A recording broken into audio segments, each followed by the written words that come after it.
He's about to testify before a Senate Joint Committee about his company's failure to protect millions of users' private information. The hearing is set for 2:15 p.m. Eastern Time, and as soon as it begins, we will take you there live. You can see a live picture of the room right there. Now, although this will be the first day of Mark Zuckerberg's official testimony on Capitol Hill, he has spoken to several lawmakers privately. He spent yesterday on something of an apology tour for allowing Cambridge Analytica to harvest the data of up to 87 million Facebook users, and he reassured those who may be in a position to propose regulating the tech sector that the company will do better if allowed to police itself. I want to bring in our panel. Dan Patterson is a senior writer for Tech Republic. Jennifer Greigel is an assistant professor of communications at Syracuse University's Newhouse School of Public Communications, and Roger Cheng, the executive editor of CNET. Dan, let's start with you. Clearly, Mr. Zuckerberg needs to convince Congress that he is the man to make these changes at Facebook. But let's discuss whether he really is the person to lead Facebook into the future. Actually, this is a question for all of you, but Dan, let's start with you. Well, he is certainly the most powerful man in Facebook, most powerful person in Facebook, the majority shareholder, and this might be an opportunity for him to really step up his leadership and show not just contrition, but next steps. Here's what we're going to do about it. And instead of doing this, oh golly shucks thing, to say this was serious and the way we've operated is serious, we are going to take serious steps to prevent this from happening again. Right. And Jennifer, what do you think? Do you think it would be better to perhaps split up Facebook and have multiple leaders? Well, I think having him be both the CEO and the majority shareholder is a huge risk. And we saw just a few days ago, he had said that the user data of 2 billion users, all of the users had been compromised. I think when you hit that level of kind of crisis and issue, that you have to start thinking about radical solutions, and maybe we need his authority over the company to be split up at that point. Roger, what are your thoughts? I mean, I think that's a lovely thought. I just don't know if realistically that's going to happen, given the control that he has over Facebook, and he is the face of Facebook, and it's hard to imagine a Facebook without Zuckerberg in charge, and so I just don't know if that's a plausible scenario. He clearly cares about how people see him, right? He cares about his image. He went on that national tour to talk to regular folks around the country, almost as if it was a pre-presidential, as if he were weighing thoughts of running for president someday. So clearly he wants to be seen as this idealistic entrepreneur. I mean, he says again and again, Facebook is idealistic. We wanted to bring people together. It's about this idea of community. Does that entirely resonate anymore, that message? Well, we'd have to ask the voting public whether that resonates with them. But what it does do is symbolize Facebook's response to these types of crises. This has happened before with Facebook. And while they do make some changes, they almost always put out crisis comms and put communications, marketing, and a big pretty face as their #1 priority. Right. So he can go on a tour if he wants, and they certainly can put big pretty buttons up to say we're going to manage your security, but what that really feels like is spin. Right. So Jennifer, are people tired of the kumbaya message out of Facebook and they just want to see the PR machine destroyed? Well, I think the way that he's positioned himself as a philanthropist and as somebody who wants to bring the world together and build community, it also makes it very difficult to then look at him and say, you have exposed 2 billion people in their privacy and their data, and we need to regulate you. And you made money off of doing that. And you made money off of that, a whole lot of money. Right. He's one of the wealthiest people on the planet, right? And so it's kind of hard to be upset at him while he's feeding you these nice lines, But again, we need to hold him accountable. We need our regulators really to take a hard look at this company and how they're impacting us. Right. Let's talk about the fact that a fake, Black Lives Matter page was just found, or at least exposed very recently. Apparently, organizers of the real Black Lives Matter page said they had alerted Facebook to this fake page a while ago. It took them a while. what was the story there, Roger? I mean, it turns out it was an Australian, someone who worked for the union labor down in Australia, a white person, a white man, who set this up, solicited donations and just kept them. So he did it just to make money? To make a buck. And God. so, look, this definitely illustrates the problem that the platform has. It's not just about fake news. It's not just about the wrong kinds of ads or targeted ads. There's a broader problem with Facebook, and it's a problem that I think Facebook, as Zuckerberg sort of alluded to, doesn't quite have a handle on yet. It really grew too fast and too quick, and it doesn't have that underlying infrastructure and enough people even working there to help govern this platform in a safe way. Right, and Jennifer, you mentioned that today is an important day for the future of social media as an entity. Yes, Well, how so? This is a monumental day to have Mark Zuckerberg sitting before the Senate, a joint committee, and really showing some accountability for the first time. I hope that our regulators ask some hard questions today and get some facts on the table and then build a structure to regulate these companies. And I hope they show that they have the appetite to actually dig in and provide some regulation in this space. And what would some of this regulation look like? Dan, I mean, we were talking earlier about the relationship to advertising companies. Is that a fundamental relationship that needs to shift? Well, we can look to precedent, historical precedent. We saw Microsoft behave in a very similar way in the late 80s and the late 90s. And in fact, Bill Gates was a Zuckerberg-type figure. So when Microsoft was broken up, we saw the components. We saw different aspects of Microsoft put under different leadership tents. That's something that we might see happen with Facebook. But when it comes to their advertisers, we see a lot of people saying, hey, buy on the dip because the advertisers are still going to come back. Absolutely. Roger, what do you think about this sort of culture clash that we're about to see today between Silicon Valley and Capitol Hill? Yeah, we saw this in November with Google, Twitter, and Facebook. We'll see it again today with Zuck. This idea that Silicon Valley is all about experimentation, breaking things. Consequences are not high on their priority list, whereas the government, where DC used to more stable, dependable type products, infrastructure services. And I think we're going to see a lot of butting of heads as these two opposing views clash today. Absolutely. And I want to get back to the topic of the elections and the trolls and these Russian troll farms. What is Zuckerberg expected to say about those today? That he needs help? That's the kind of thing that he should not be responsible for on his own? Well, they are trying to respond, and I think when it comes down to any of these fake news pages, any of these fake Black Lives Matter pages, the real word that we need to be talking about is exploitation. Facebook, unlike other social media platforms, is ripe for exploitation. And so they can't solve a troll problem, they can't solve these other propaganda problems without first taking a look at the fundamental mechanics of how their social network operates, and that might be an existential threat. Now, I just want to read something that came up on Mark Zuckerberg's Facebook page, of course, his highly curated Facebook page. He did not write this himself since he's busy, but it says, in an hour, I'm going to testify in front of the Senate about how Facebook needs to take a broader view of our responsibility, not just to build tools, but to make sure those tools are used for good. I will do everything I can to make Facebook a place where everyone can stay closer with the people they care about and to make sure it's a positive force in the world. Now, he may have written it, may not have been his PR team, who knows, but again, that's the message that he keeps repeating, that he's connecting people, he's a force for positive change in the world. That's the PR spin that we keep hearing. Yeah. And there's a lot of feel-good comments in there, but there's not a lot of concrete points or evidence that they're actually doing anything to fix these problems. Right, and why it took so long. I think that's what a lot of people are really angry about. It's one thing to say, whoops, this happened, but it's another thing to say, whoops, this happened 5 years ago, and we still didn't get a handle on it. And that there is not an acknowledgement of all of the bad things that we've enumerated here and that others have actually experienced in their lives. I think that the real thing that's missing here is empathy. He doesn't seem to feel that actual harm has been done to humans, and saying, hey, look at the good things here in this hand, forget about the bad things that are happening here. And one wonders what he actually feels, because in 2011, I believe it was, he was quoted as saying, privacy is dead. So one has to wonder, does he actually feel that way? What does he think about our lives online?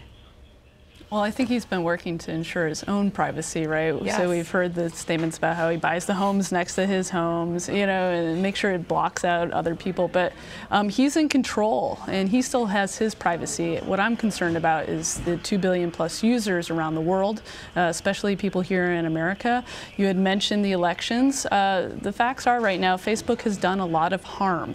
And sure, in a couple of scenarios, I'm sure they've done some good too. We could come up with a list, but we also have to recognize there's been real harm from the way he's run his company. Jennifer, I want to follow that up by comments he's expected to say. He points out that, you know, he points out that Facebook has helped positive movements such as Me Too. How do you feel about that comment? I think I had mentioned earlier too that Me Too and the March for Our Lives are really Twitter use cases. I think he said in part they were, coordinated on his platform. He's trying to, take good credit for some of the stuff that's happening on Twitter, which does drive a lot of social change.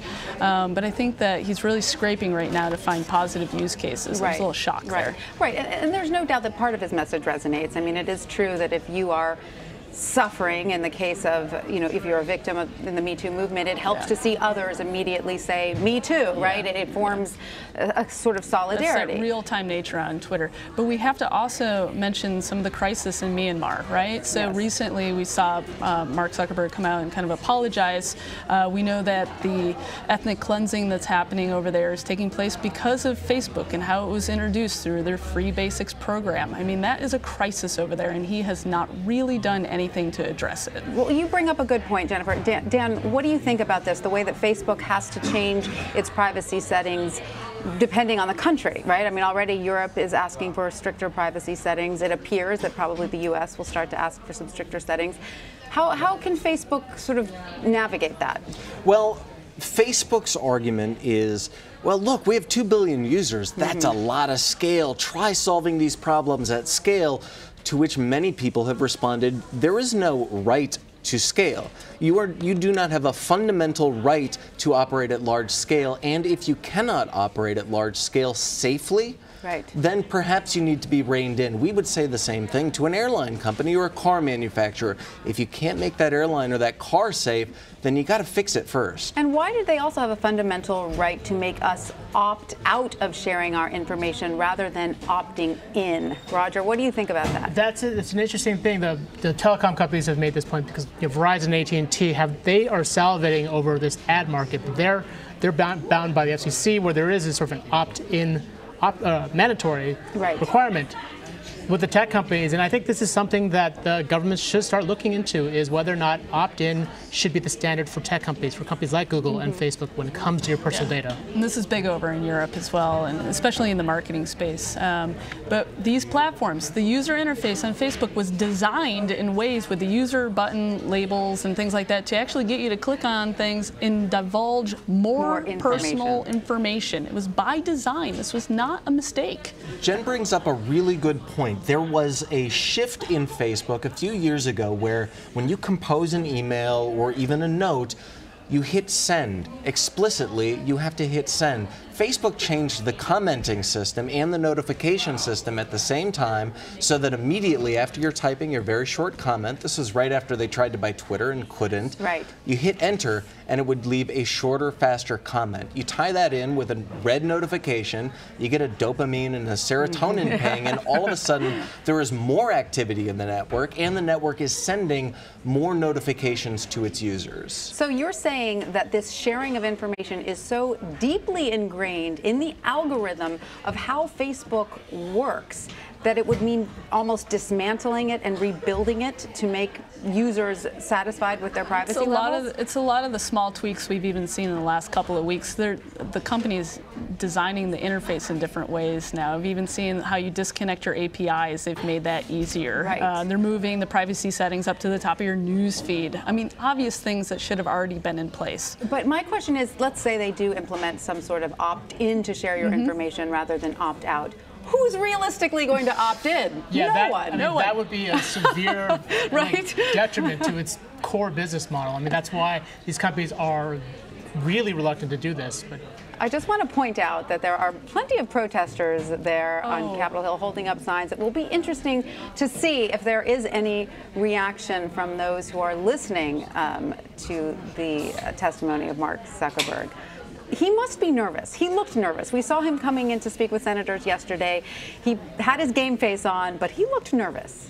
Like, he's not known for being the most polished speaker in even controlled settings, so it'll be interesting to see how he holds up to hours of testimony, grilling by senators who are looking to grandstand and ask inflammatory questions, right, or sharp critical questions, really. Right. I mean, he had to come in person, right, Dan? I mean, we know that this has been looming. Was there any question whether he would show up? No, he has to show up, and he has to show up not just to fulfill his responsibility as the largest shareholder in the company, but also to satisfy lawmakers. And Roger makes a very good point. There is a huge culture clash here. A lot of these lawmakers are pretty crafty people, and they're really good at asking the right questions to needle. They are experts at asking questions. Do you think that applies to the tech world, too? I'm sort of interested in going back to Roger's point of the culture clash between Silicon Valley and Capitol Hill. Will they ask the right questions? I mean, I imagine they've got aides coming up with the exact questions to get under Mark's skin. I mean, it's. I mean, we saw it a little bit in November. Those were general counsels, those were lawyers, and you could tell even some of them were getting fed up by the sheer repetition of the questions. I'm sure Zuckerberg has gone through a fair amount of media training for this, but it's hard to train anyone for 2 to 3 hours of just a constant barrage of questions. Now, of course, there's the likelihood of a class action lawsuit against Facebook. Is the company prepared for this? Dan, what do you think? I don't know that any company at this scale is prepared for any type of civil action, but they certainly have a lot of lawyers, so I'm sure, and a lot of money, so I'm sure they will be prepared to do something to respond in some way. This could be a massive class action lawsuit, though, that would dwarf anything previous, no? I mean, 87 million is a fairly large number, so yeah. All right, let's bring in CBS News contributor Ed O'Keefe from Washington. Ed, thanks so much for joining us here. What are lawmakers looking to hear from Mark Zuckerberg today? Well, I think they want to hear him say what has already been leaked out, and that is essentially a very clear apology and acceptance of responsibility for what's transpired. But I think they're also going to want some answers on what specifically the company knew or what it didn't know, and when it learned about what Cambridge Analytica was up to, and also perhaps some sense of whether there's more of this to come, or whether he is willing to reveal anything else along these lines. The other thing I think would be interesting to see is whether he gets drawn out or called out at all on what exactly he'd like to see either Congress do or federal regulators do. I've been struck how he said in his early media interviews, and other Silicon Valley tech executives have said they'd like to see more regulation from the federal government. And that'll be an interesting sort of sideshow in all this, because you have Democrats certainly who are eager to do that. You have some Republicans, including the chairman of the Senate Commerce Committee, John Thune, who are in favor of taking some regulatory steps, but others who would prefer to see Facebook and other similar companies self-regulate or come up with ways to make clear to customers that their data is protected. And so, I don't know that we'll have a policy debate over the course of this, but what this will probably help folks who track the policy side of this and the politics is get a better sense of, among the 40 or so senators, what is the appetite for potential reform, and what is the timetable for that? Because remember, we're in an election year, and they don't necessarily want to be doing anything terribly dramatic or controversial at a time when, at this point, really, most of Washington is more worried about what happens in November than anything else. Sure, right. But, 61%, in our own polls say that users actually want increased government regulation to social media and tech companies. So let's talk about what potential regulation could look like here. You're asking me. Yeah. I mean, it could be a few things. I mean, some of this could be done, obviously, through the Federal Trade Commission. Otherwise, it could be done through legislation. And I think that is what's not entirely clear. And you got to remember, and I think, Silicon Valley, the tech world certainly knows this, and anyone who tracks this stuff even remotely closely can appreciate that Washington is fairly far behind tech trends and being able to sort of stay at pace or ahead of these changes. And so even if they were to pass something, you gotta wonder, how much will it really stick as technology continues to evolve, as social media norms continue to change. And so, I think the level of specificity that we get today will be minimal, and the appetite going forward remains to be seen. I think, frankly, part of what would drive that debate is if there is some other revelation. Is there some other Cambridge Analytica out there?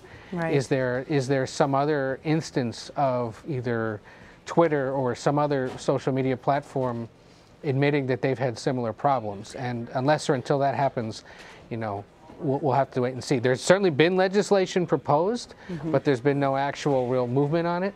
And I suspect you'll see some of these senators today talk about it. Other thing to keep in mind, Tanya, this is a rare sight to have 43, 44 senators together in a room questioning one person. This is about the size of a large House committee, not something you see in the Senate. But the reason that is today is that you have a joint hearing here of the Senate Commerce and the Senate Judiciary Committees meeting together. There is some overlap. There's like 4 or 5 members who are, 4 or 5 senators who are members of both committees. But they will sort of go through here because both of them have jurisdiction essentially over what Facebook has done and Facebook itself. And this hearing room where they're holding it, the Hart Building 216, is tailor-made for this. You can see there in the wide shot those sky boxes in the back of the room. Those are built for our friends and colleagues who can watch and cover these hearings as if it is a TV spectacle, which is, frankly, what a lot of this is about today. You should expect to see members of both parties sort of cathartically use this as a chance to yell and scream at Zuckerberg to some extent, score some points, and hope that we will replay those passages later on. For several members here of these 2 committees, they are either up for re-election this year or thinking about the future. And any time that national television is tuned into something like this, you better believe they'll try to take advantage of it. Yeah, everyone's trying to put on a show to some degree. All right, now Facebook did announce several privacy changes in response to the election, including strengthening political ad policies and establishing a research commission. Is all of this enough to please the lawmakers, do you think, Ed? No, not necessarily. I mean, certainly there will be those that are pleased because they are fans of the self-policing or the self-regulating. But I think there will be others who say you've got to do more. You've got to demonstrate that you've really made changes. And I think they're going to want to know to some extent what that political ad identification really looks like. Is it similar to when a candidate has to say that he or she approved this message, or that it has to reveal which super PAC paid for it? Is there going to be some text? Is it said through audio? What exactly will that look like? I think they'll want to know more about that as well. Ed O'Keefe, thank you, and we will talk to you a little later. Thanks so much for that. We're going to go back to our illustrious panel. I want to just follow up on something that Ed was talking about at the end, these potential changes, because according to his prepared remarks, he doesn't talk about getting rid of these apps. These apps are not going to disappear, these apps that collect our information. He's talking about regulating them and making sure that there's a little bit more control over them. But why even allow these apps at all? Roger? Well, I mean, I think one of the keys to Facebook's growth was these apps, was the fact that they were these fun little quizzes, silly little quizzes or games that that you were able to share, and it helped create that idea, that feeling of a community in Facebook. And it's going back to this core business, the fact that these apps are still taking your data, that's still critical to how Facebook makes its money. And that's why Facebook says it wants to regulate itself, rather than actually rather than get government to actually step in. I think we need both. So I think we need better self-regulation, but we also need regulation at the government level. So back in decades ago, when the advertising industry was facing a lot of regulation, they formed a self-regulatory council, and I've been putting forward this idea that big social, Twitter, Google, Microsoft, all of them should get together and form some industry standards. That's really what we need on their end right now. Absolutely. And Dan, if Congress were to say, all right, great, we like Facebook, it's nice, we all have a Facebook account, but get rid of all of those apps that collect people's information, would that destroy Facebook?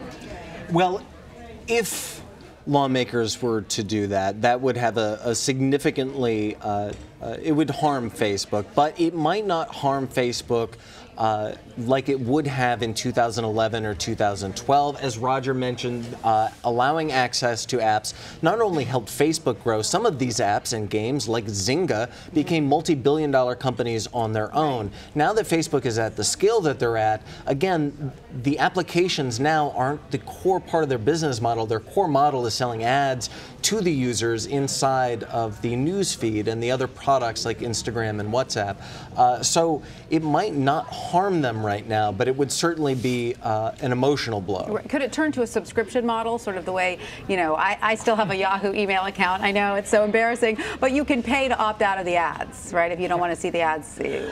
There's the idea of a subscription model has been bandied about. I just don't know if anyone's willing to pay for Facebook, even if it meant better privacy, if it meant fewer ads. I mean, the problem is, well, the people talk about wanting privacy and wanting the preservation of the data, but oftentimes they're not willing to pay for it, or they don't want to remove the convenience that's afforded to them when they give up some of their privacy. And being a free service means you can get really large, right? And that's really, they want it to grow at all costs. Right. Although there is certainly a lot of money for Google in the enterprise, right? So you can pay Google $10 a month and have an enterprise level Google account, which means you don't get advertising, they don't track you in the same ways, and you can use a private domain. And we know that enterprise is certainly a lot of money. The enterprise is business. You know how much Facebook for Work has taken off? It really hasn't flown, okay? Touche. Yeah, Touche. good point. Good point. And I think a lot of people will be angry at being asked to pay for their privacy. Something about that doesn't sit right. But at the same time, you are giving away a lot of information that you're not aware that you're giving away.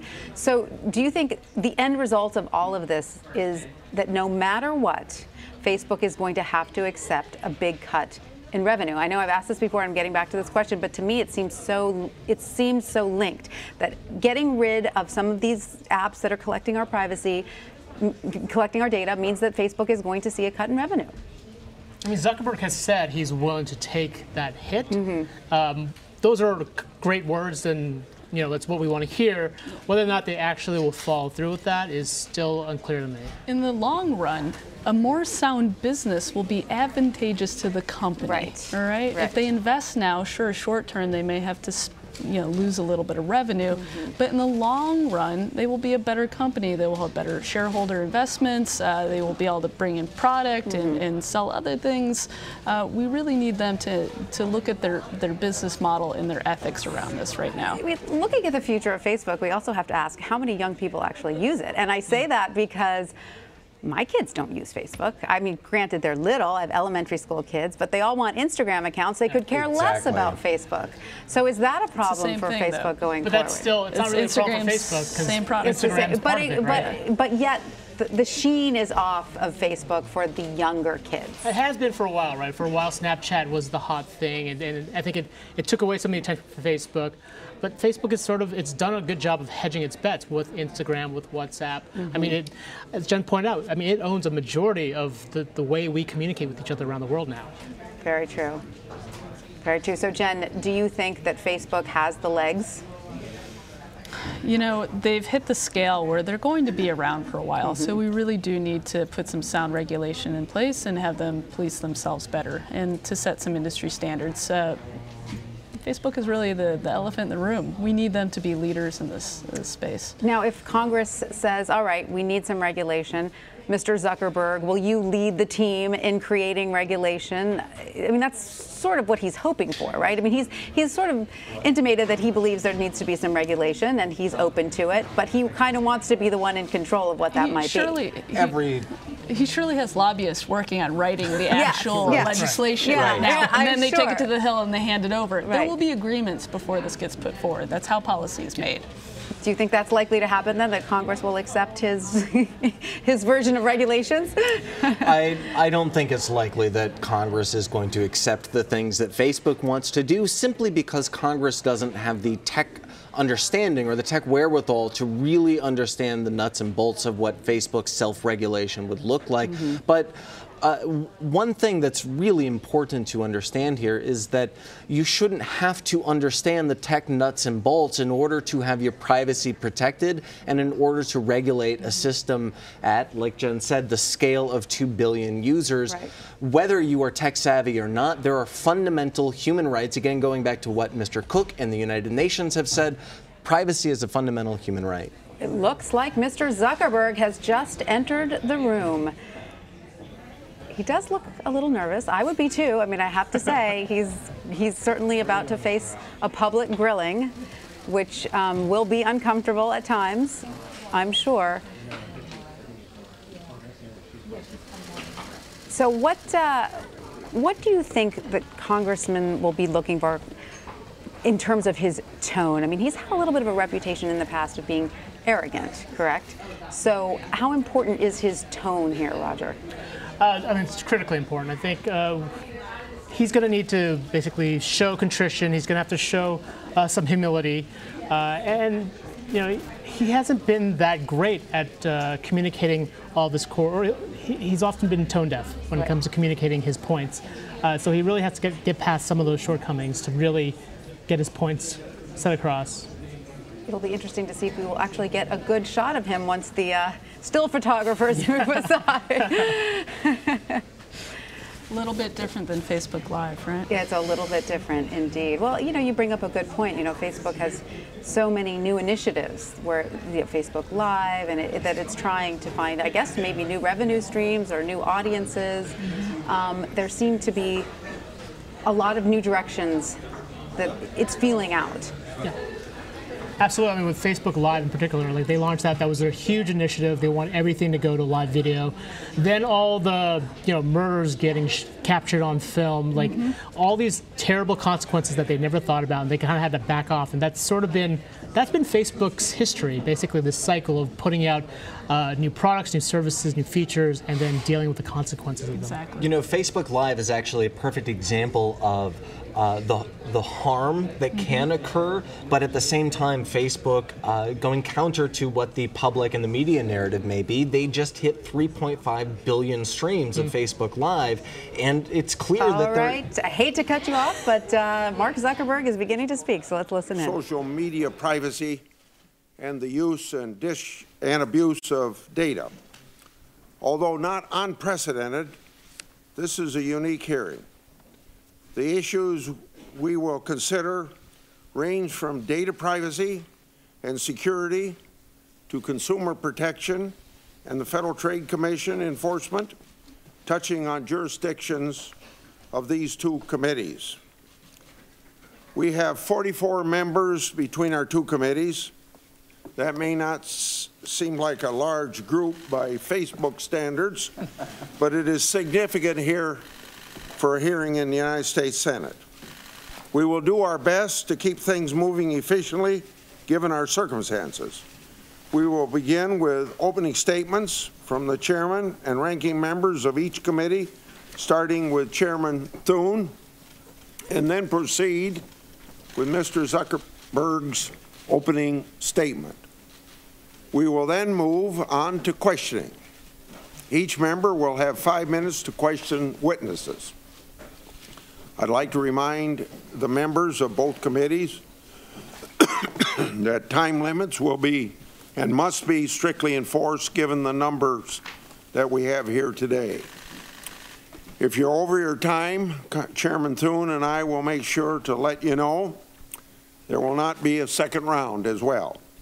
Of course, there will be the usual follow-up written questions for the record.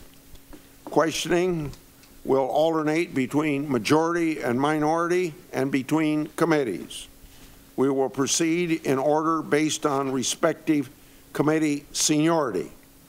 We will anticipate a couple short breaks later in the afternoon, and so it's my pleasure to recognize the chairman of the Commerce Committee, Chairman Thune, for his opening statement. Thank you, Chairman Grassley. Today's hearing is extraordinary. It's extraordinary to hold a joint committee hearing. It's even more extraordinary to have a single CEO testify before nearly half of the United States Senate. But then Facebook is pretty extraordinary. More than 2 billion people use Facebook every month. 1.4 billion people use it every day. More than the population of any country on earth except China, and more than 4 times the population of the United States. It's also more than 1,500 times the population of my home state of South Dakota. Plus, roughly 45% of American adults report getting at least some of their news from Facebook. In many respects, Facebook's incredible reach is why we're here today. We're here because of what you, Mr. Zuckerberg, have described as a breach of trust. A quiz app used by approximately 300,000 people led to information about 87 million Facebook users being obtained by the company Cambridge Analytica. There are plenty of questions about the behavior of Cambridge Analytica, and we expect to hold a future hearing on Cambridge and similar firms. But as you've said, this is not likely to be an isolated incident, a fact demonstrated by Facebook's suspension of another firm just this past weekend. You've promised that when Facebook discovers other apps that had access to large amounts of user data, you will ban them and tell those affected. And that's appropriate. But it's unlikely to be enough for the 2 billion Facebook users. One reason that so many people are worried about this incident is what it says about how Facebook works. The idea that for every person who decided to try an app, information about nearly 300 other people was scraped from your service is, to put it mildly, disturbing. And the fact that those 87 million people may have technically consented to making their data available doesn't make most people feel any better. The recent revelation that malicious actors were able to utilize Facebook's default privacy settings to match email addresses and phone numbers found on the so-called dark web to public Facebook profiles, potentially affecting all Facebook users, only adds fuel to the fire. What binds these two incidents is that they don't appear to be caused by the kind of negligence that allows typical data breaches to happen. Instead, they both appear to be the result of people exploiting the very tools that you've created to manipulate users' information. I know Facebook has taken several steps and intends to take more to address these issues. Nevertheless, some have warned that the actions Facebook is taking to ensure that third parties don't obtain data from unsuspecting users, while necessary, will actually serve to enhance Facebook's own ability to market such data exclusively. Most of us understand that whether you're using Facebook or Google or some other online services, we are trading certain information about ourselves for free or low-cost services. But for this model to persist, both sides of the bargain need to know the stakes that are involved. Right now, I'm not convinced that Facebook's users have the information that they need to make meaningful choices. In the past, many of my colleagues on both sides of the aisle have been willing to defer to tech companies' efforts to regulate themselves. But this may be changing. Just last month, in overwhelming bipartisan fashion, Congress voted to make it easier for prosecutors and victims to go after websites that knowingly facilitate sex trafficking. This should be a wake-up call for the tech community. We want to hear more, without delay, about what Facebook and other companies plan to do to take greater responsibility for what happens on their platforms. How will you protect users' data? How will you inform users about the changes that you are making? And how do you intend to proactively stop harmful conduct instead of being forced to respond to it months or years later? Mr. Zuckerberg, in many ways, you and the company that you've created, the story that you've created, represent the American dream. Many are incredibly inspired by what you've done. At the same time, you have an obligation, and it's up to you, to ensure that that dream doesn't become a privacy nightmare for the scores of people who use Facebook. This hearing is an opportunity to speak to those who believe in Facebook and to those who are deeply skeptical about it. We are listening, America is listening, and quite possibly the world is listening too. Thank you. Now, Ranking Member Feinstein. Thank you very much, Mr. Chairman, Chairman Grassley, Chairman Thune. Thank you both for holding this hearing. Mr. Zuckerberg, thank you for being here. You have a real opportunity this afternoon to lead the industry and demonstrate a meaningful commitment to protecting individual privacy. We have learned over the past few months and we've learned a great deal that's alarming. We've seen how foreign actors are abusing social media platforms like Facebook to interfere in elections and take millions of Americans' personal information without their knowledge in order to manipulate public opinion and target individual voters. Specifically, on February the 16th, Special Counsel Mueller issued an indictment against the Russia-based Internet Research Agency and 13 of its employees for interfering operations targeting the United States. Through this 37-page indictment, we learned that the IRA ran a coordinated campaign through 470 Facebook accounts and pages. The campaign included ads and false information to create discord and harm Secretary Clinton's campaign. And the content was seen by an estimated 157 million Americans. A month later, on March 17th, news broke that Cambridge Analytica exploited the personal information of approximately 50 million Facebook users without their knowledge or permission. And last week, we learned that number was even higher, 87 million Facebook users who had their private information taken without their consent. Specifically, using a personality quiz he created, Professor Kogan collected the personal information of 300,000 Facebook users and then collected data on millions of their friends.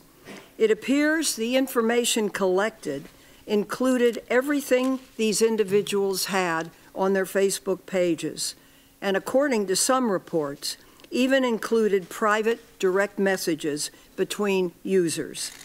Professor Kogan is said to have taken data from over 70 million Americans.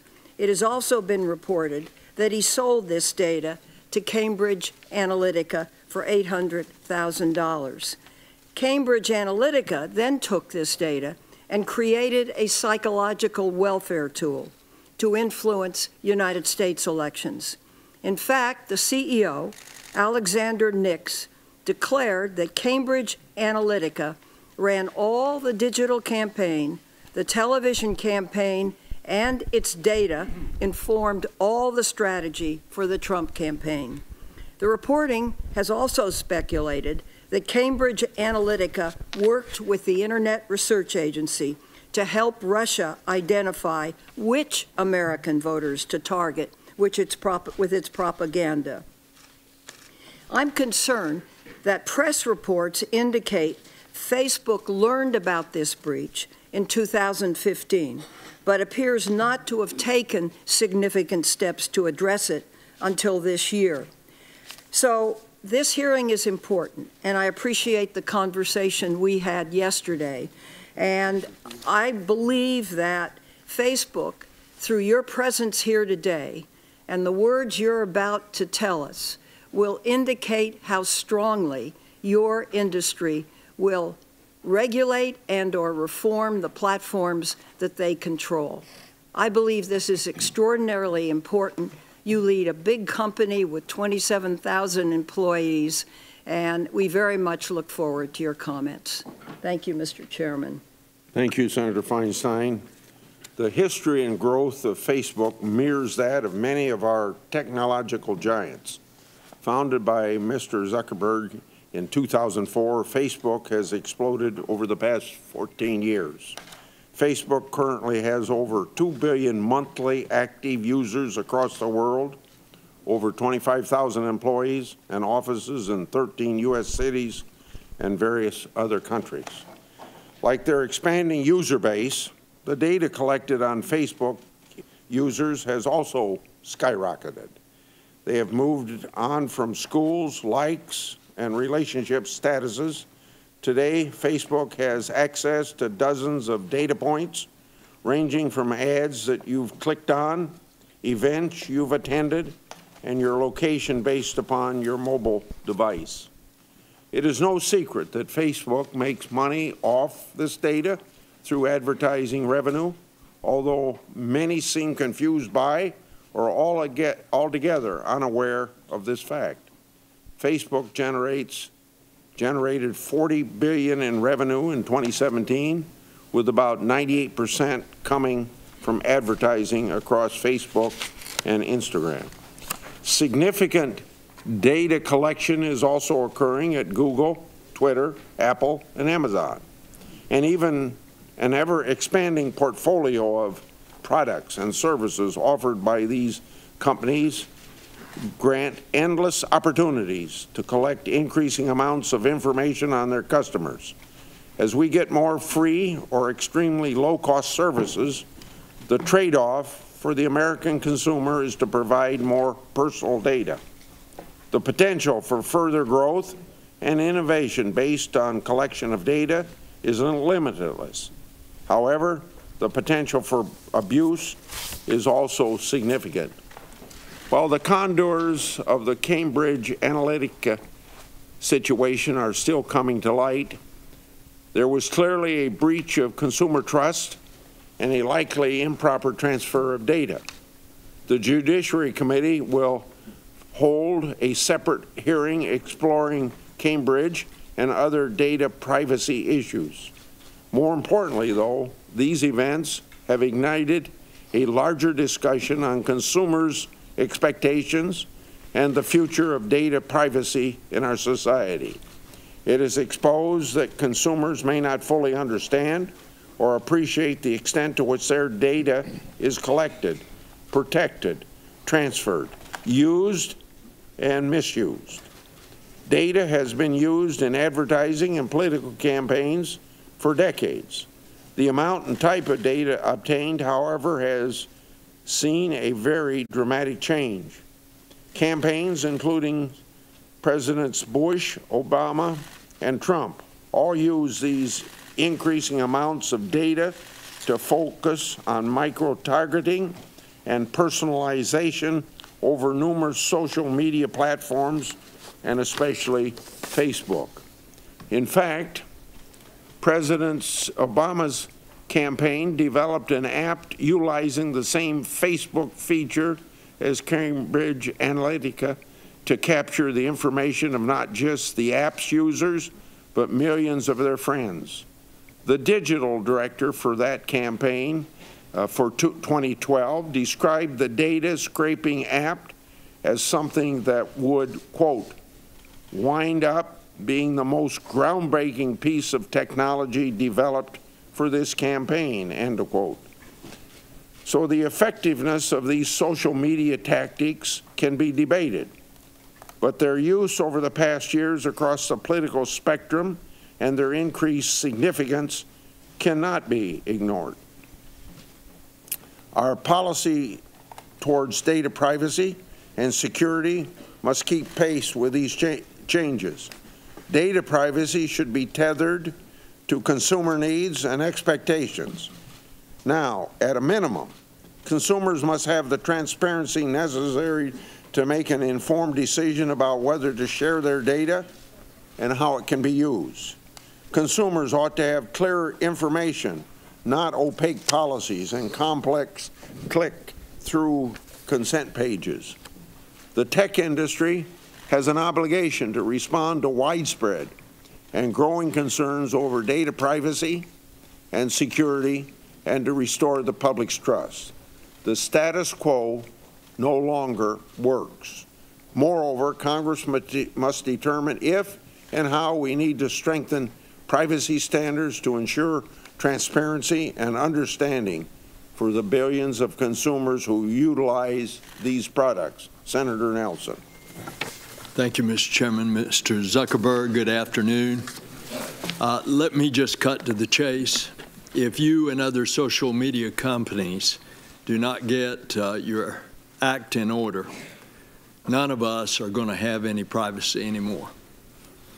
That's what we're facing. We're talking about personally identifiable information that, if not kept by the social media companies from theft,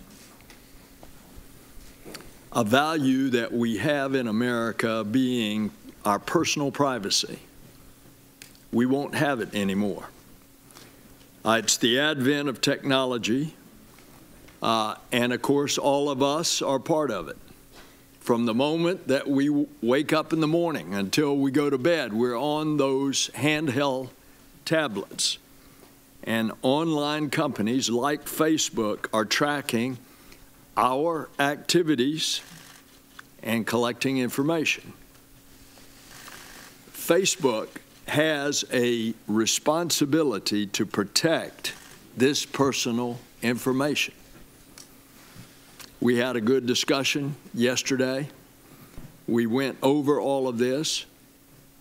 You told me that the company had failed to do so. It's not the first time that Facebook has mishandled its users' information. The FTC found that Facebook's privacy policies had deceived users in the past.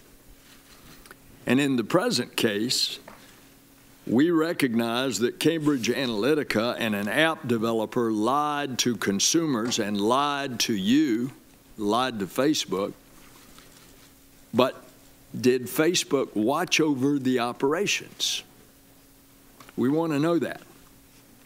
And why didn't Facebook notify 87 million users that their personally identifiable information had been taken? And it was being also used. Why were they not informed? For unauthorized political purposes. So only now, and I appreciate our conversation, only now Facebook has pledged to inform those consumers whose accounts were compromised. I think you're genuine. I got that sense in conversing with you. You want to do the right thing. You want to enact reforms. We want to know if it's going to be enough. And I hope that will be in the answers today. Now, since we still don't know what Cambridge Analytica has done with this data, you heard Chairman Thune say, as we have discussed, we want to haul Cambridge Analytica in to answer these questions at a separate hearing. I want to thank Chairman Thune for working with all of us on scheduling a hearing. There's obviously a great deal of interest in this subject. I hope we can get to the bottom of this. And if Facebook and other online companies will not or cannot fix the privacy invasions, then we are going to have to. We, the Congress. How can American consumers trust folks like your company to be caretakers of their most personal and identifiable information? And that's the question. Thank you. Thank you, my colleagues and Senator Nelson. Our witness today is Mark Zuckerberg, founder, chairman, chief executive officer of Facebook. Mr. Zuckerberg launched Facebook February 4th, 2004, at the age of 19. And at that time, he was a student at Harvard University. As I mentioned previously, his company now has over $40 billion of annual revenue and over 2 billion monthly active users. Mr. Zuckerberg, along with his wife, also established the Chan Zuckerberg Initiative to further philanthropic causes. I now turn to you. Welcome to the committee. Whatever your statement is orally, if you have a longer one, it'll be included in the record. So proceed, sir. Chairman Grassley, Chairman Thune, Ranking Member Feinstein, and Ranking Member Nelson, and members of the committee. We face a number of important issues around privacy, safety, and democracy, and you will rightfully have some hard questions for me to answer. Before I talk about the steps we're taking to address them, I want to talk about how we got here. Facebook is an idealistic and optimistic company. For most of our existence, we focused on all of the good that connecting people can do. And as Facebook has grown, people everywhere have gotten a powerful new tool for staying connected to the people they love, for making their voices heard, and for building communities and businesses. Just recently, we've seen the Me Too movement and the March for Our Lives organized, at least in part, on Facebook. After Hurricane Harvey, people came together to raise more than $20 million for relief. And more than 70 million small businesses use Facebook to create jobs and grow. But it's clear now that we didn't do enough to prevent these tools from being used for harm as well. And that goes for fake news, for foreign interference in elections, and hate speech, as well as developers and data privacy. We didn't take a broad enough view of our responsibility, and that was a big mistake. And it was my mistake, and I'm sorry. I started Facebook, I run it, and I'm responsible for what happens here. So now, we have to go through all of our relationship with people and make sure that we're taking a broad enough view of our responsibility. It's not enough to just connect people. We have to make sure that those connections are positive. It's not enough to just give people a voice. We need to make sure that people aren't using it to harm other people or to spread misinformation. And it's not enough to just give people control over their information. We need to make sure that the developers they share it with protect their information too. Across the board, we have a responsibility to not just build tools, but to make sure that they're used for good. It will take some time to work through all the changes we need to make across the company, but I'm committed to getting this right. This includes the basic responsibility of protecting people's information, which we failed to do with Cambridge Analytica. So here are a few things that we are doing to address this and to prevent it from happening again. First, we're getting to the bottom of exactly what Cambridge Analytica did and telling everyone affected. What we know now is that Cambridge Analytica improperly accessed some information about millions of Facebook members by buying it from an app developer. That information, this was information that people generally share publicly on their Facebook pages, like names and their profile picture and the pages they follow. When we first contacted Cambridge Analytica, they told us that they had deleted the data. About a month ago, we heard new reports that suggested that wasn't true. And now we're working with governments in the US, the UK, and around the world to do a full audit of what they've done and to make sure they get rid of any data they may still have. Second, to make sure no other app developers out there are misusing data, we're now investigating every single app that had access to a large amount of information in the past. And if we find that someone improperly used data, we're going to ban them from Facebook and tell everyone affected. Third, to prevent this from ever happening again going forward, we're making sure that developers can access as much information now. The good news here is that we already made big changes to our platform in 2014 that would have prevented this specific situation with Cambridge Analytica from occurring again today. But there's more to do, and you can find more details on the steps we're taking in my written statement. My top priority has always been our social mission of connecting people, building community, and bringing the world closer together. Advertisers and developers will never take priority over that as long as I'm running Facebook. I started Facebook when I was in college. We've come a long way since then. We now serve more than 2 billion people around the world, and every day, people use our services to stay connected with the people that matter to them most. I believe deeply in what we're doing, and I know that when we address these challenges, we'll look back and view helping people connect and giving more people a voice as a positive force in the world. I realize the issues we're talking about today aren't just issues for Facebook and our community. They're issues and challenges for all of us as Americans.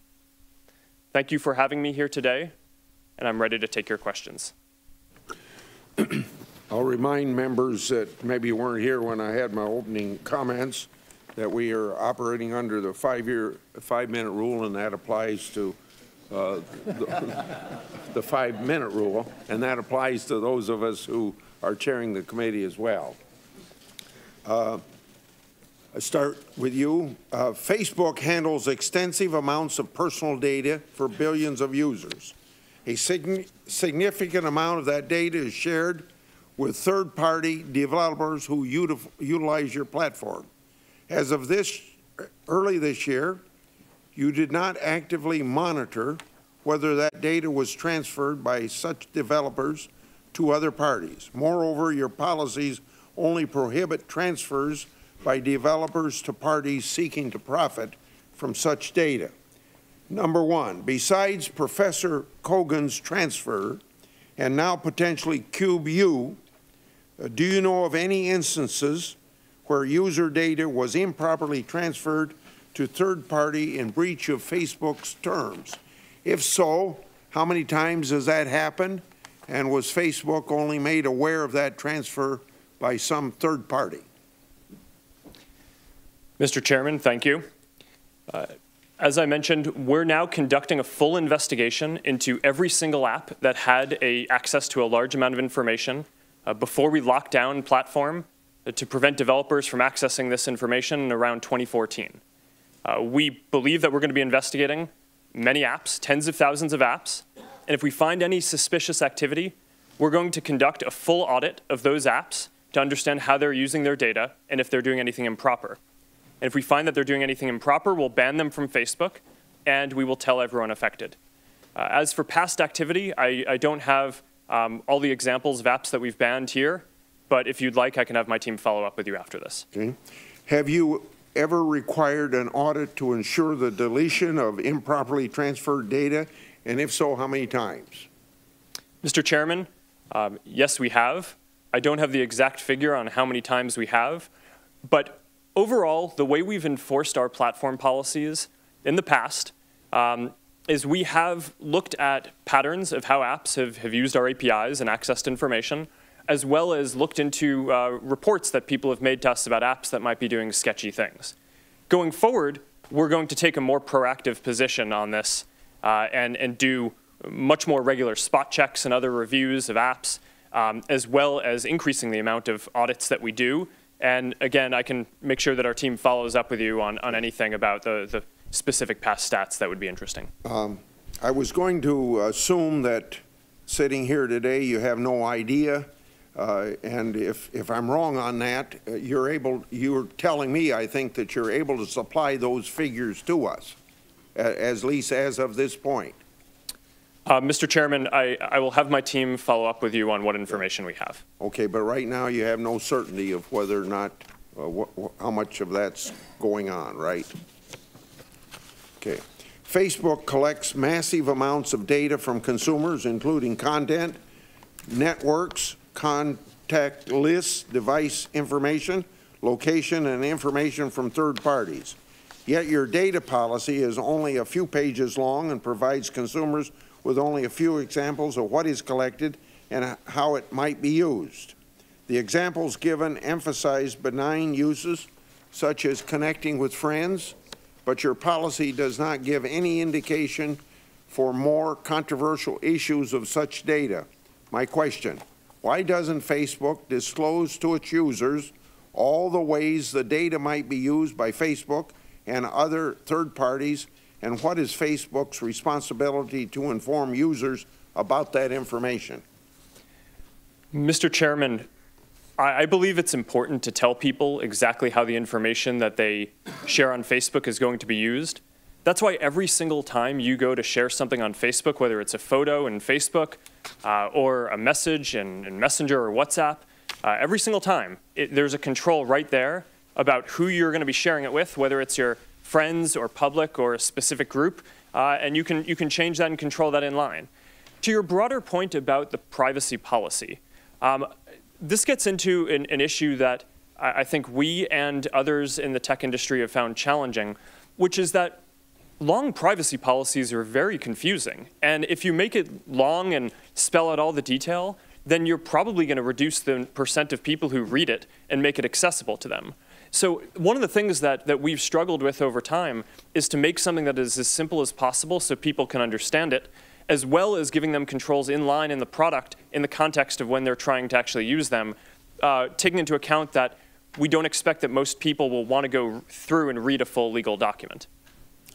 Senator Nelson. Thank you, Mr. Chairman. Yesterday when we talked, I gave the relatively harmless example that I'm communicating with my friends on Facebook and indicate that I love a certain kind of chocolate. And all of a sudden, I start receiving advertisements for chocolate. What if I don't want to receive those commercial advertisements? So your Chief Operating Officer, Ms. Sandberg, suggested on the NBC Today show that Facebook users who do not want their personal information used for advertising might have to pay for that protection, pay for it. Are you actually considering having Facebook users pay for you not to use that information? Senator, people have a control over how their information is used in ads in the product today. So if you want to have an experience where your ads aren't targeted using all the information that we have available, you can turn off third-party information. What we've found is that even though some people don't like ads, people really don't like ads that aren't relevant.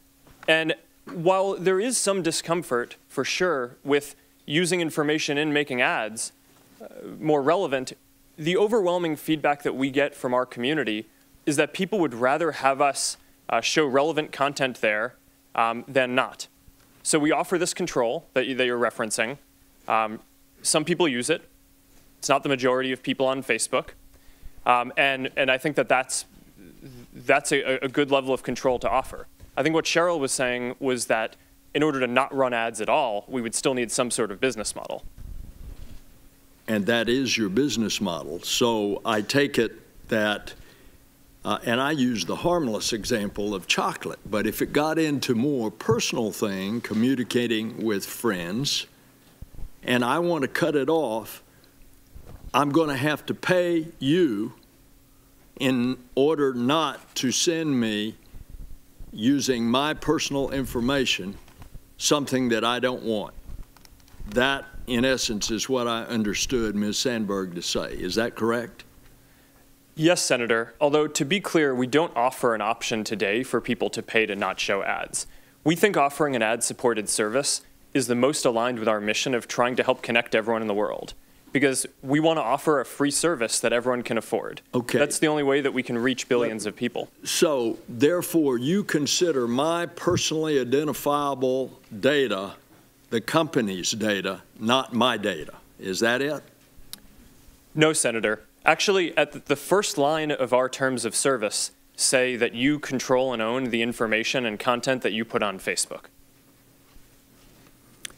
Well, the recent scandal is obviously frustrating, not only because it affected 87 million, but because it seems to be part of a pattern of lax data practices by the company going back years. So back in 2011, it was a settlement with the FTC, and now we discover yet another instance where the data was failed to be protected. When you discovered the Cambridge Analytica that had fraudulently obtained all of this information, why didn't you inform those 87 million? When we learned in 2015 that Cambridge Analytica had bought data from an app developer on Facebook that people had shared it with, we did take action. We took down the app, and we demanded that both the app developer and Cambridge Analytica delete and stop using any data that they had. They told us that they did this.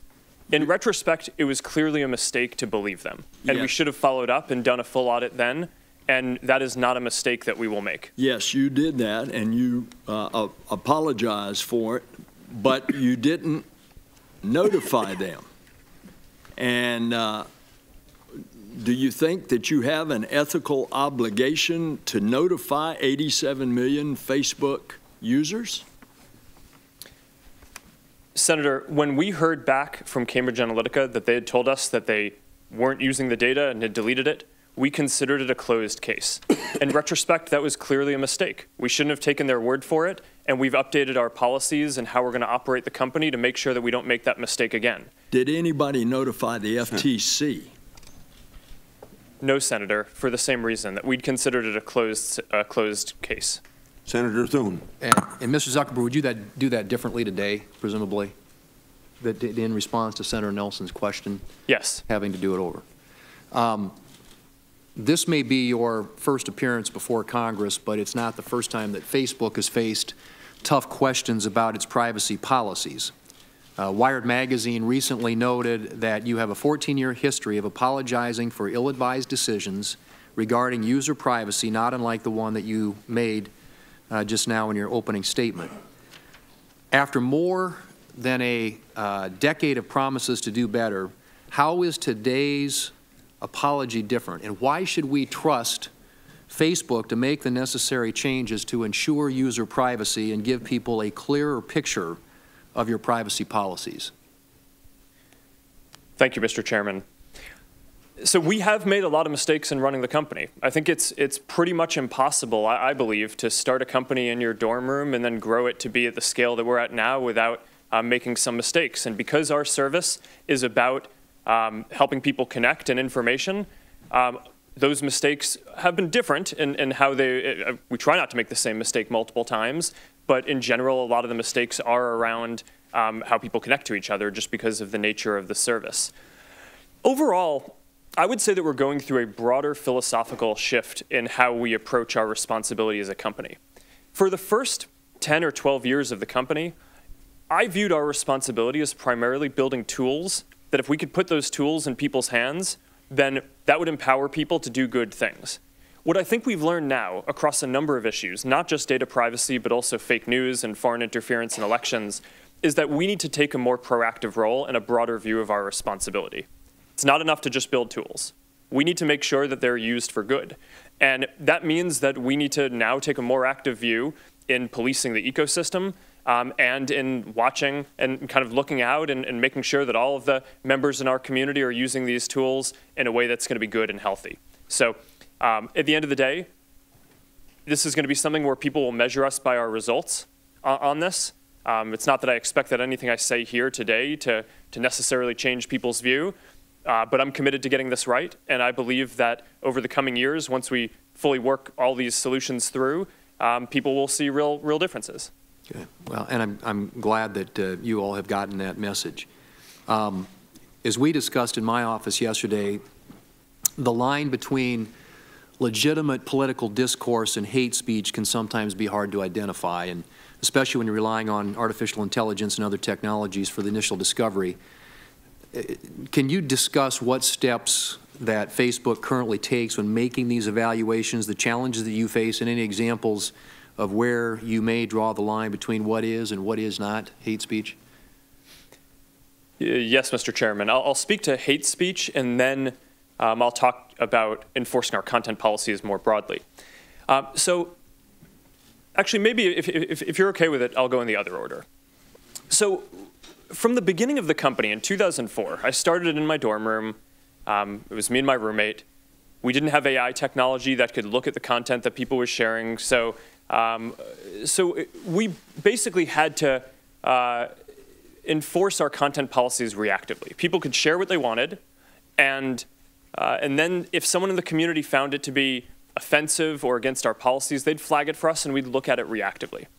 Now, increasingly, we are developing AI tools that can identify certain classes of bad activity proactively and flag it for our team at Facebook. By the end of this year, by the way, we're going to have more than 20,000 people working on security and content review, working across all these things. So when content gets flagged to us, we have those people look at it, and if it violates our policies, then we take it down. Some problems lend themselves more easily to AI solutions than others. So hate speech is one of the hardest, because determining if something is hate speech is very linguistically nuanced, right? You need to understand what is a slur and whether something is hateful, not just in English, but the majority of people on Facebook use it in languages that are different across the world. Contrast that, for example, with an area like finding terrorist propaganda, which we've actually been very successful at deploying AI tools on already. Today, as we sit here, 99% of the ISIS and Al-Qaeda content that we take down on Facebook, our AI systems flag before any human sees it. So that's a success in terms of rolling out AI tools that can proactively police and enforce safety across the community. Hate speech, I am optimistic that over a 5 to 10 year period, we will have AI tools that can get into some of the nuances, the linguistic nuances of different types of content to be more accurate in flagging things for our systems. But today, we're just not there on that. So a lot of this is still reactive. People flag it to us. We have people look at it. We have policies to try to make it as not subjective as possible. But until we get it more automated, there's a higher error rate than I'm happy with. Thank you, Senator Feinstein. Thanks, Mr. Chairman. Mr. Zuckerberg, what is Facebook doing to prevent foreign actors from interfering in U.S. elections? Thank you, Senator. This is one of my top priorities in 2018, is to get this right. One of my greatest regrets in running the company is that we were slow in identifying the Russian information operations in 2016. We expected them to do a number of more traditional cyber attacks, which we did identify and notify the campaigns that they were trying to hack into them, but we were slow at identifying the type of new information operations. When did you identify new operations? It was right around the time of the 2016 election itself. So since then, 2018 is an incredibly important year for elections, not just with the US midterms, but around the world. There are important elections in India, in Brazil, in Mexico, in Pakistan, and in Hungary that we want to make sure that we do everything we can to protect the integrity of those elections. Now, I have more confidence that we're going to get this right because since the 2016 election, there have been several important elections around the world where we've had a better record. There was the French presidential election, there's the German election, there was the US Senate Alabama special election last year. Explain what is better about the record. So we've deployed new AI tools that do a better job of identifying fake accounts that may be trying to interfere in elections or spread misinformation. And between those 3 elections, we were able to proactively remove tens of thousands of accounts that before they could contribute significant harm. And the nature of these attacks, though, is that there are people in Russia whose job it is to try to exploit our systems and other internet systems and other systems as well. So this is an arms race. Right? I mean, they're going to keep on getting better at this, and we need to invest in keeping on getting better at this too, which is why one of the things I mentioned before is we're going to have more than 20,000 people by the end of this year working on security and content review across the company. Speak for a moment about automated bots that spread disinformation. What are you doing to punish those who exploit your platform in that regard? Well, you're not allowed to have a fake account on Facebook. Your content has to be authentic. So we build technical tools to try to identify when people are creating fake accounts, especially large networks of fake accounts like the Russians have, in order to remove all of that content. After the 2016 election, our top priority was protecting the integrity of other elections around the world. But at the same time, we had a parallel effort to trace back to Russia the IRA activity, the Internet Research Agency activity. That was the part of the Russian government that did this activity in 2016. And just last week, we were able to determine that a number of Russian media organizations that were sanctioned by the Russian regulator were operated and controlled by this Internet Research Agency. So we took the step last week, that was a pretty big step for us, of taking down sanctioned news organizations in Russia as part of an operation to remove 270 fake accounts and pages, part of their broader network in Russia. That was actually not targeting international interference as much as, sorry, let me correct that. It was primarily targeting spreading misinformation in Russia itself, as well as certain Russian-speaking neighboring countries. How many accounts of this type have you taken down? Across, in the IRA specifically, the ones that we've pegged back to the IRA, we can identify the 470 in the American elections and the 270 that we specifically went after in Russia last week. There are many others that our systems catch, which are more difficult to attribute specifically to Russian intelligence. But the number would be in the tens of thousands of fake accounts that we remove. And I'm happy to have my team follow up with you on more information if that would be helpful. Would you please? I think this is very important. If you knew in 2015 that Cambridge Analytica was using the information of Professor Kogan's, why didn't Facebook ban Cambridge in 2015? Why'd you wait another Senator, year? that's a great question. Cambridge Analytica wasn't using our services in 2015 as far as we can tell. So this is clearly one of the questions that I asked our team as soon as I learned about this is why did we wait until we found out about the reports last month to ban them? It's because as of the time that we learned about their activity in 2015, they weren't an advertiser, they weren't running pages, so we actually had nothing to ban. Thank you. Thank you, Mr. Chairman. Yeah, thank you, Senator Feinstein. Now, Senator Hatch. Well, in my opinion, this is the most intense public scrutiny I've seen for a tech-related hearing since the Microsoft hearing that I chaired back in the late 1990s. The recent stories about Cambridge Analytica and data mining on social media have raised serious concerns about consumer privacy. And naturally, I know you understand that. At the same time, these stories touch on the very foundation of the Internet economy and the way the websites that drive our Internet economy make money. Some have professed themselves shocked that companies like Facebook and Google share user data with advertisers. Did any of these individuals ever stop to ask themselves why Facebook and Google don't charge for access? Nothing in life is free. Everything involves trade-offs. If you want something without having to pay money for it, you're going to have to pay for it in some other way, it seems to me. And that's what we're seeing here. And these great websites that don't charge for access, they extract value in some other way. And there's nothing wrong with that as long as they're upfront about what they're doing. To my mind, the issue here is transparency. It's consumer choice. Do users understand what they're agreeing to when they access a website or agree to terms of service? Are websites upfront about how they extract value from users, or do they hide the ball? Do consumers have the information they need to make an informed choice regarding whether or not to visit a particular website? To my mind, these are questions that we should ask or be focusing on. Now, Mr. Zuckerberg, I remember well your first visit to Capitol Hill back in 2010. You spoke to the Senate Republican High-Tech Task Force, which I chair. You said back then that Facebook would always be free. Is that still your objective? Senator, yes. There will always be a version of Facebook that is free. It is our mission to try to help connect everyone around the world and to bring the world closer together.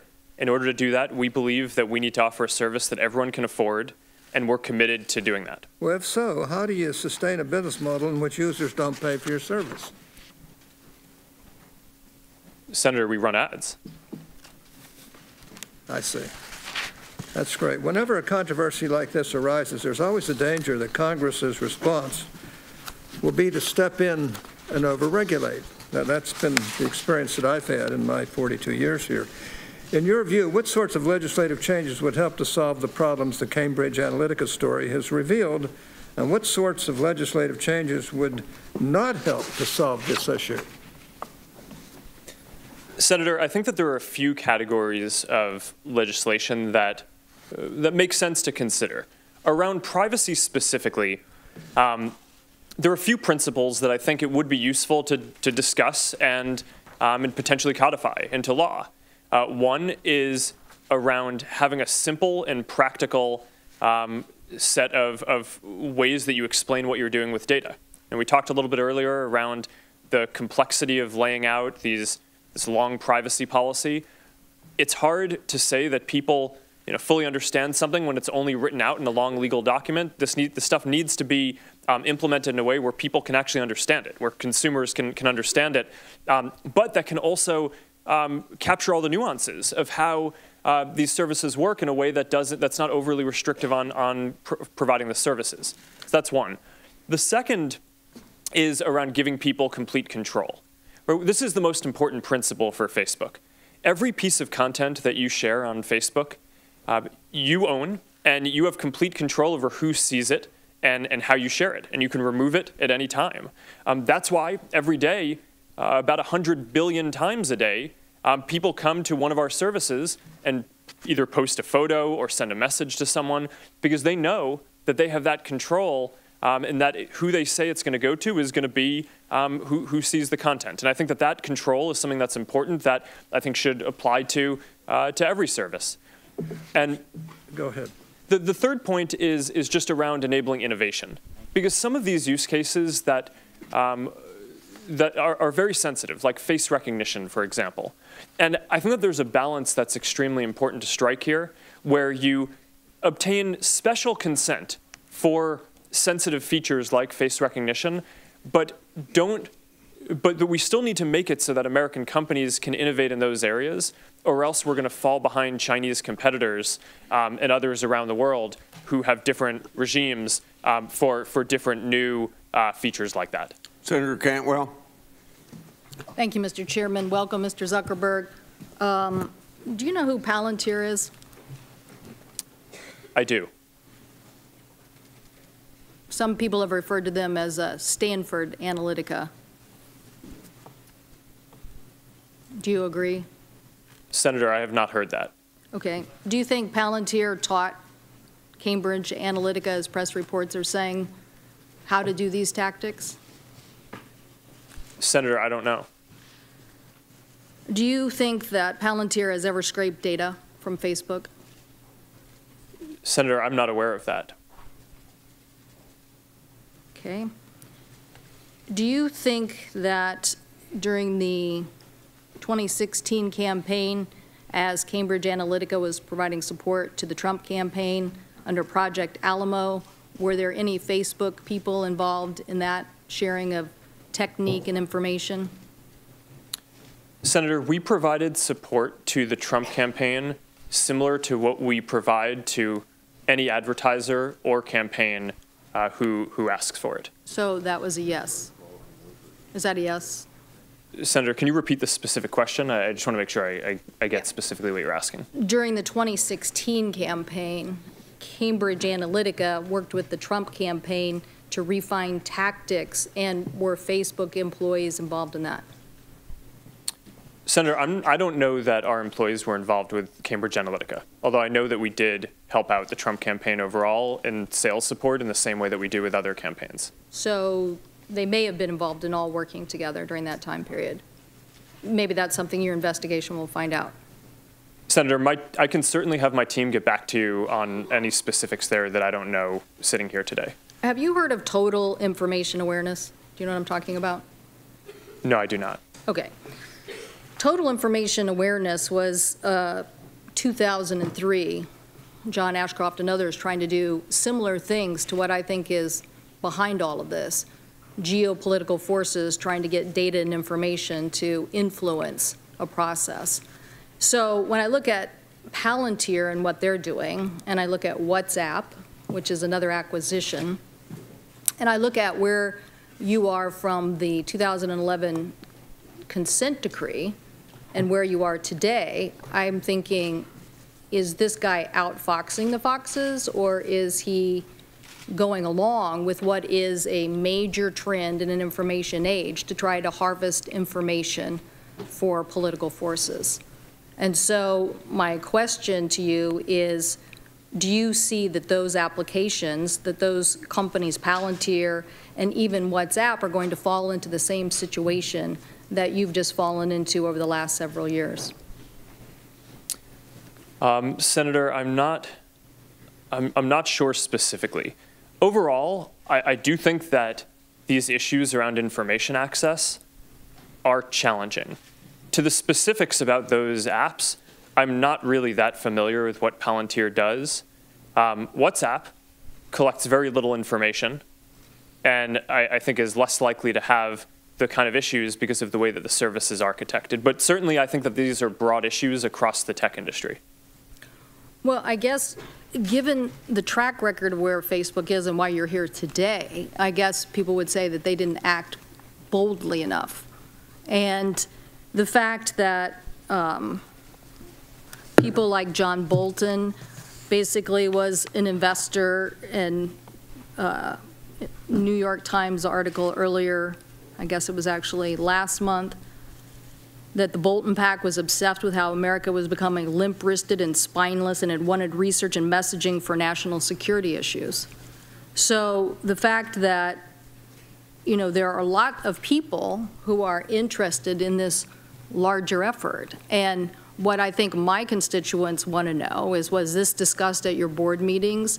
And what are the applications and interests that are being discussed without putting real teeth into this? We don't want to come back to this situation again. I believe you have all the talent. My question is whether you have all the will to help us solve this problem. Yes, Senator. So data privacy and foreign interference in elections are certainly topics that we have discussed at the board meeting. These are some of the biggest issues that the company has faced, and we feel a huge responsibility to get these right. Do you believe the European regulations should be applied here in the U.S.? Senator, I think everyone in the world deserves good privacy protection. And regardless of whether we implement the exact same regulation, I would guess that it would be somewhat different because we have somewhat different sensibilities in the U.S. as do other countries. We're committed to rolling out the controls and the affirmative consent and the special controls around sensitive types of technology like face recognition that are required in GDPR. We're doing that around the world. So I think it's certainly worth discussing whether we should have something similar in the U.S. But what I would like to say today is that we're going to go forward and implement that regardless of what the regulatory outcome is. Senator Wicker. Senator Thune will chair next. Senator Wicker. Thank you, Mr. Chairman. And Mr. Zuckerberg, thank you for being with us.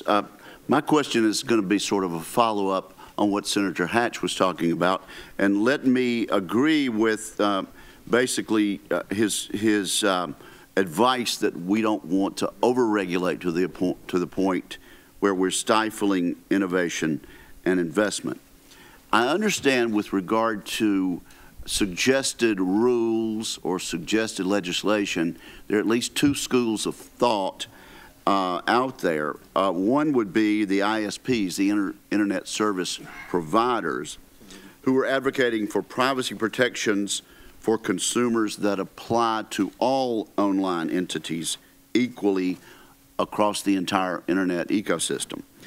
Now, Facebook is an edge provider, on the other hand. It's my understanding that many edge providers, such as Facebook, may not support that effort because edge providers have different business models than the ISPs and should not be considered like services. So do you think we need consistent privacy protections for consumers across the entire Internet ecosystem that are based on the type of consumer information being collected, used, or shared, regardless of the entity doing the collecting or using or sharing? Senator, this is an important question. I would differentiate between ISPs, which I consider to be the pipes of the internet, and the platforms like Facebook or Google or Twitter or YouTube that are the apps or platforms on top of that. I think in general, the expectations that people have of the pipes are somewhat different from the platforms. So there might be areas where there needs to be more regulation in one and less in the other, but I think that there are going to be other places where there needs to be more regulation of the other type. Specifically, though, on the pipes, one of the important issues that I think we face and have debated is when you say pipes, you mean ISPs. The ISPs. Yeah. And I know net neutrality has been a hotly debated topic. And one of the reasons why I have been out there saying that I think that should be the case is because I look at my own story of when I was getting started building Facebook at Harvard. I only had one option for an ISP to use. And if I had to pay extra in order to make it so that my app could potentially be seen or used by other people, then we probably wouldn't be here today. Okay, but we're talking about privacy concerns, and let me just say we'll have to follow up on this. But I think you and I agree this is going to be one of the major items of debate if we have to go forward and do this from a governmental standpoint. Let me just move on to another couple of items. Is it true that, as was recently publicized, that Facebook collects the call and text histories of its users that use Android phones? Senator, we have an app called Messenger for sending messages to your Facebook friends, and that app offers people an option to sync their text messages into the messaging app, and to make it so that so basically, so you could have one app where it has both your texts and your Facebook messages in one place. We also allow people the option of you can opt in or out of that. Yes, it is opt-in. Opt out. It is opt in. You have to affirmatively say that you want to sync that information before we get access to it. Unless you opt in, you don't collect that call and text history. That is correct. And is that true for, is this practice done at all with minors, or do you make an exception there for persons aged 13 to 17? I do not know. We can follow up. Okay, do that. Let's do that. One other thing. There have been reports that Facebook can track a user's internet browsing activity even after that user has logged off of the Facebook platform. Can you confirm whether or not this is true? Senator, I want to make sure I get this accurate, so it would probably be better to have my team follow up. So you afterwards. don't know? I know that people use cookies on the internet, and that you can probably correlate activity between sessions. We do that for a number of reasons, including security and including measuring ads to make sure that the ad experiences are the most effective, which of course people can opt out of. But I want to make sure that I'm precise in my answer, so when you let me follow up. When you get back to me, sir, would you also let us know how Facebook discloses to its users that engaging in this type of tracking gives us that result? Yes. And thank you very much. Thank you, Senator Wicker. Senator Leahy's up next. Thank you. Mr. Zuckerberg, I assume Facebook's been served with subpoenas from the special counsel Mueller's office. Is that correct? Yes. Have you or anyone at Facebook been interviewed by the special counsel's office? Yes. Have you been interviewed? I have not. I have not. Others have. I believe so, and I want to be careful here because that our work with the special counsel is confidential, and I want to make sure that in an open session I'm not revealing something that's confidential. I understand. That's why I made clear that you have been contacted, you have had subpoenas. Actually, let me clarify that. I actually am not aware of a subpoena. I believe that there may be, but I know we're working with them. Thank you. 6 months ago, your general counsel promised us that you were taking steps to prevent Facebook from serving what I would call an unwitting co-conspirator in Russian interference. But these unverified, divisive pages are on Facebook today. They look a lot like the anonymous groups of Russian agents used to spread propaganda during the 2016 election. Are you able to confirm whether they're Russian-created groups? Yes or no? Senator, are you asking about those specifically? Yes. Senator, last week we actually announced a major change to our ads and pages policies that we will be verifying the identity of every single advertiser. Specific ones, do you know whether they are? I am not familiar with those pieces of content specifically. But if you decided this policy of a week ago, you'd be able to verify them? We are working on that now. What we're doing is we're going to verify the identity of any advertiser who's running a political or issue-related ad. This is basically what the Honest Ads Act is proposing, and we're following that. And we're also going to do that for pages. But you can't answer on these. I'm not familiar with those specific cases. Will you find out the answer and get back to me? I'll have my team get back to you.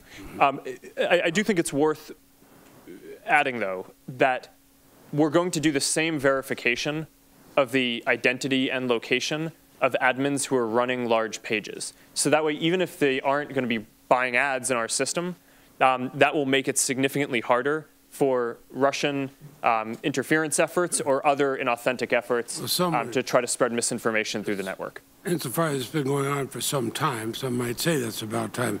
6 months ago, I asked your general counsel about Facebook's role as a breeding ground for hate speech against Rohingya refugees. Recently, UN investigators blamed Facebook for playing a role in inciting possible genocide in Myanmar, and there has been genocide there. Now, you say you use AI to find this. This is the type of content I'm referring to. It calls for the death of a Muslim journalist. Now, that threat went straight through your detection systems. It spread very quickly. And then it took attempt after attempt after attempt and the involvement of civil society groups to get you to remove it. Why couldn't it be removed within 24 hours? Senator, what's happening in Myanmar is a terrible tragedy, and we need to do more. We all agree with that. Okay. But UN investigators have blamed, you blame Facebook for playing a role in the genocide. We all agree it's terrible. How can you dedicate, and will you dedicate, the resources to make sure such hate speech is taken down within 24 hours? Yes, we're working on this. And there are 3 specific things that we're doing.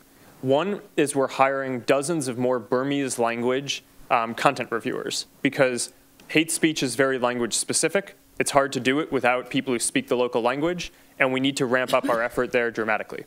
Second is we're working with civil society in Myanmar to identify specific hate figures so we can take down their accounts rather than specific pieces of content. And third is we're standing up a product team to do specific product changes in Myanmar and other countries that may have similar issues in the future to prevent this from happening. When Senator Cruz and I sent a letter to Apple asking what they're going to do about Chinese censorship. My question, I'll place it. That'd be great. Thank you, Senator Leahy. Place for the record, I want to know what you will do about Chinese censorship when they come to you. Senator Graham's up next. Thank you. Are you familiar with Andrew Bosworth? Yes, Senator, I am. He said, so we connect more people, maybe someone dies in a terrorist attack, coordinated on our tools. The ugly truth is that we believe in connecting people so deeply that anything that allows us to connect more people more often is de facto good. Do you agree with that? No, Senator, I do not. And as context, Boz wrote that. Boz is what we call him internally. He wrote that as an internal note. We have a lot of discussion internally. I disagreed with it at the time that he wrote it. If you looked at the comments on the internal discussion, the vast majority of people internally did too. That you did a poor job as a CEO communicating your displeasure with such thoughts, because if he had understood where you were at, he would never said it to begin with. Well, Senator, we try to run our company in a way where people can express different opinions internally. Well, this is an opinion that really disturbs me. And if somebody worked for me that said this, I'd fire him. Who's your biggest competitor? Senator, we have a lot of competitors. Who's your biggest? I think the categories of, do you want just one? I'm not sure I can give one, but can I give a bunch? Mm-hmm. So there are 3 categories that I would focus on.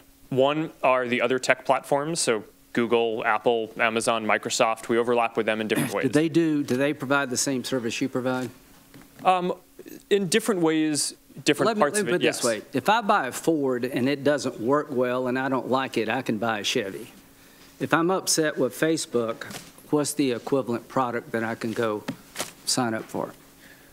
Well, there's the second category that I was going to talk about. I'm not talking about categories. I'm talking about, is there real competition you face? Because car companies face a lot of competition. If they make a defective car it gets out in the world, people stop buying that car, they buy another one. Is it an alternative to Facebook in the private sector? Yes, Senator. The average American uses 8 different apps to communicate with their friends and stay in touch with people, ranging from texting apps to email. Which is the same service you provide? Well, we provide a number of different services. Is Twitter the same as what you do? It overlaps with a portion of what we do. You don't think you have a monopoly? It certainly doesn't feel like that to me. Okay. So it doesn't. So Instagram, you bought Instagram. Why did you buy Instagram? Because they were very talented app developers who were making good use of our platform and understood our values. It was a good business decision. My point is that one way to regulate a company is through competition, through government regulation. Here's the question that all of us got to answer. What do we tell our constituents, given what's happened here, why we should let you self-regulate? What would you tell people in South Carolina that, given all the things we've just discovered here, it's a good idea for us to rely upon you to regulate your own business practices? Well, Senator, my position is not that there should be no regulation. Okay. I think the internet is increasingly important. Do you embrace regulation? I think the real question, as the internet becomes more important in people's lives, is what is the right regulation, not whether there should be or not. But you as a company welcome regulation? I think if it's the right regulation, then yes. You think the Europeans have it right? I think that they get things right. Have you ever submitted? That's true. So would you work with us in terms of what regulations you think are necessary in your industry? Absolutely. Okay. Would you submit to us some proposed regulations? Yes, and I'll have my team follow up with you so that way we can have this discussion across the different categories where I think that this discussion needs to happen. Look forward to it. When you sign up for Facebook, you sign up for terms of service. Are you familiar with that? Yes. Okay. It says, the terms govern your use of Facebook and the products, features, apps, services, technologies, software we offer, Facebook's products or products, except where we expressly state that separate terms and not these apply. I'm a lawyer, I have no idea what that means. But when you look at terms of service, this is what you get. Do you think the average consumer understands what they're signing up for? I don't think that the average person likely reads that whole document. Yeah. But I think that there are different ways that we can communicate that and have a responsibility to do so. Do you agree with me that you better come up with different ways because this ain't working? Well, Senator, I think in certain areas that is true. And I think in other areas, like the core part of what we do, right? If you think about just at the most basic level, people come to Facebook, Instagram, WhatsApp, Messenger about 100 billion times a day to share a piece of content or a message with a specific set of people.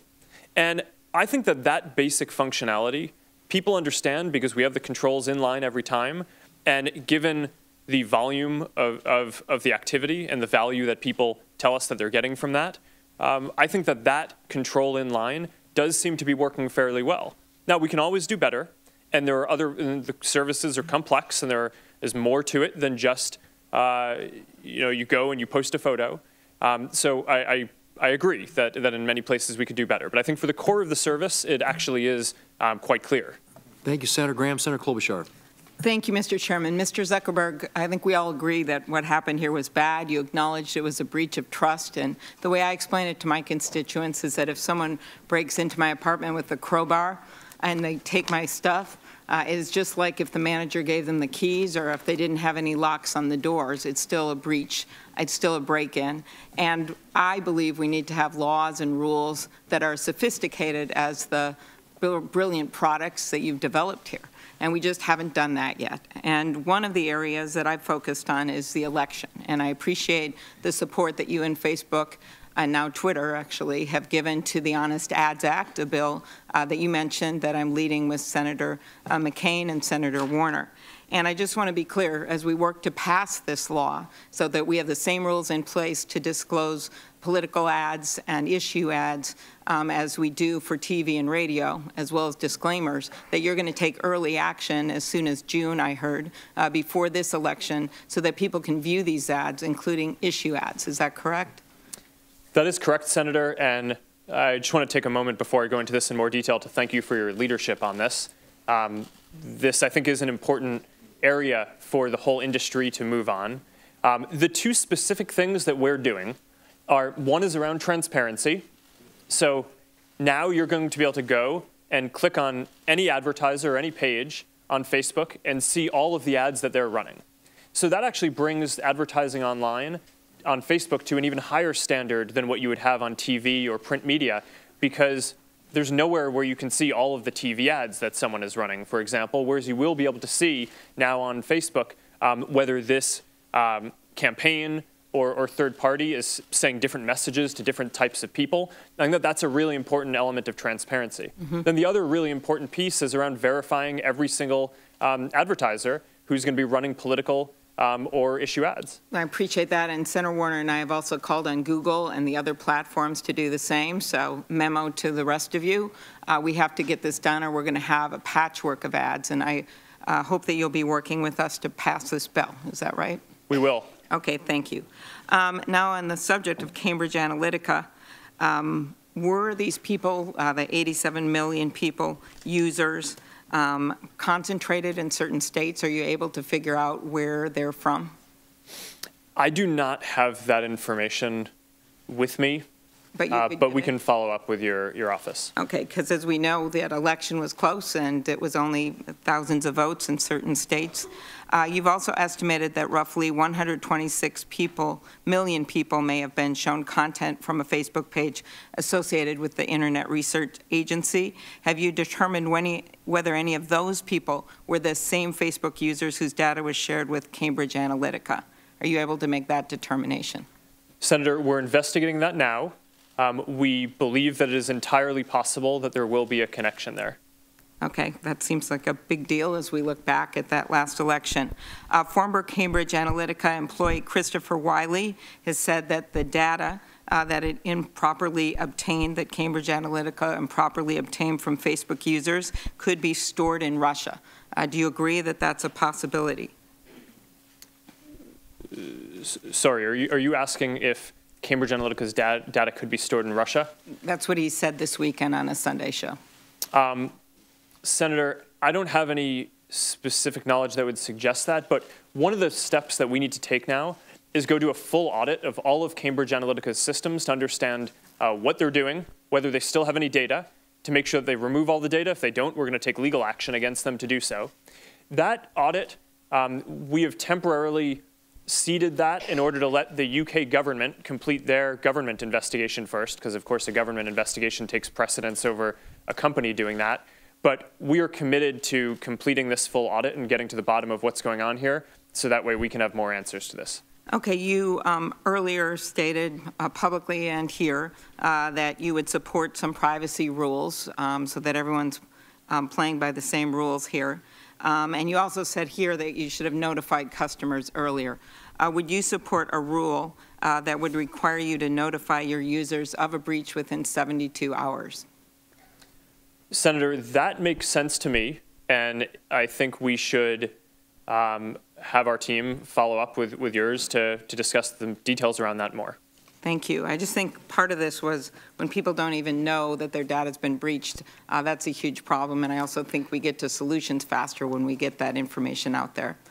Thank you, and we look forward to passing this bill. We'd love to pass it before the election on the honest ads, and looking forward to better disclosure this election. Thank you. Thank you, Senator Klobuchar. Senator Blunt's up next. Thank you, Mr. Chairman. Mr. Zuckerberg, nice to see you. When I saw you not too long after I entered the Senate in 2011, I told you when I sent my business cards down to be printed, they came back from the Senate print shop with the message that was the first business card they'd ever printed a Facebook address on. There are days when I've regretted that, but more days when we get lots of information that we need to get. There are days when I wonder if the Facebook friends is a little misstated. It doesn't seem like I have those every single day. But, you know, the platform you've created is really important. Now, my son, Charlie, who's 13, is dedicated to Instagram, so he'd want to be sure I mentioned him while I was here with you. I haven't printed that on my card yet. I will say that, but I think we have that account as well. Lots of ways to connect people. And the information, obviously, is an important commodity, and it's what makes your business work. I get that. However, I wonder about some of the collection efforts, and maybe we can go through largely just even yes and no, and then we'll get back to more expansive discussion of this. But do you collect user data through cross-device tracking?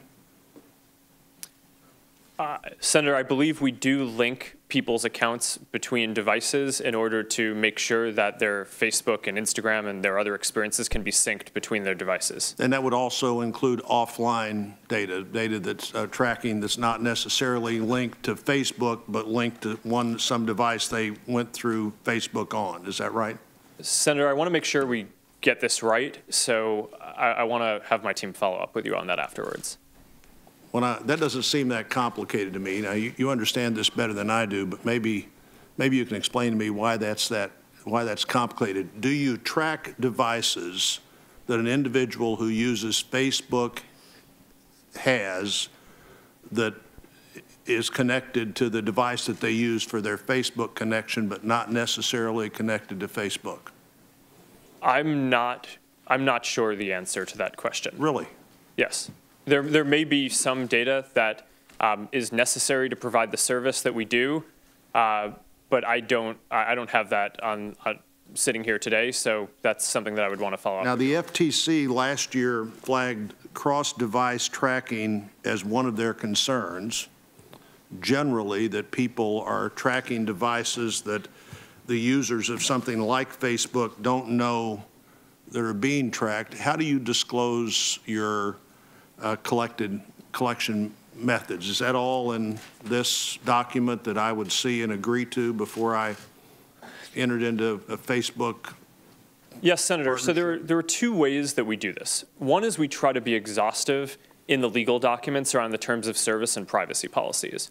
But more importantly, we try to provide inline controls so that people that are in plain English that people can understand.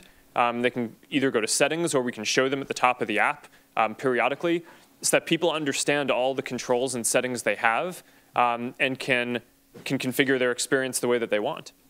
So do people now give you permission to track specific devices in their contract? And if they do, is that a relatively new addition to what you do?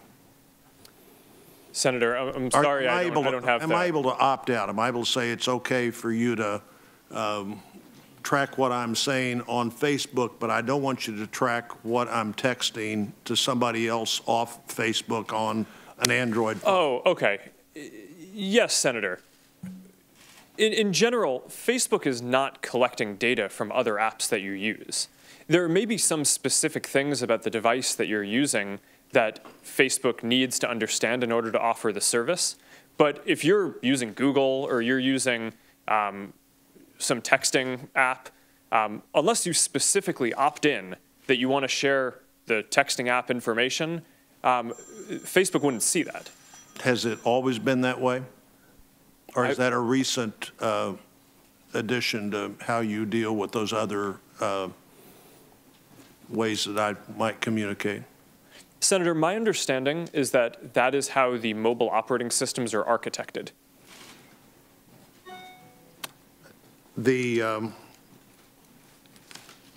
So do you don't have bundled permissions for how I can agree to what devices I may use that you may have contact with? Do you bundle that permission, or am I able to one it individually say what I'm willing for you to watch and what I don't want you to watch? And I think we may have to take that for the record based on everybody else's time. Thank you, Senator Blunt. Next up, Senator Durbin. Thank you very much, Mr. Chairman. Mr. Zuckerberg, would you be comfortable sharing with us the name of the hotel you stayed in last night?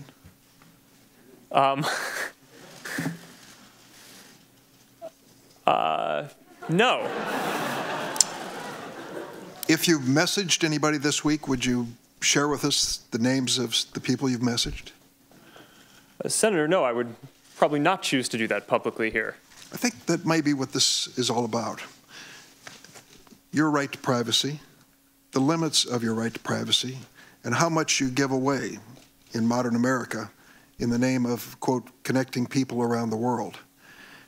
A question basically of what information Facebook's collecting, who they're sending it to, and whether they ever asked me in advance my permission to do that. Is that a fair thing for a user of Facebook to expect? Yes, Senator. I think everyone should have control over how their information is used. And as we've talked about in some of the other questions, I think that is laid out in some of the documents. But more importantly, you want to give people control in the product itself. So the most important way that this happens across our services is that every day people come to our services to choose to share photos or send messages. And every single time they choose to share something, they have a control right there about who they want to share it with. But that level of control is extremely important. They certainly know within the Facebook pages who their friends are, but they may not know, as has happened, and you've conceded this point in the past, that sometimes that information is going way beyond their friends, and sometimes people have made money off of sharing that information. Correct? Senator, you're referring, I think, to our developer platform, and it may be useful for me to give some background on how we set that up, if that's useful. I have 3 minutes left, so maybe you can do that for the record, because I have a couple of the questions I'd like to ask. You have recently announced something that is called Messenger Kids. Facebook created an app allowing kids between the ages of 6 and 12 to send video and text messages through Facebook as an extension of their parents' account. You have cartoon-like stickers and other features designed to appeal to little kids, first graders, kindergartners. On January 30th, the Campaign for Commercial-Free Childhood and lots of other child development organizations warned Facebook. They pointed to a wealth of research demonstrating that excessive use of digital devices and social media is harmful to kids, and argued that young children simply are not ready to handle social media accounts at age 6. In addition, there are concerns about data that's being gathered about these kids. Now, there are certain limits in the law, we know. There's the Children's Online Privacy Protection Act. What guarantees can you give us that no data from Messenger Kids is or will be collected or shared with those that might violate that law? All right, Senator, so a number of things I think are important here. The background on Messenger Kids is we heard feedback from thousands of parents that they want to be able to stay in touch with their kids and call them, use apps like FaceTime when they're working late or not around and want to communicate with their kids, but they want to have complete control over that. So I think we can all agree that when your kid is 6 or 7, even if they have access to a phone, you want to be able to control everyone who they can contact. And there wasn't an app out there that did that. So we built this service to do that. The app collects a minimum amount of information that is necessary to operate the service. So for example, the messages that people send is something that we collect in order to operate the service. But in general, that data is not going to be shared with third parties. It is not connected to the broader Facebook experience. Excuse me, as a lawyer, I picked up on that word in general, the phrase in general. It seems to suggest that in some circumstances it will be shared with third parties. No, it will not. All right. Would you be open to the idea that someone having reached adult age, having grown up with Messenger Kids, should be allowed to delete the data that you've collected? Senator, yes. As a matter of fact, when you become 13, which is our legal limit, or limiter, we don't allow people under the age of 13 to use Facebook, you don't automatically go from having a Messenger Kids account to a Facebook account. You have to start over and get a Facebook account. So I think it's a good idea to consider making sure that all that information is deleted, and in general, people are going to be starting over when they get their Facebook or other accounts. I'll close because I just have a few seconds. Illinois has a Biometric Information Privacy Act, our state does, which is to regulate the commercial use of facial, voice, finger, and iris scans and the like. We're now in a fulsome debate on that, and I'm afraid Facebook has come down to the position trying to carve out exceptions to that. I hope you'll fill me in on how that is consistent with protecting privacy. Thank you. Thank you, Senator Durbin. Senator Cornyn. Thank you, Mr. Zuckerberg, for being here. I know up until 2014, the mantra or motto of Facebook was move fast and break things. Is that correct? I don't know when we changed it. but the mantra is currently move fast with stable infrastructure, which is a much less sexy mantra. Sounds much more boring, but my question is, during the time that it was Facebook's mantra or motto to move fast and break things, do you think some of the misjudgments, perhaps mistakes that you've admitted to here were as a result of that culture or that attitude, particularly as regards to personal privacy of the information of your subscribers? Senator, I do think that we made mistakes because of that, but the broadest mistakes that we made here are not taking a broad enough view of our responsibility. And that wasn't a matter, the move fast cultural value is more tactical around whether engineers can ship things and different ways that we operate. But I think the big mistake that we've made looking back on this is viewing our responsibility as just building tools rather than viewing our whole responsibility as making sure that those tools are used for good. Well, and I appreciate that, because previously or early in the past, we've been told that platforms like Facebook, Twitter, Instagram, and the like are neutral platforms, and the people who own and run those for profit, and I'm not criticizing doing something for profit in this country, but they bore no responsibility for the content. You agree now that Facebook and other social media platforms are not neutral platforms, but bear some responsibility for the content. I agree that we're responsible for the content. And I think that there's one of the big societal questions that I think we're going to need to answer is the current framework that we have is based on this reactive model that assumed that there weren't AI tools that could proactively tell whether something was terrorist content or something bad. So it naturally relied on requiring people to flag for a company and then the company needing to take reasonable action. In the future, we're going to have tools that are going to be able to identify more types of bad content. And I think that there are moral and legal obligation questions that I think we'll have to wrestle with as a society about when we want to require companies to take action proactively on certain of those things and when that gets in the way of... I appreciate that. I have 2 minutes left to ask you questions. So you interestingly, the terms of what do you call it? The terms of service is a legal document which discloses to your subscribers how their information is going to be used, how Facebook is going to operate. And but you concede that you doubt everybody reads or understands that legalese, those terms of service. So is that to suggest that the consent that people give subject to that terms of service is not informed consent? In other words, they may not read it, and even if they read it, they may not understand it?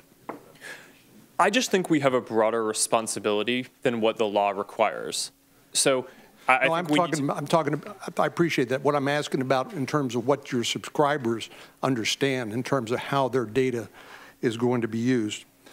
But let me go to the terms of service. Under paragraph number 2, you say you own all of the content and information you post on Facebook. That's what you've told us here today a number of times. So if I choose to terminate my Facebook account, can I bar Facebook or any third parties from using the data that I had previously supplied for any purpose whatsoever? Yes, Senator. If you delete your account, we should get rid of all of your information. You should, or we do? Do you?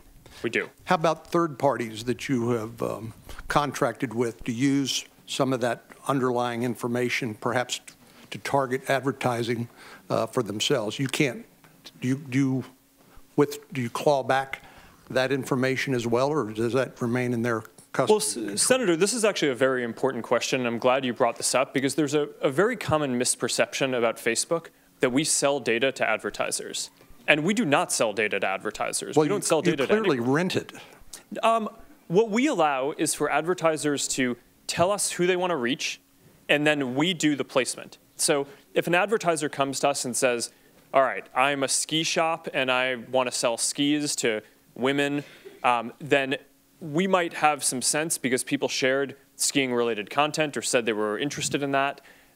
They shared whether they're a woman, and then we can show the ads to the right people without that data ever changing hands and going to the advertiser. That's a very fundamental part of how our model works and something that is often misunderstood, so I appreciate that you brought that up. Thank you, Senator Cornyn. We had indicated earlier on that we would take a couple of breaks, give our witness an opportunity, and I think we've been going now for just under 2 hours. So I think what we'll do is do a few more. Zuckerberg, are you want to keep going? I mean, maybe 15 minutes. Okay. Does that work? All right, we'll keep going. Senator Blumenthal is up next, and we will commence. Thank you, Mr. Chairman. Thank you for being here today, Mr. Zuckerberg. You have told us today, and you've told the world, that Facebook was deceived by Alexander Kogan when he sold user information to Cambridge Analytica, correct? Yes. I want to show you the terms of service that Alexander Kogan provided to Facebook. And note for you that, in fact, Facebook was on notice that he could sell that user information. Have you seen these terms of service before? I have not. Who in Facebook was responsible for seeing those terms of service that put you on notice that that information could be sold? Senator, our app review team would be responsible for that. Has anyone been fired on that app review team? Senator, not because of this. Doesn't that term of service conflict with the FTC order that Facebook was under at that very time that this term of service was, in fact, provided to Facebook? And you'll note that the FTC order specifically requires Facebook to protect privacy. Isn't there a conflict there? Senator, it certainly appears that we should have been aware that this app developer submitted a term that was in conflict with the rules of the platform. Well, what happened here was, in effect, willful blindness. It was heedless and reckless, which, in fact, amounted to a violation of the FTC consent decree. Would you agree? No, Senator. My understanding is not that this was a violation of the consent decree, but as I've said a number of times today, I think we need to take a broader view of our responsibility around privacy than just what is mandated in the current laws. Well, here is my reservation, Mr. Zuckerberg, and I apologize for interrupting you, but my time is limited. We've seen the apology tours before. You have refused to acknowledge even an ethical obligation to have reported this violation of the FTC consent decree. And we have letters, we've had contacts with Facebook employees, and I'm going to submit a letter for the record from Sandy Parakilas, with your permission, that indicates not only a lack of resources, but lack of attention to privacy. And so my reservation about your testimony today is that I don't see how you can change your business model unless there are specific rules of the road. Your business model is to monetize user information, to maximize profit over privacy. And unless there are specific rules and requirements enforced by an outside agency, I have no assurance that these kinds of vague commitments are going to produce action. So I want to ask you a couple of very specific questions, and they are based on legislation that I've offered, the My Data Act, legislation that Senator Markey is introducing today, the Consent Act, which I'm joining. Don't you agree that companies ought to be required to provide users with clear, plain information about how their data will be used and specific ability to consent to the use of that information? Senator, I do generally agree with what you're saying, and I laid that out earlier when I talked about what... Would you agree to an opt-in as opposed to an opt-out? Senator, I think that certainly makes sense to discuss, and I think the details around this matter a lot. Would you agree that users should be able to access all of their information? Senator, yes, of course. All of the information that you collect as a result of purchases from data brokers, as well as tracking them? Senator, we have already a download your information tool that allows people to see and to take out all of the information that they've put into Facebook or that Facebook knows about them. So yes, I agree with that. We already have that. I have a number of other specific requests that you agree to support as part of legislation. I think legislation is necessary. The rules of the road have to be the result of congressional action. Facebook has participated recently in the fight against the scourge of sex trafficking, and the bill that we've just passed, it will be signed into law tomorrow. SESTA, the Stop Exploiting Sex Trafficking Act, was the result of our cooperation. I hope that we can cooperate on this kind of measure as well. Senator, I look forward to having my team work with you on this. Thank you, Senator Blumenthal. Senator Cruz. Thank you, Mr. Chairman. Mr. Zuckerberg, welcome. Thank you for being here. Mr. Zuckerberg, does Facebook consider itself a neutral public forum? Senator, we consider ourselves to be a platform for all ideas. Let me ask the question again. Does Facebook consider itself to be a neutral public forum? And representatives of your company have given conflicting answers on this. Are you a First Amendment speaker expressing your views, or are you a neutral public forum allowing everyone to speak? Senator, here's how we think about this. I don't believe that there is certain content that clearly we do not allow, right? Hate speech, terrorist content, nudity, anything that makes people feel unsafe in the community. From that perspective, that's why we generally try to refer to what we do as a platform for all ideas. Let me try, just because the time is constrained. It's just a simple question. The predicate for Section 230 immunity under the CDA is that you are a neutral public forum. Do you consider yourself a neutral public forum, or are you engaged in political speech, which is your right under the First Amendment? Well, Senator, our goal is certainly not to engage in political speech. I'm not that familiar with the specific legal language of the law that you speak to, so I would need to follow up with you on that. I'm just trying to lay out how broadly I think about this. Well, Mr. Zuckerberg, I will say there are a great many Americans who I think are deeply concerned that Facebook and other tech companies are engaged in a pervasive pattern of bias and political censorship. There have been numerous instances with Facebook. In May of 2016, Gizmodo reported that Facebook had purposely and routinely suppressed conservative stories from trending news, including stories about CPAC, including stories about Mitt Romney, including stories about the Lois Lerner IRS scandal, including stories about Glenn Beck. In addition to that, Facebook has initially shut down the Chick-fil-A Appreciation Day page, has blocked a post of a Fox News reporter, has blocked over 24 Catholic pages, and most recently blocked Trump supporters Diamond and Silk's page with 1.2 million Facebook followers after determining their content and brand were, quote, unsafe to the community. To a great many Americans, that appears to be a pervasive pattern of political bias. Do you agree with that assessment? Senator, let me say a few things about this.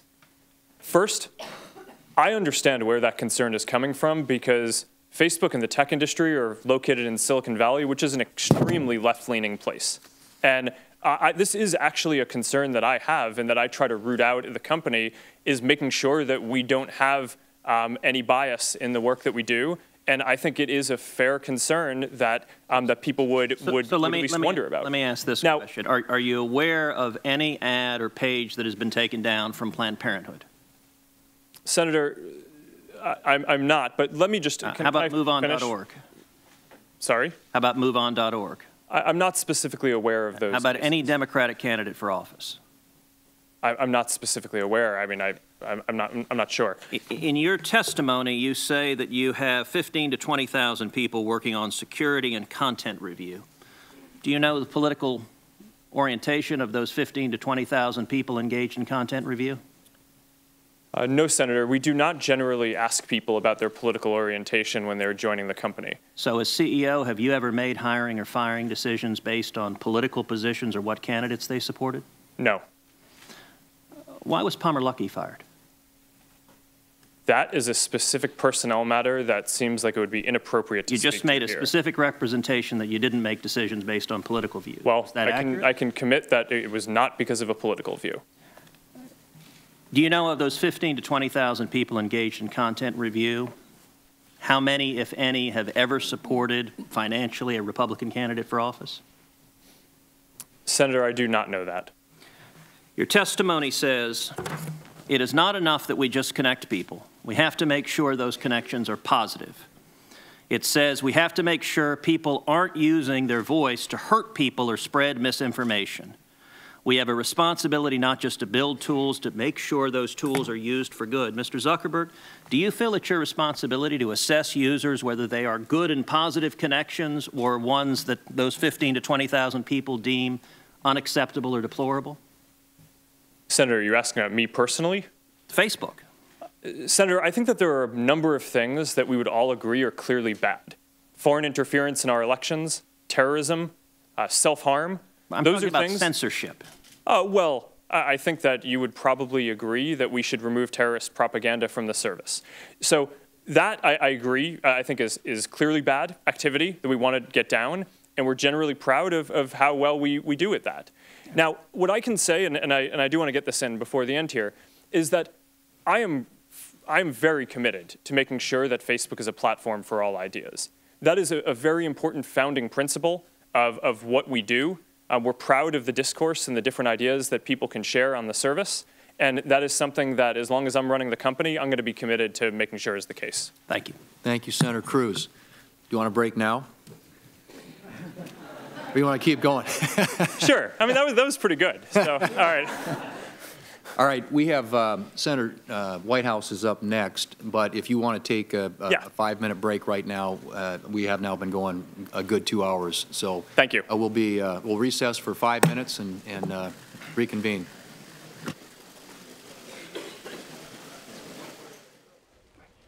And we've been listening to Facebook CEO Mark Zuckerberg testifying in front of a congressional panel. He's been facing a slew of questions, some more difficult than others. We're going to bring in our panel now. Dan Patterson is a senior writer for Tech Republic. Jennifer Greigel is an assistant professor of communications at Syracuse University's Newhouse School of Public Communications. And Roger Cheng, the executive editor of CNET News.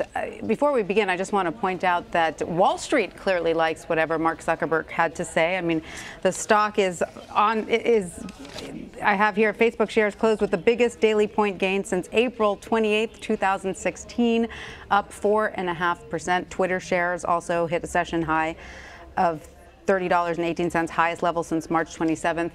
Do we think that senators liked it as much as Wall Street? Dan, what do you think? I think there was a diverse spectrum of reactions from senators, and clearly some of them were well trained and well prepared to ask technical questions. Other senators were getting in the right direction or pointing in the right direction, but maybe didn't have the tech sophistication to ask the questions.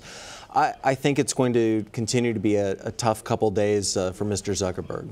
There were a couple of times when I felt that senators were asking the right questions, but Mark Zuckerberg was able to divert them. Like the question about device sharing, correct? It seemed as if that was a legitimate question. So that could have touched upon a really interesting topic about whether or not Facebook tracks multiple devices, regardless of whether or not the Facebook app is there. He was able to kind of pivot away from that and talk about other apps on the phone, in which he said, no, of course, Facebook doesn't take data from other apps, which is obviously already a clear no-no and a pretty obvious gimme for him. Right, and Dan, because you mentioned there is something out there called Silver Push. Correct. And explain what that is and why it's possible Facebook uses it. There is a very legitimate advertising company called Silver Push, and what Silver Push does is, in their language, connect your devices. So they will listen to your television, to your phone, particularly on Android devices, if you have given apps that use Silver Push technology permission. Now, the question of does Facebook listen to my phone has been a large topic of conversation. It's often dismissed as a conspiracy theory, but what we do know is that audio technology, audio listening and signaling technology, viewers can go to silverpush.co right now and look at how their technology works, and it's fair to assume that Facebook, on the bleeding edge of artificial intelligence, uses similar technologies. Right. And Jennifer, I want to ask you about a question that Senator Cantwell put to Mr. Zuckerberg. She asked, and it seemed as if she also sort of caught him off guard. She asked about Peter Thiel's Palantir, correct? Explain what that is. I don't think a lot of people are familiar with it and why she asked. It's another social media data analytics company that does a lot of listening. They work with police departments around the world. Peter Thiel had founded the company, and he's also on the board of Facebook. And it was widely reported, which is why it was surprising that Mark Zuckerberg was shocked, widely reported that somebody from Palantir had gone and helped out Cambridge Analytica in the design of their app. So it was surprising that he just kind of punted that one. Yeah, he did. And now, Roger, I want to ask you, he did seem open to regulation. I mean, there were a couple of times when senators almost gave him a pass and said, explain why there shouldn't be regulation. And he'd say, well, I'm okay with some regulation. Well, the key term is he said, I welcome regulation if it's the right regulation. Right. And that's a really, really loaded term there, is basically regulation on Facebook's terms. And as Jen, you mentioned, like, they probably already have lobbyists writing the regulations they want to present to the Congress. Yes, although at least one senator asked, will you please submit the regulations that you think we should implement? Well, it goes to show you, though, there's a bit of a lack of technical savvy with some of these senators. They're not entirely sure how to regulate these companies. Absolutely. It also goes to show how powerful Facebook is, because they don't want to fight the company in regulation. So if there's common ground where they agree on it, start there. Right. So they want that buy-in from Mark Zuckerberg. And Dan Zuckerberg was asked whether he thought the European privacy regulations should be applied to the U.S., and he said it's worth a conversation. Well, it's certainly worth a conversation for his peers at other big data firms. And in fact, while we were watching there, I received a message from a source who works at another large data company. And he said, honestly, the GDPR, the General Data Privacy Regulation that goes into effect in May, on May 25th, well, first of all, it will affect every company in the world because your data in the cloud isn't in one location, it's in multiple locations. So kind of by default, they have to protect your data according to the EU's regulation. Now, the GDPR, or an American version of the GDPR, could have significant implications for almost every cloud and algorithmically based company, because it would really clamp down on the technical components of how these companies operate. Absolutely. And when he talked about regulation, he said, just remember, we don't want to clamp down on innovation, and he specifically brought up the technology around face recognition. And certainly there are many ways that that could go wrong, but he said, you know, other countries like China are already full steam ahead on that. Let's not clamp it down here, which is something probably a lot of Republican senators especially were happy to hear. He does support the Honest Ads Act, it seems, which at this point will probably go into It's so deeply tied to Russia at this point that is, again, easy territory for him to go in and agree on. He is actually focusing the regulators on things that he knows he already needs to fix. This is strategic. Dan Patterson, Jennifer Griegel, and Roger Cheng, thank you so much for that. Lawmakers are warning President Trump against firing special counsel Robert Mueller after the president attacked the Russia investigation as a witch hunt. But today at the White House, Press Secretary Sarah Huckabee Sanders was pressed on whether President Trump even had the authority to do so. She says he does. Does he believe he has the power to fire Special Counsel Robert Mueller? Does he believe that's within his power? Certainly believes he has the power to do so. You said the president believes he has the power to fire Robert Mueller, because usually most legal experts believe that he would have to order Deputy Attorney General Rod Rosenstein to fire Mueller, and Rosenstein could, of course, refuse. I know a number of individuals in the legal community, and including at the Department of Justice, said he has the power to do so, but I don't have any further announcements on. Consistently said that it is. They've told me, I've asked. They've said that it's Rod Rosenstein oversees special counsel, and only he has the power to fire the special counsel. Again, we've been advised that the president certainly has the power to make that decision. I can't go anything beyond that. After the briefing, Justice reporter Paula Reed filed this report detailing the White House response. Tanya, the biggest headline out of this briefing is that the president believes he has the unilateral authority to fire special counsel Robert Mueller. Now, I've been covering this investigation for about a year now, and consistently Justice Department officials have told me that only the Deputy Attorney General Rod Rosenstein, who's overseeing the Russia investigation, only he can actually fire the special counsel. He's the one who of course, appointed the special counsel. So this is actually pretty significant development because we saw yesterday the president's anger sort of entered a new phase in terms of his frustration at his own Justice Department. There are now 2 separate criminal investigations into the president's inner circle. And of course, yesterday's raids were approved by folks at the highest levels of the Justice Department. So I think the biggest thing here that's happened in this briefing today is the president believes he alone can fire the special counsel. Thank you. The White House was also asked about the FBI raid at the home and office of President Trump's personal attorney, Michael Cohen.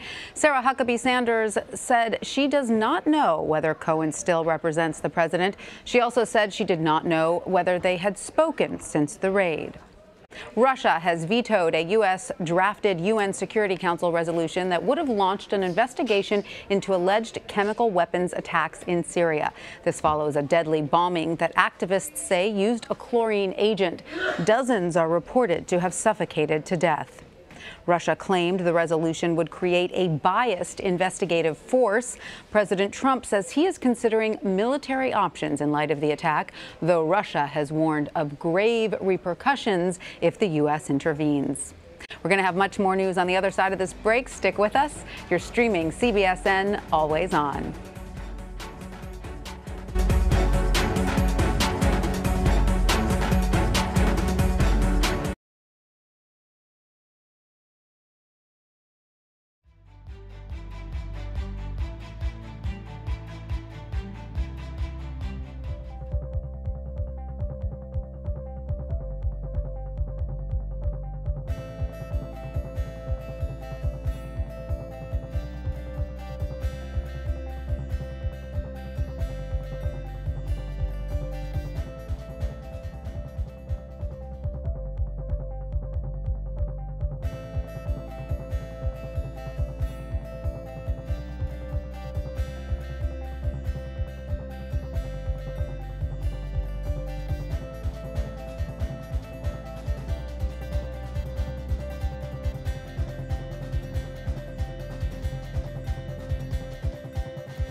Have you or anyone at Facebook been interviewed by the special counsel's office? Yes. Have you been interviewed? I have not. I have not. Others have. I believe so, and I want to be careful here because that our work with the special counsel is confidential, and I want to make sure that in an open session I'm not revealing something that's confidential. I understand. That's why I made clear that you have been contacted, you have had subpoenas. Actually, let me clarify that. I actually am not aware of a subpoena. I believe that there may be, but I know we're working with them. Thank you. That was Facebook CEO Mark Zuckerberg, clearly caught a little off guard with a question about the Mueller probe in today's congressional hearing. Let's bring in CBS News contributor Ed O'Keefe from Washington. Ed, what do you make of that exchange? I mean, clearly Zuckerberg was not expecting that question. I think it was certainly one of the newsier moments here so far when it comes to sort of general news or beyond tech policy and what folks who track Facebook closely from a tech standpoint would care about, confirming that the company has been in touch with Robert Mueller's investigation. But you notice he said he himself has not been interviewed, and that would make sense, I would think, because, you know, it's a company that employs thousands of people. But regardless, it shows you that Mueller's tentacles stretch that far. The other news, I think, made throughout this is the fact that he has declined, so far at least, to commit to any specific legislation or potential policy changes. He was asked twice by different senators whether the European regulations that have been put in place, and don't ask me to characterize what exactly they are, but I know they're pretty strict, whether that makes sense in this country. And he kind of at first said, that may not work here, and at another blush said, actually it might. So potentially something like that could come about. But I think, you know, more than anything throughout, he's been contrite, and he's been contrite in soundbite friendly ways. So clearly he was coached on what exactly he should say, how he should say it. Talks a lot about how they're going to be hiring 20,000 more people to help police the site. Keeps hearkening back to his humble days in a Harvard dorm room creating this tool, as if that's going to win him some sympathy.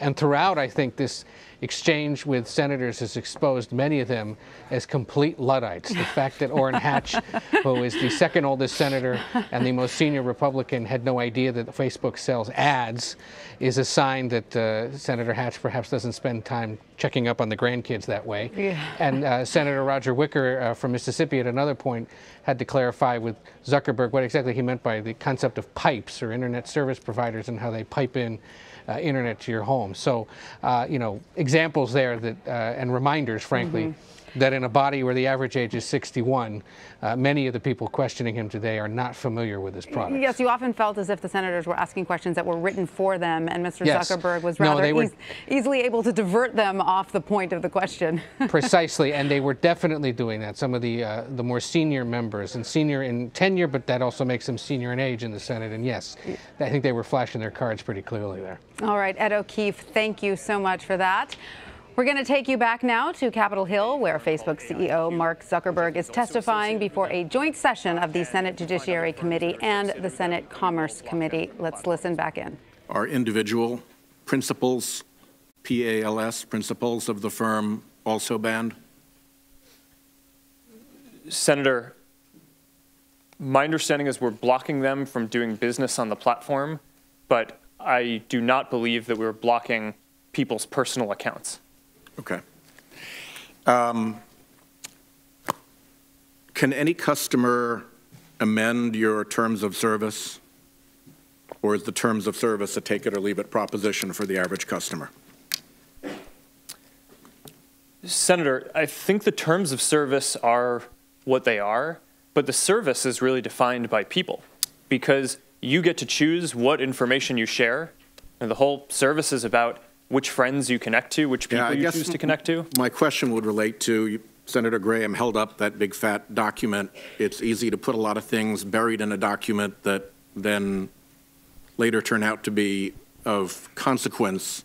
And all I wanted to establish with you is that that document that Senator Graham held up, that is not a negotiable thing with individual customers. That is a take it or leave it proposition for your customers to sign up to or not use the service. Senator, that's right on the terms of service, although we offer a lot of controls so people can configure the experience how they want. So last question on a different subject having to do with the authorization process that you are undertaking for entities that are putting up political content or so-called issue ad content. You've said that they all have to go through an authorization process before they do it. You said here, we will be verifying the identity. How do you look behind a shell corporation and find who's really behind it through your authorization process? Well, step back. Do you need to look behind shell corporations in order to find out who is really behind the content that's being posted? And if you may need to look behind a shell corporation, how will you go about doing that? How will you get back to the true, what lawyers would call beneficial owner of the site that is putting out the political material? Senator, are you referring to the verification of political and issue ads? Yes. And before that, political ads, yes. Yes. So what we're going to do is require a valid government identity, and we're going to verify the location. So we're going to do that so that way someone sitting in Russia, for example, couldn't say that they're in America and therefore able to run an election ad. But if they were running through a corporation domiciled in Delaware, you wouldn't know that they were actually a Russian owner. Senator, that's correct. Okay, thank you. My time has expired, and I appreciate the courtesy of the chair for the extra seconds. Thank you, Mr. Zuckerberg. Thank you, Mr. Chairman. Mr. Zuckerberg, I wanted to follow up on a statement that you made shortly before the break, just a few minutes ago. You said that there are some categories of speech, some types of content that Facebook would never want to have any part of, and it takes active steps to avoid disseminating, including hate speech, nudity, racist speech. I assume you also meant terrorist acts, threats of physical violence, things like that. Beyond that, would you agree that Facebook ought not be putting its thumb on the scale with regard to the content of speech, assuming it fits out of one of those categories that's prohibited? Senator, yes. There are generally two categories of content that we're very worried about. One are things that could cause real-world harm. So terrorism certainly fits into that. Self-harm fits into that. I would consider election interference to fit into that. And those are the types of things that I don't really consider there to be much discussion around whether those are good or bad topics. Yeah, and I'm not disputing that. What I'm asking is, once you get beyond those categories of things that are prohibited and should be, is it Facebook's position that it should not be putting its thumb on the scale? It should not be favoring or disfavoring speech based on its content, based on the viewpoint of that speech?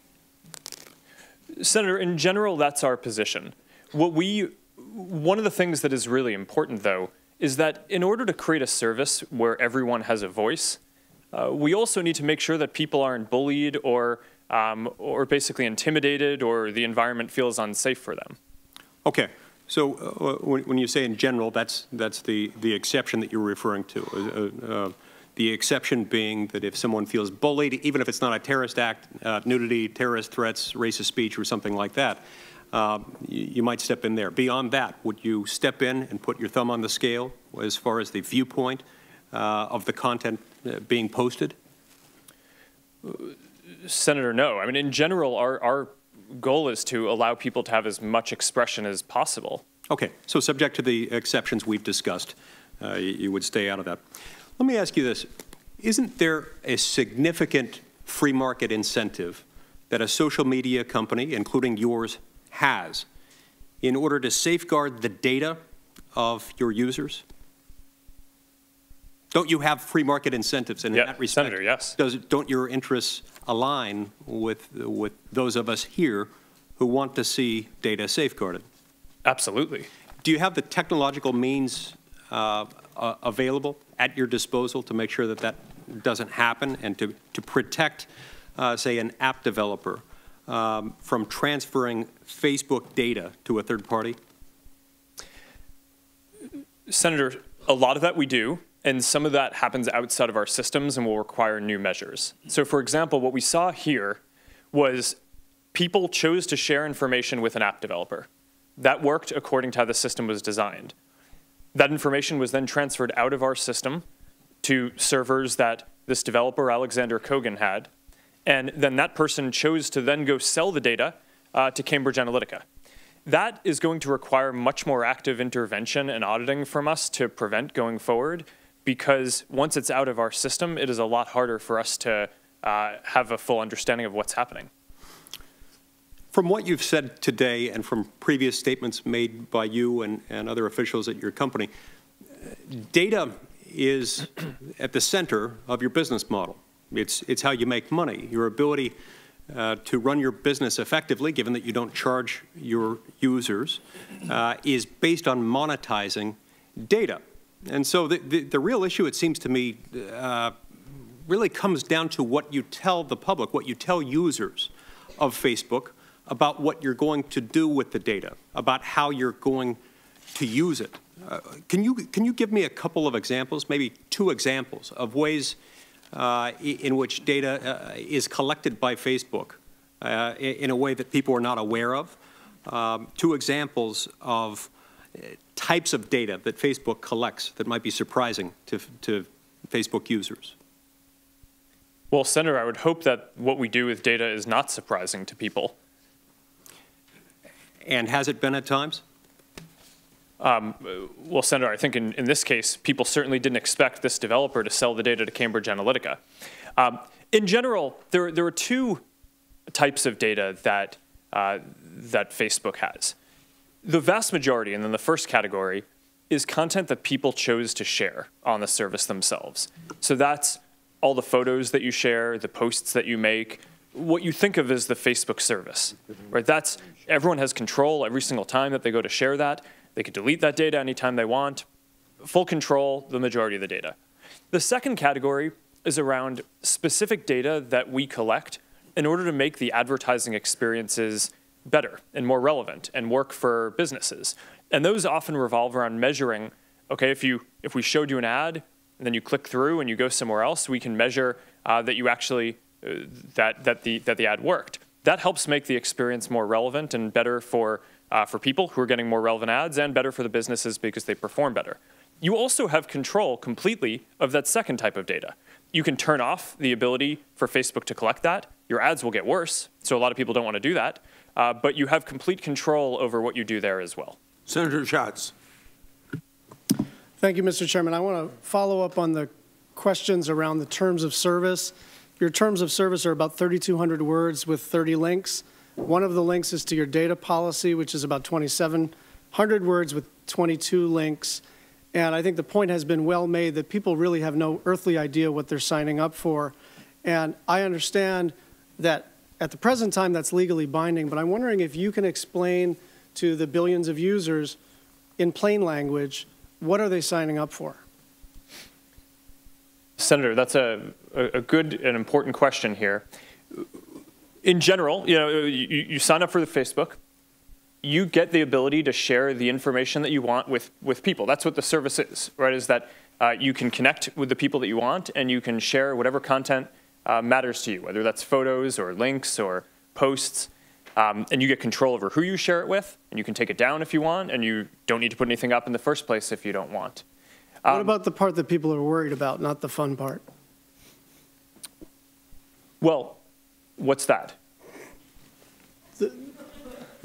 The part that people are worried about is that the data is going to be improperly used. So people are trying to figure out, are your DMs informing the ads? Are your browsing habits being collected?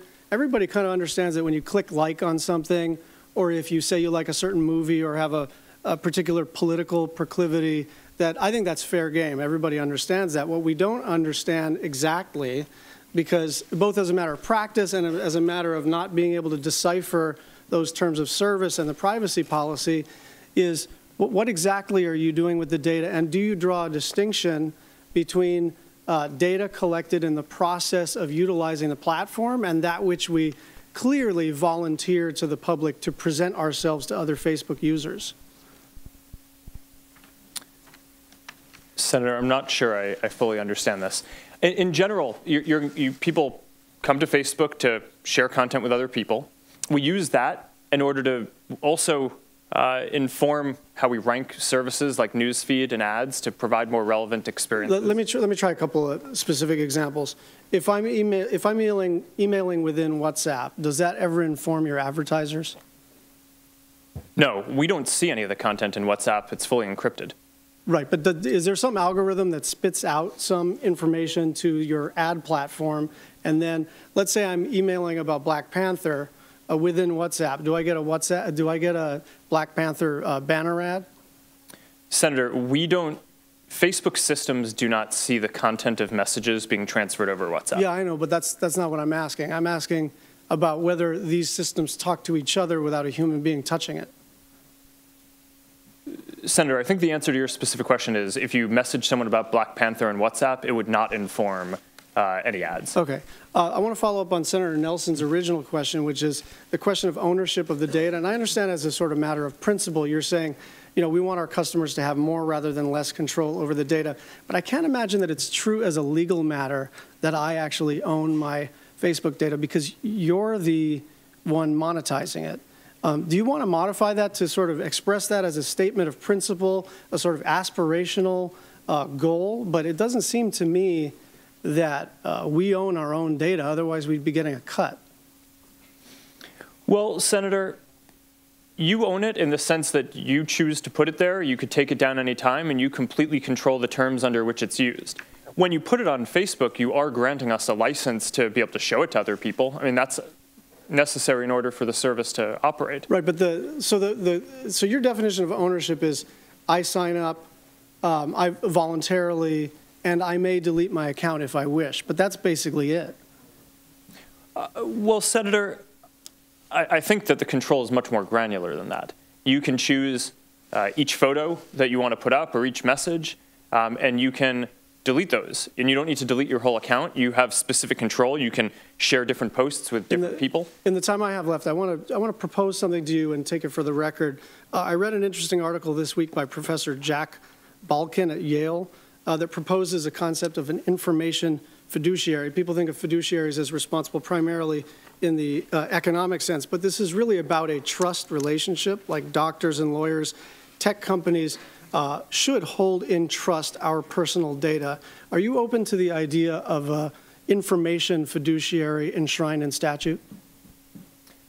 Senator, I think it's certainly an interesting idea, and Jack is very thoughtful in this space, so I do think it deserves consideration. Thank you. Fisher. Thank you, Mr. Chairman. Thank you, Mr. Zuckerberg, for being here today. I appreciate your testimony. The full scope of a Facebook user's activity can print a very personal picture, I think. And additionally, you have those 2 billion users that are out there every month, and so we all know that's larger than the population of most countries. So how many data categories do you store, does Facebook store, on the categories that you collect? Senator, can you clarify what you mean by data categories? Well, there's some past reports that have been out there that indicate that that Facebook collects about 96 data categories for those 2 billion active users. That's 192 billion data points that are being generated, I think, at any time from consumers globally. So how many does Facebook store out of that? Do you store any? Senator, I'm not actually sure what that is referring to. On the points that you collect information, if we call those categories, how many do you store of information that you are collecting? Senator, the way I think about this is there are 2 broad categories. This probably doesn't line up with whatever the specific report that you were seeing is, and I can make sure that we follow up with you afterwards to get you the information you need on that.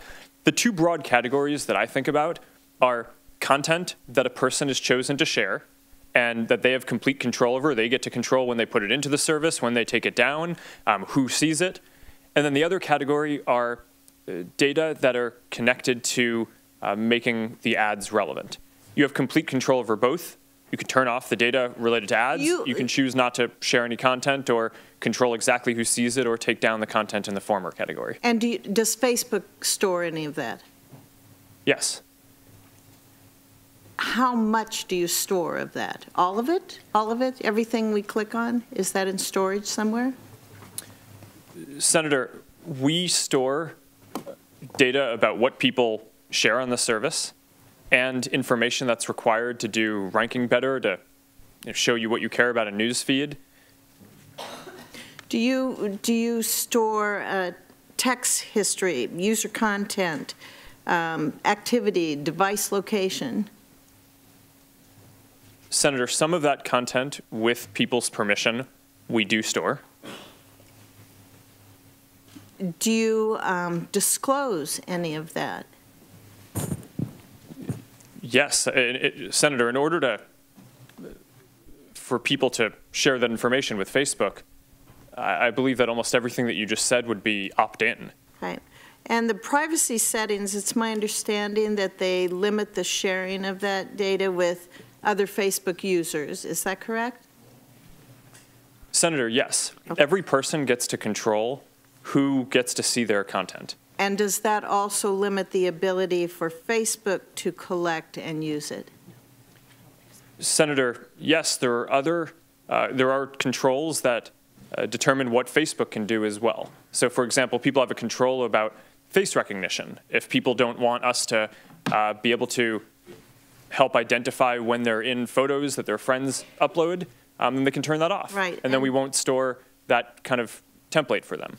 And there was some action taken by the FTC in 2011. And you wrote a Facebook post at the time on a public page on the internet that it used to seem scary to people, but as long as they could make their page private, they felt safe sharing with their friends online. Control was key. And you just mentioned control.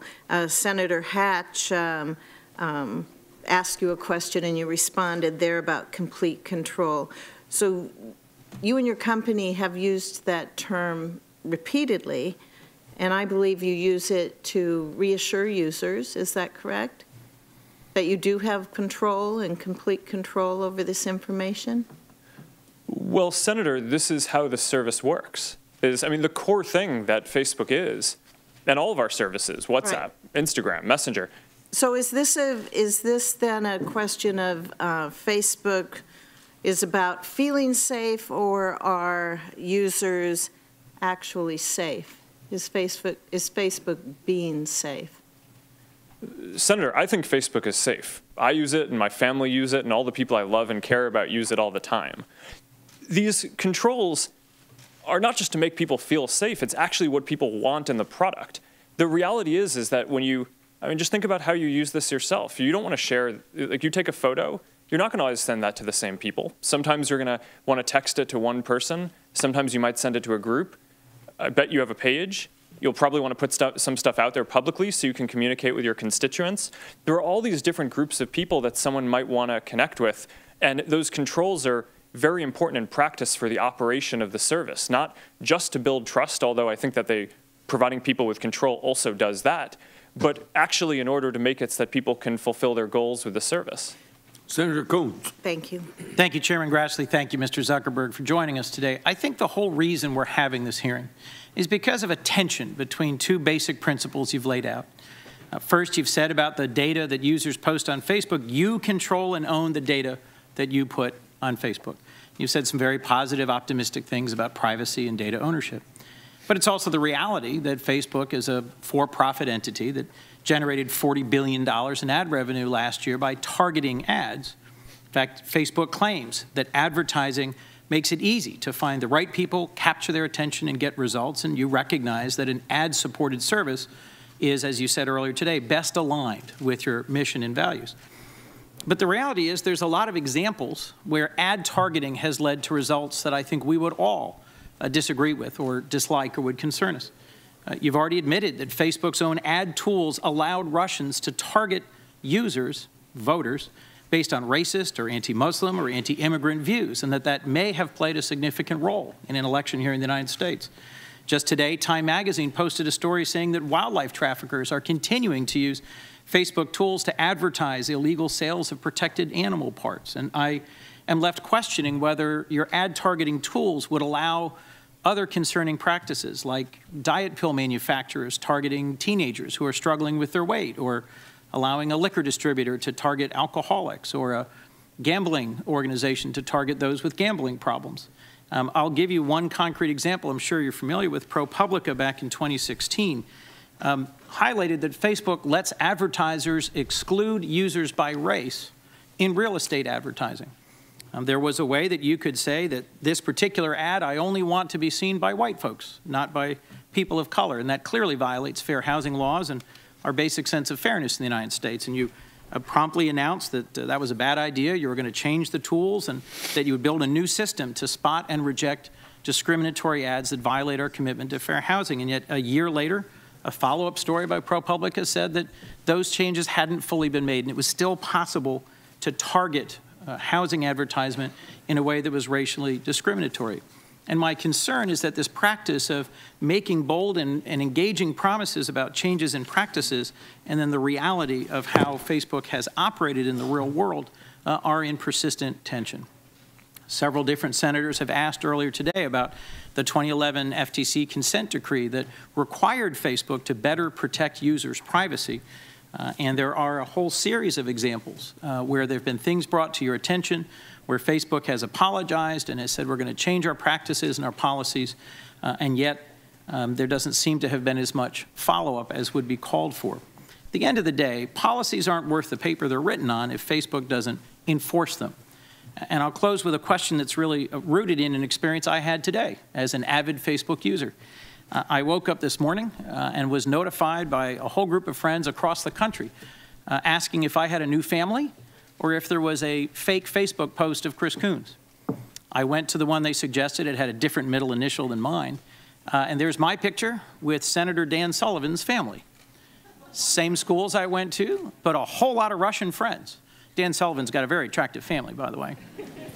And keep that for the record there, Mr. Chairman. The friends who brought this to my attention included people I went to law school with in Hawaii and our own Attorney General in the state of Delaware. And fortunately, I've got great folks who work in my office. I brought it to their attention. They pushed Facebook, and it was taken down by midday. But I'm left worried about what happens to Delawareans who don't have these resources. It's still possible to find Russian trolls operating on the platform. Hate groups thrive in some areas of Facebook, even though your policies prohibit hate speech and you've taken strong steps against extremism and terrorists. But is a Delawarean who's not in the Senate going to get the same sort of quick response? I've already gotten input from other friends who say they've had trouble getting a positive response when they've brought to Facebook's attention a page that's, frankly, clearly violative of your basic principles. My core question is, isn't it Facebook's job to better protect its users? And why do you shift the burden to users to flag inappropriate content and make sure it's taken down? Senator, there are a number of important points in there, and I think it's clear that this is an area, content policy enforcement, that we need to do a lot better on over time. The history of how we got here is we started off in my dorm room with not a lot of resources and not having the AI technology to be able to proactively identify a lot of this stuff. So just because of the sheer volume of content, the main way that this works today is that people report things to us, and then we have our team review that. And as I said before, by the end of this year, we're going to have more than 20,000 people at the company working on security and content review because this is important. Over time, we're going to shift increasingly to a method where more of this content is flagged upfront by AI tools that we develop. We've prioritized the most important types of content that we can build AI tools for today, like terror-related content, where I mentioned earlier that our systems that we deploy, I think, are taking down 99% of the ISIS and Al-Qaeda related content that we take down before a person even flags them to us. If we fast forward 5 or 10 years, I think we're going to have more AI technology that can do that in more areas. And I think we need to get there as soon as possible, which is why we're investing in that. I couldn't agree more. I just think we can't wait 5 years to get housing discrimination and personally offensive material out of Facebook. Thank you, I agree. Chairman. Senator Sass. Thank you, Mr. Chairman. Mr. Zuckerberg, thanks for being here. At current pace, you're due to be done with first round of questioning by about 1 a.m., so congratulations. I like Chris Coons a lot, with his own family or with Dan Sullivan's family. Both are great photos. But I want to ask a similar set of questions from the other side, maybe. I think the conceptual line between mere tech company, mere tools, and an actual content company, I think it's really hard. I think you guys have a hard challenge. I think regulation over time will have a hard challenge.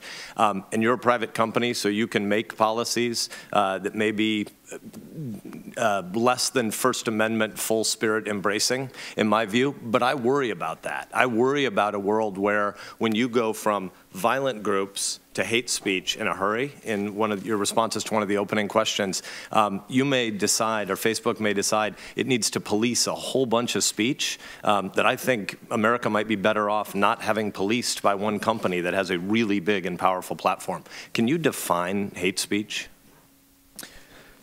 Senator, I think that this is a really hard question, and I think it's one of the reasons why we struggle with it. There are certain definitions that we have around, calling for violence or. Let's just agree on that. If somebody's calling for violence, that shouldn't be there. I'm worried about the psychological categories around speech. You used language of safety and protection earlier. We see this happening on college campuses all across the country. It's dangerous. 40% of Americans under age 35 tell pollsters they think the First Amendment is dangerous because you might use your freedom to say something that hurts somebody else's feelings. Guess what? There are some really passionately held views about the abortion issue on this panel today. Can you imagine a world where you might decide that pro-lifers are prohibited from speaking about their abortion views on your content, on your platform? I certainly would not want that to be the case. But it might really be unsettling to people who've had an abortion to have an open debate about that, wouldn't it? It might be, but I don't think that would fit any of the definitions of what we have.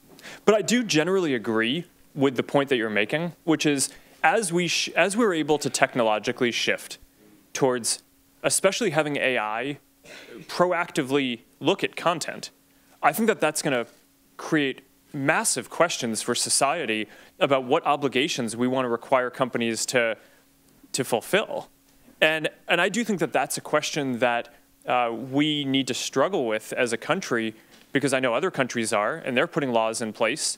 And I think that America needs to figure out and create the set of principles that we want American companies to operate under.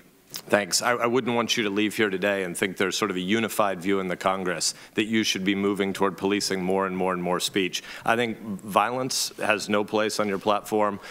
Sex traffickers and human traffickers have no place on your platform. But vigorous debates, adults need to engage in vigorous debates. I have only a little less than 2 minutes left, so I want to shift gears a little bit. But that was about adults. You're a dad. I'd like to talk a little bit about social media addiction. You started your comments today by talking about how Facebook is and was founded as an optimistic company. You and I have had conversations separate from here. I don't want to put words in your mouth, but I think as you've aged, you might be a little bit less idealistic and optimistic than you were when you started Facebook. As a dad, do you worry about social media addiction as a problem for America's teens? Well, my hope is that we can be idealistic but have a broad view of our responsibility. To your point about teens, this is certainly something that I think any parent thinks about, is how much do you want your kids using technology? At Facebook specifically, I view our responsibility as not just building services that people like, but building services that are good for people and good for society as well. So we study a lot of effects of well-being of our tools and broader technology. And like any tool, there are good and bad uses of it. What we find in general is that if you're using social media in order to build relationships, right? So you're sharing content with friends, you're interacting, then that is associated with all of the long-term measures of well-being that you would intuitively think of. Long-term health, long-term happiness, long-term feeling connected, feeling less lonely. But if you're using the internet and social media primarily to just passively consume content and you're not engaging with other people, then it doesn't have those positive effects and it could be negative. We're almost at time, so I want to ask you one more. Do social media companies hire consulting firms to help them figure out how to get more dopamine feedback loops so that people don't want to leave the platform? No, Senator. That's not how we talk about this or how we set up our product teams. We want our products to be valuable to people, and if they're valuable, then people choose to use them. Are you aware of other social media companies that do hire such consultants? Not sitting here today. Thanks. Senator Markey. Thank you, Mr. Chairman. In response to Senator Blumenthal's pointed questions, you refused to answer whether Facebook should be required by law to obtain clear permission from users before selling or sharing their personal information. So I'm going to ask it one more time. Yes or no? Should Facebook get clear permission from users before selling or sharing sensitive information about your health, your finances, your relationships? Should you have to get their permission? That's essentially the consent decree with the Federal Trade Commission that you signed in 2011. Should you have to get permission? Should the consumer have to opt in? Senator, we do require permission to use the system and to put information in there and for all the uses of it. I want to be clear. We don't sell information. So regardless of whether we could get permission to do that, that's just not a thing that we're going to go do. So would you support legislation?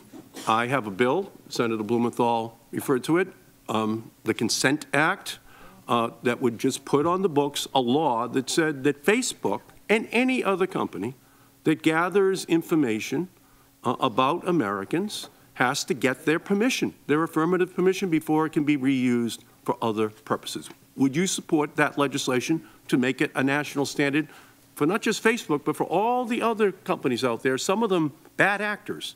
Would you support that legislation? Senator, in general, I think that principle is exactly right, and I think we should have a discussion around how to best codify would you support legislation to back that general principle, that opt-in, that getting permission is the standard? Would you support legislation to make that the American standard? Europeans have passed that as a law. Facebook's going to live with that law beginning on May 25th. Would you support that as the law in the United States? Senator, as a principle, yes, I would. I think the details matter a lot. Right, but assuming that we work out the details, you do support opt-in as the standard, getting permission affirmatively as the standard for the United States. Is that correct? Senator, I think that that's the right principle. And 100 billion times a day in our services, when people go to share content, they choose who they want to share it affirmatively. You could support a law that enshrines that as the promise that we make to the American people, that permission has to be obtained before their information is used. Is that correct? Senator, yes. I've said that in principle. I think that makes sense, and the details matter, and I look forward to having our team work with you on fleshing that out. Right. So the next subject, because I want to, again, I want to make sure that we kind of drill down here. You earlier made reference to the Child Online Privacy Protection Act of 1999, which I am the author of. So that is the Constitution for child privacy protection online in the country, and I'm very proud of that. But there are no protections additionally for a 13, a 14, or a 15-year-old. They get the same protections that a 30-year-old or a 50-year-old get. So I have a separate piece of legislation to ensure that kids who are under 16 absolutely have a privacy bill of rights, and that permission has to be received from their parents or the children before any of their information is reused for any other purpose other than that which was originally intended. Would you support a child online privacy bill of rights for kids under 16 to guarantee that that information is not reused for any other purpose without explicit permission from the parents or the kids? Senator, I think as a general principle, I think protecting minors and protecting their privacy is extremely important. And we do a number of things on Facebook to do that already, which I'm happy to get into. I appreciate it. I'm talking about a law. I'm talking about a law. Would you support a law to ensure that kids under 16 have this privacy bill of rights? I had this conversation with you in your office 7 years ago about this specific subject in Palo Alto. And I think that's really what the American people want to know right now. What is the protections of this? What are the protections that are going to be put on the books for their families, but especially for their children. Would you support a privacy bill of rights for kids where opt-in is the standard? Yes or no?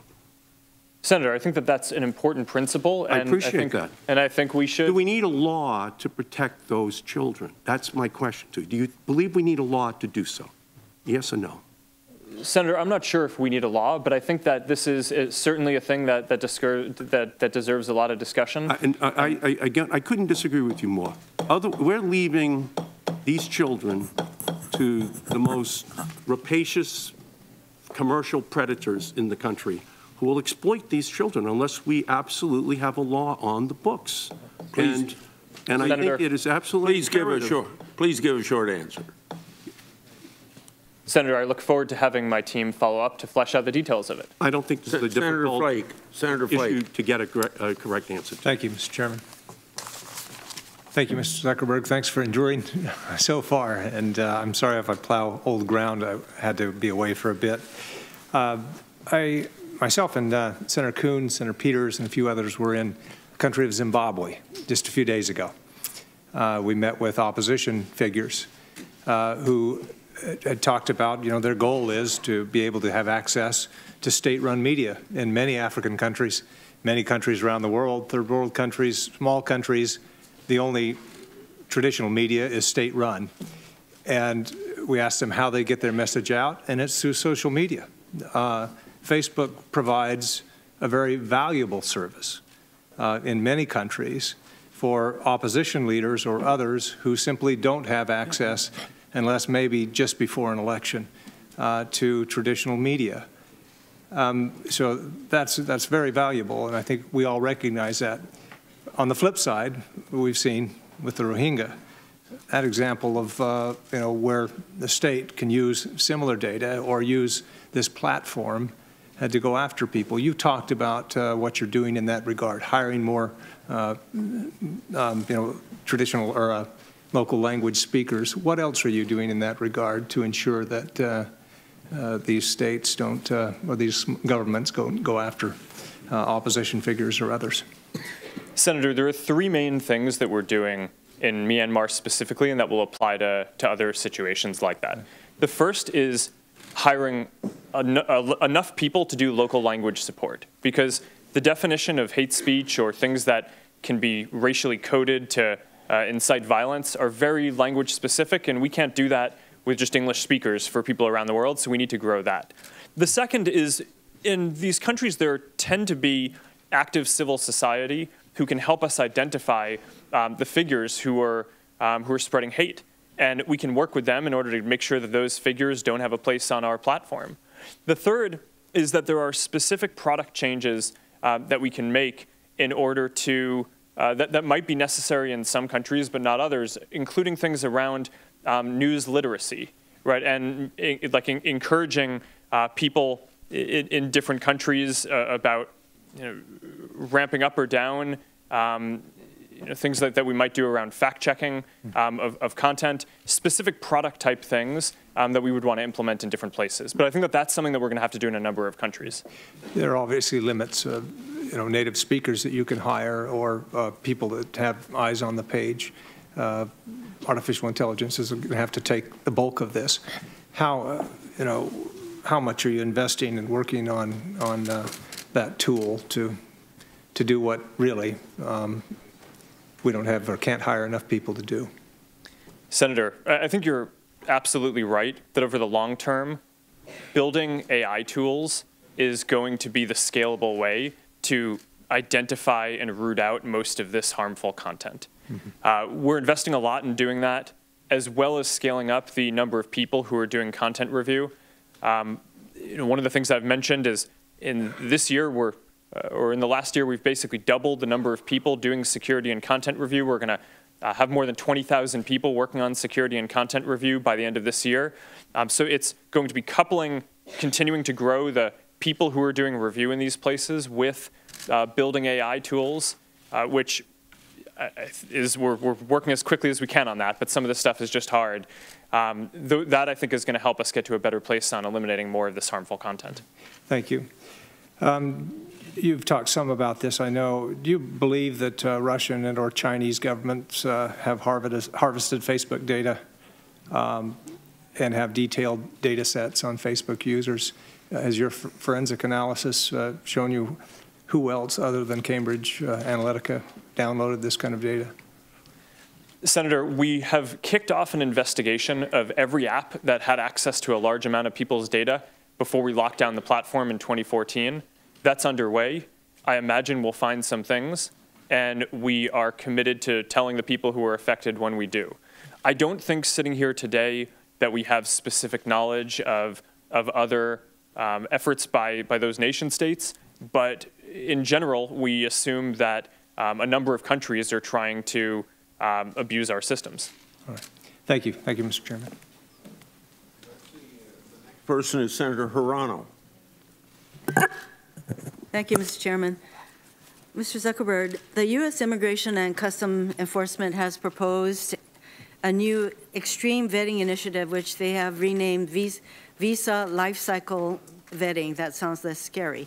They have already held an industry day that they advertised on the federal contracting website to get input from tech companies on the best way to, among other things, and I'm quoting ICE, exploit publicly available information such as media, blogs, public hearings, conferences, academic websites, social media websites such as Twitter, Facebook, and LinkedIn to extract pertinent information regarding targets.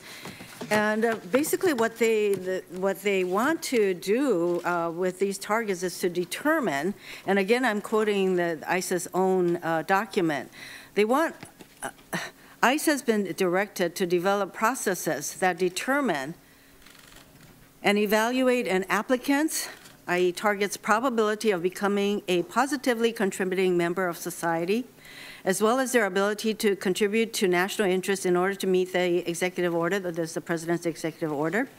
And then ICE must also develop a mechanism or methodology that allows them to assess whether an applicant intends to commit criminal or terrorist acts after entering the United States.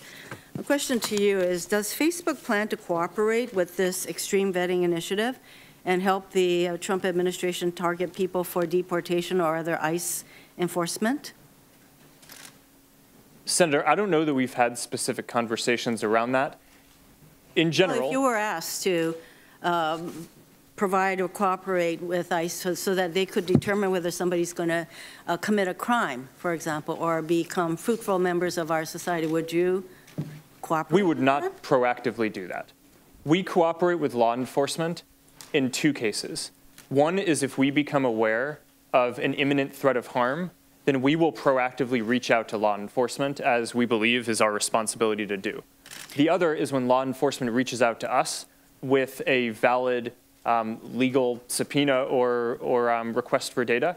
In those cases, if their request is overly broad or we believe it's not a legal request, then we're going to push back aggressively. Well, let's assume that ICE doesn't have a law, there's no law or rule that requires that Facebook cooperate to allow them to get this kind of information so that they can make those kinds of assessments. It sounds to me as though you would decline. Senator, that is correct. Is there some way that, well, I know that you determine what kind of content would be deemed harmful.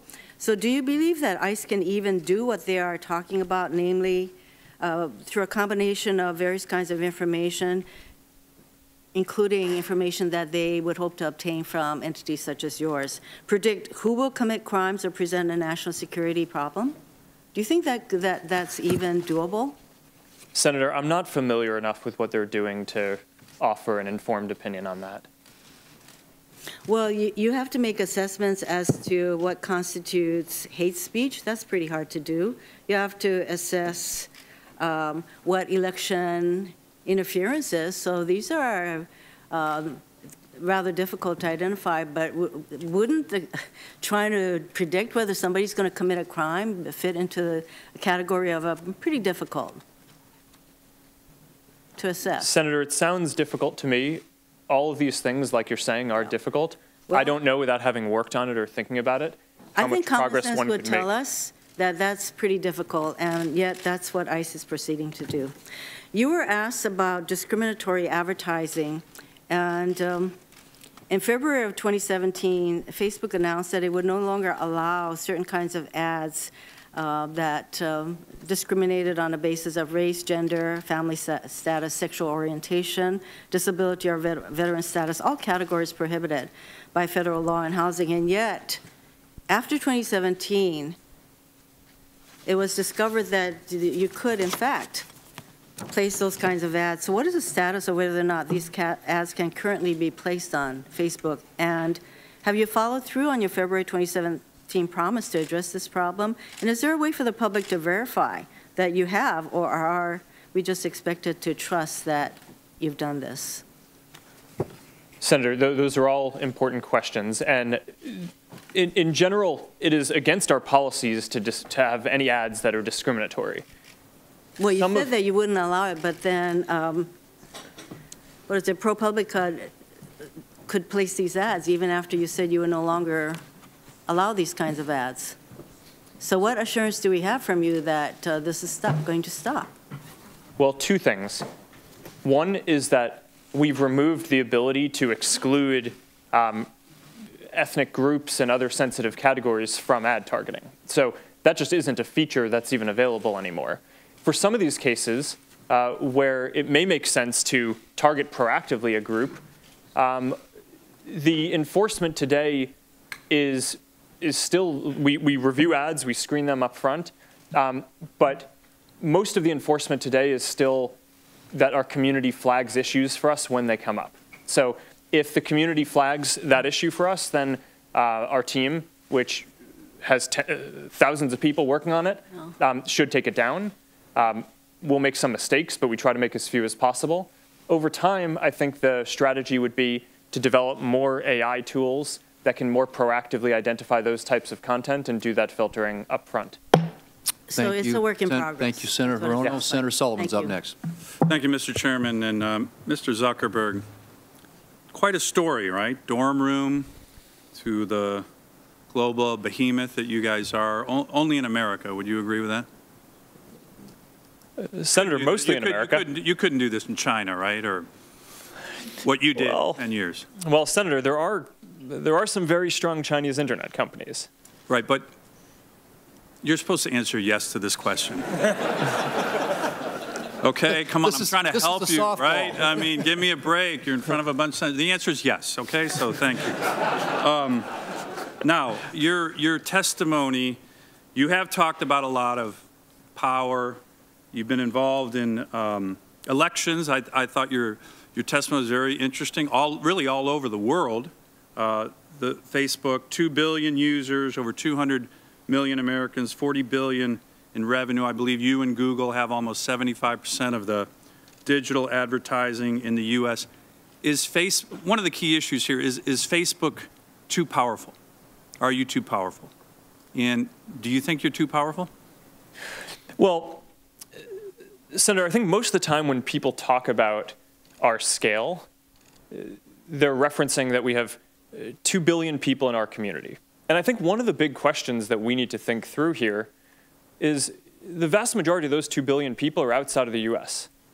And I think that that's something that, to your point, that Americans should be proud of.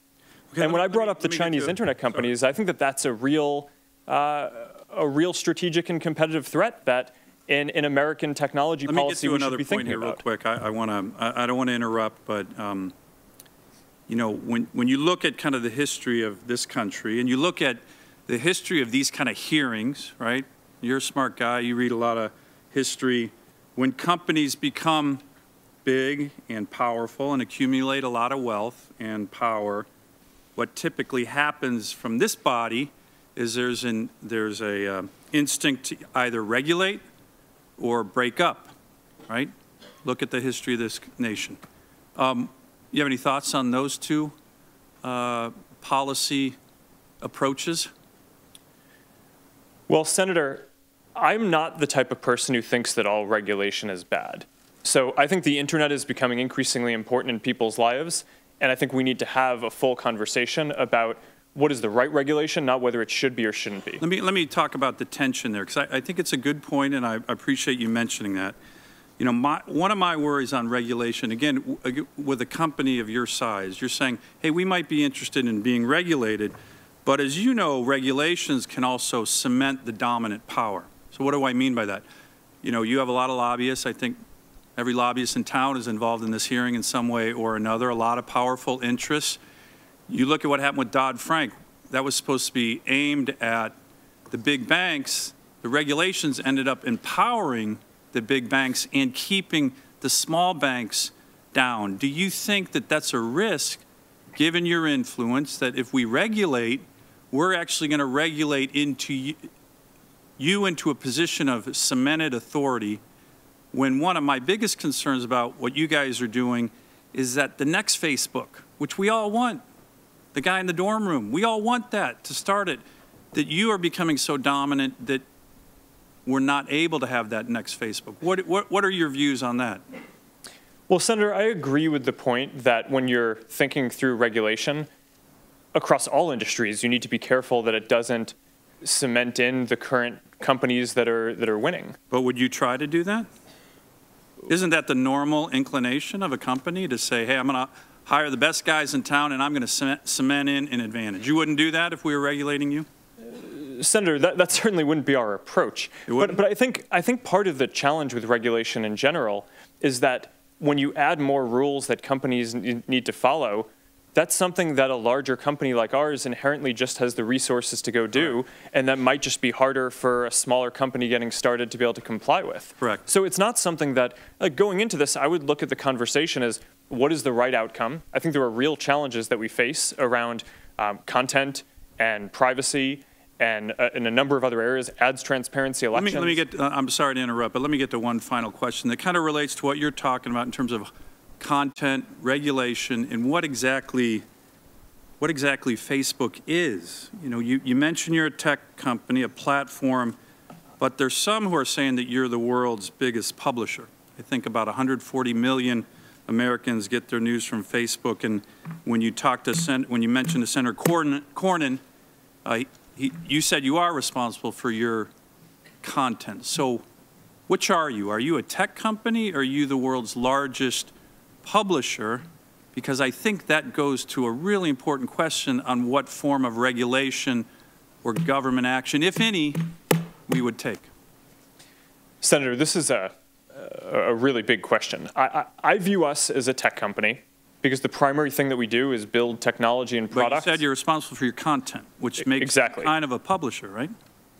Well, I agree that we're responsible for the content, but we don't produce the content. I think that when people ask us if we're a media company or a publisher, my understanding of what the heart of what they're really getting at is, do we feel a responsibility for the content on our platform? The answer to that, I think, is clearly yes.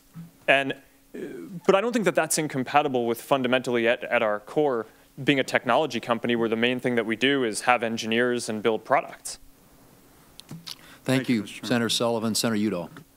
Thank you, Mr. Chairman, and thank you very much, Mr. Zuckerberg, for being here today. You spoke very idealistically about your company, and you talked about the strong values, and you said you wanted to be a positive force in the community and the world. And you were hijacked by Cambridge Analytica for political purposes. Are you angry about that? Absolutely. And you're determined, and I assume you want changes made in the law. That's what you've talked about today. Senator, the most important thing that I care about right now is making sure that no one interferes in the various 2018 elections around the world. We have an extremely important U.S. midterm. We have major elections in India, Brazil, Mexico, Pakistan, Hungary coming up. And we're going to take a number of measures, from building and deploying new AI tools that take down fake news, to growing our security team to more than 20,000 people, to making it so that we verify every advertiser who's doing political and issue ads, to make sure that that kind of interference that the Russians were able to do in 2016 is going to be much harder for anyone to pull off in the future. And I think you've said earlier that you support the Honest Ads Act, and so I assume that means you want changes in the law in order to effectuate exactly what you talked about. Senator, yes, we support the Honest Ads Act. And so we're implementing it. Are you going to come back up here and be a strong advocate to see that that law is passed? Senator, the biggest thing that I think we can do is implement it. Well, that's a kind of a yes or no question there. I hate to interrupt you, but are you going to come back and be a strong advocate? You're angry about this? You think there ought to be change? There ought to be a law put in place? Are you going to come back and be an advocate to get a law in place like that? Senator, our team is certainly going to work on this. What I can say is the biggest thing I'm talking about you, not your team. Well, Senator, I try not to come to here and be an advocate for that law. That's what I want to see. I mean, you're upset about this. We're upset about this. I'd like a yes or no answer on that one. Senator, I'm posting and speaking out publicly about how important this is. I don't come to Washington, D.C. too often. I'm going to direct my team to focus on this. And the biggest thing that I feel like we can do is implement it, which we're doing. Well, the biggest thing you can do is to be a strong advocate yourself, personally, here in Washington. Just let me make that clear. But many of us have seen the kinds of images shown earlier by Senator Leahy. You saw those images that he held up. Can you guarantee that any of those images that can be attributed or associated with the Russian company Internet Research Agency have been purged from your platform? Senator, no, I can't guarantee that because this is an ongoing arms race. As long as there are people sitting in Russia whose job it is to try to interfere with elections around the world, this is going to be an ongoing conflict. What I can commit is that we're going to invest significantly because this is a top priority to make sure that people aren't spreading misinformation or trying to interfere in elections on Facebook. But I don't think it would be a realistic expectation to assume that as long as there are people who are employed in Russia for whom this is their job, that we're going to have zero amount of that or that we're going to be 100% successful at preventing that. Now, beyond disclosure of online ads, what specific steps are you taking to ensure that foreign money is not financing political or issue ads on Facebook in violation of U.S. law? Just because someone submits a disclosure that says paid for by some 501c3 or PAC, if that group has no real person in the U.S., how can we ensure it is not foreign interference? Senator, our verification program involves two pieces. One is verifying the identity of the person who's buying the ads, that they have a valid government identity. The second is verifying their location. So if you're sitting in Russia, for example, and you say that you're in the U.S., then we'll be able to make it a lot harder to do that because what we're actually going to do is mail a code to the address that you say you're at. And if you can't get access to that code, then you're not going to be able to run ads. Yeah. Now, Facebook is creating an independent group to study the abuse of social media in elections. You've talked about that. Will you commit that all findings of this group are made public no matter what they say about Facebook or its business model? Yes or no answer? Senator, that's the purpose of this group, is that Facebook does not get to control what these folks publish. These are going to be independent academics, and Facebook has no prior publishing control. They'll be able to do the studies that they're doing and publish the results. And you're fine with them being public. And what's the timing on getting those out? Senator, we're kicking off the research now. Our goal is to focus on both providing ideas for preventing interference in 2018 and beyond, and also for holding us accountable to making sure that the measures that we put in place are successful in doing that. So I would hope that we will start to see the first results later this year. Thank you, Mr. Chairman. Thank you, Senator Udall. Senator Moran is up next, and I would just say again, for the benefit of those who are here, that after a couple of more questioners, we'll probably give the witness another short break. Thank you. We're getting about almost two-thirds through the list of members who are here to ask questions. Senator Moran. Mr. Chairman, thank you. Mr. Zuckerberg, thank you for your, I'm over here. Thank you for your testimony, and thank you for your presence here today. On March the 26th of this year, the FTC confirmed that it was investigating Facebook to determine whether its privacy practices violated the FTC Act or the consent order that Facebook entered into with the agency in 2011. I chair the Commerce Committee subcommittee that has jurisdiction over the Federal Trade Commission. I remain interested in Facebook's assertion that it rejects any suggestion of violating that consent order. Part 2 of that consent order requires that Facebook, quote, clearly and prominently display notice and obtain users' affirmative consent before sharing their information with, quote, any third party. My question is, how does the case of approximately 87 million Facebook friends having their data shared with a third party due to the consent of only 300,000 consenting users not violate that agreement? Well, Senator, like I said earlier, I mean, our view is that we believe that we are in compliance with the consent order, but I think that we have a broader responsibility to protect people's privacy even beyond that. And in this specific case, the way that the platform worked, or that you could sign into an app and bring some of your information and some of your friends' information, is how we explained it would work. People had settings to that effect. We explained and they consented to it working that way. And the system basically worked as it was designed. The issue is that we designed the system in a way that wasn't good. And now we, starting in 2014, have changed the design of the system so that way it just massively restricts the amount of data access that a developer could get. Going forward, I'm sorry, the 300,000 people, they were treated in a way that was appropriate. They consented, but you're not suggesting that the friends consented. Senator, I believe that we rolled out this developer platform and that we explained to people how it worked and that they did consent to it. It makes sense, I think, to go through the way the platform works. I mean, it's in 2007, we announced the Facebook developer platform, and the idea was that you wanted to make more experiences social, right? So, for example, if you might want to have a calendar that can have your friends' birthdays on it, or you might want your address book to have your friends' pictures in it, or you might want a map that can show your friends' addresses on it.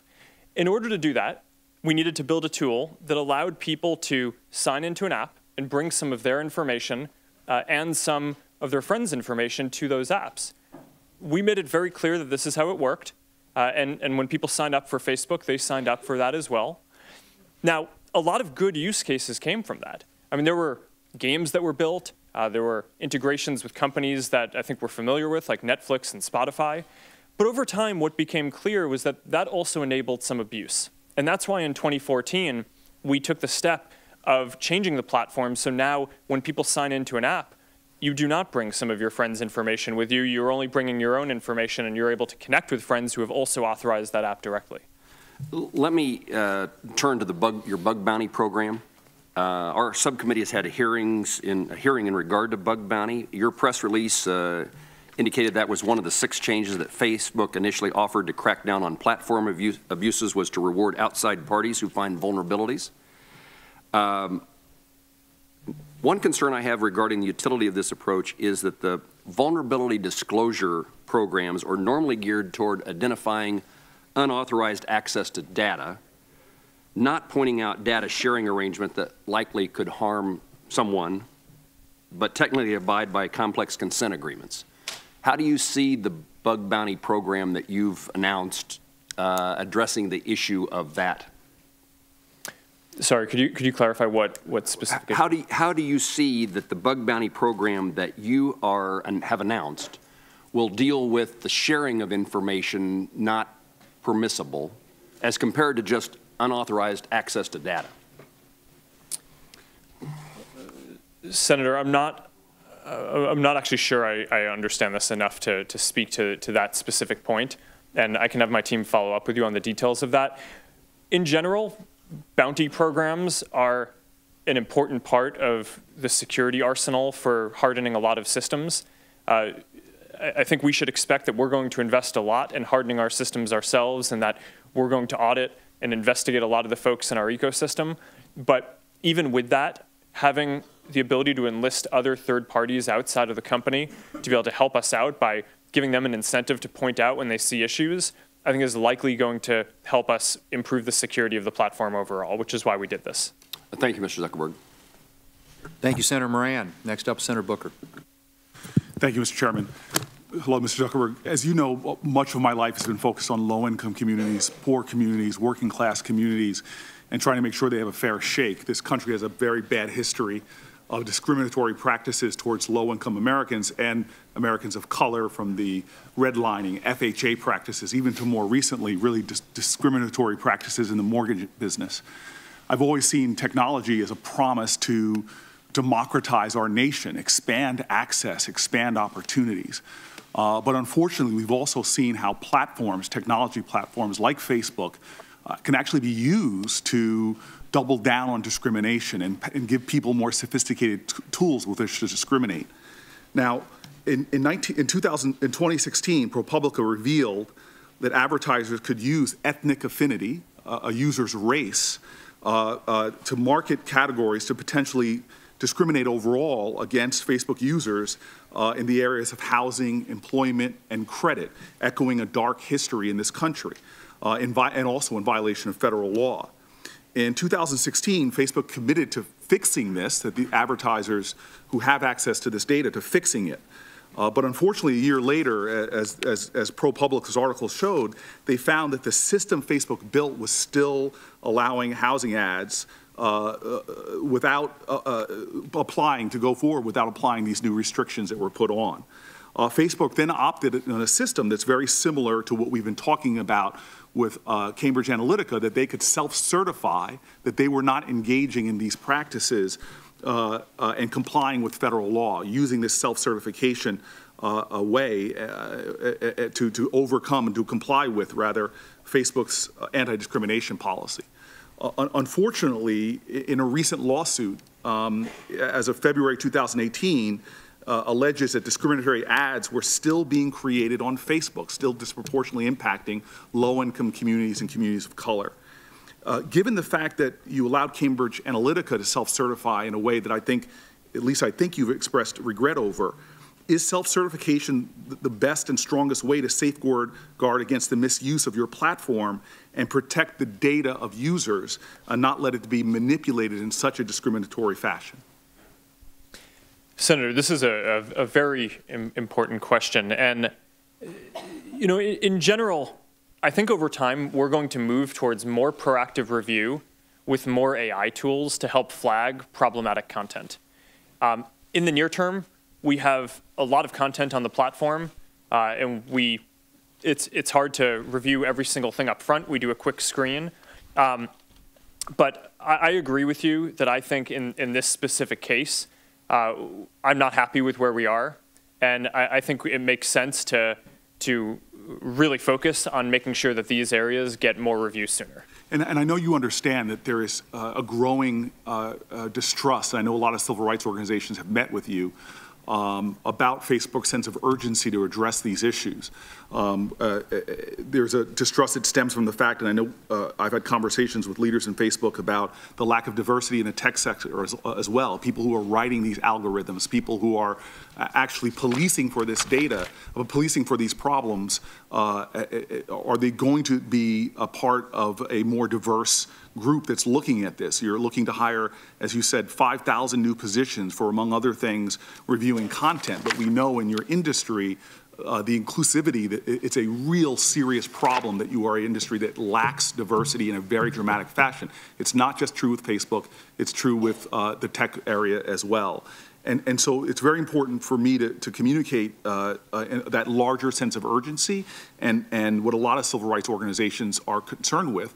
And we should be working towards more a more collaborative approach. And I'm wondering if you'd be open to opening your platform for civil rights organizations to really audit a lot of these companies dealing in areas of credit and housing, to really audit what is actually happening and better have more transparency in working with your platform.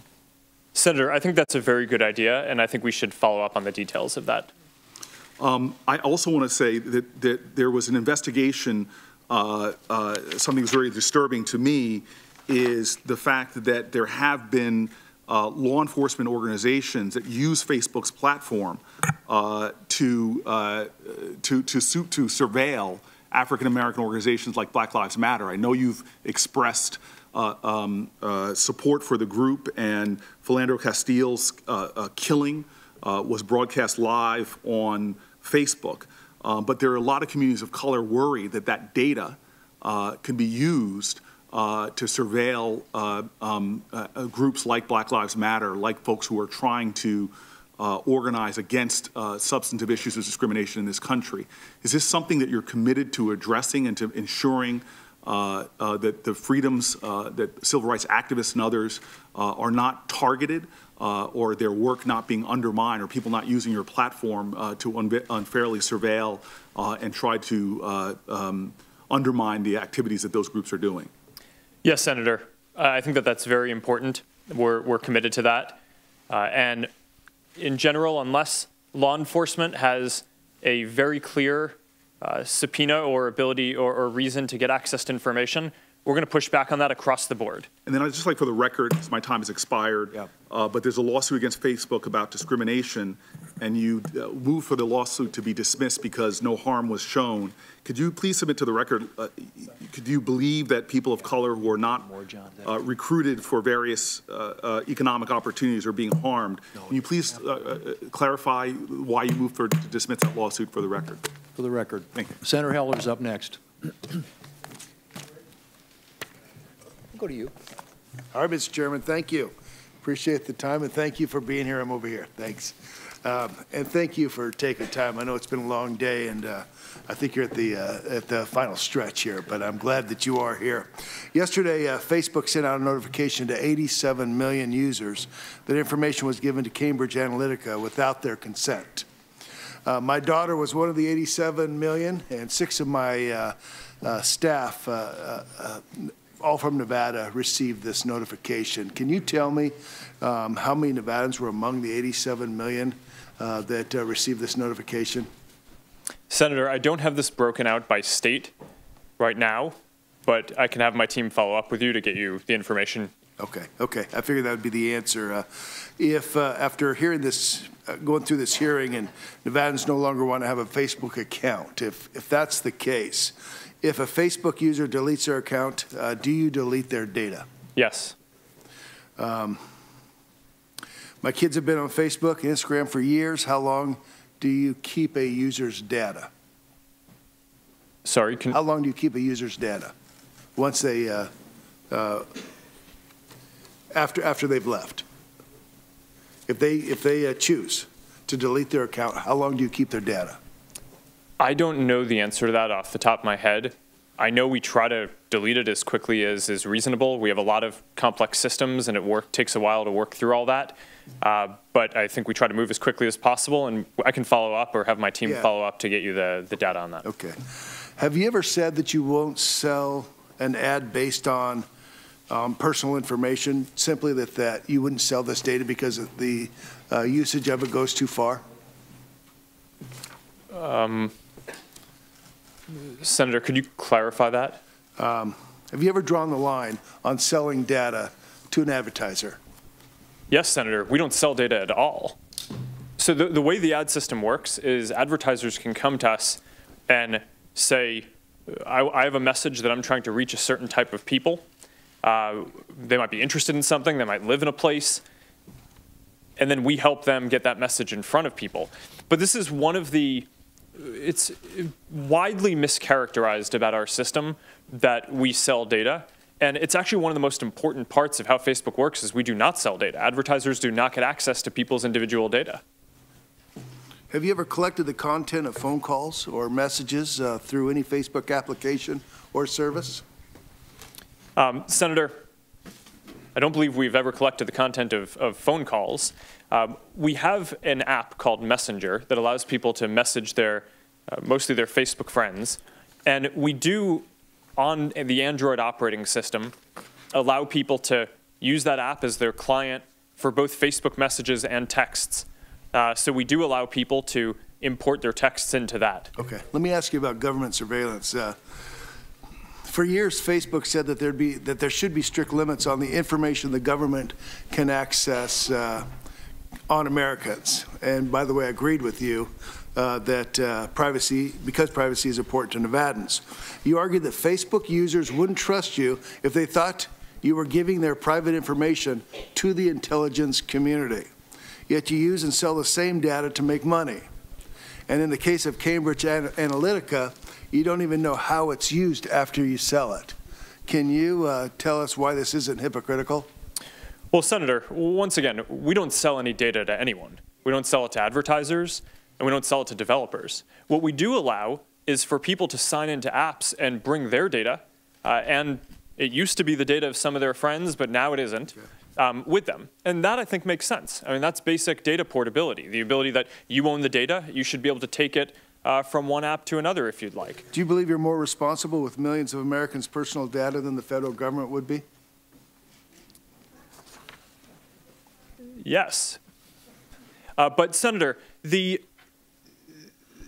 your point about surveillance, I think that there's a very important distinction to draw here, which is that when organizations do surveillance, people don't have control over that.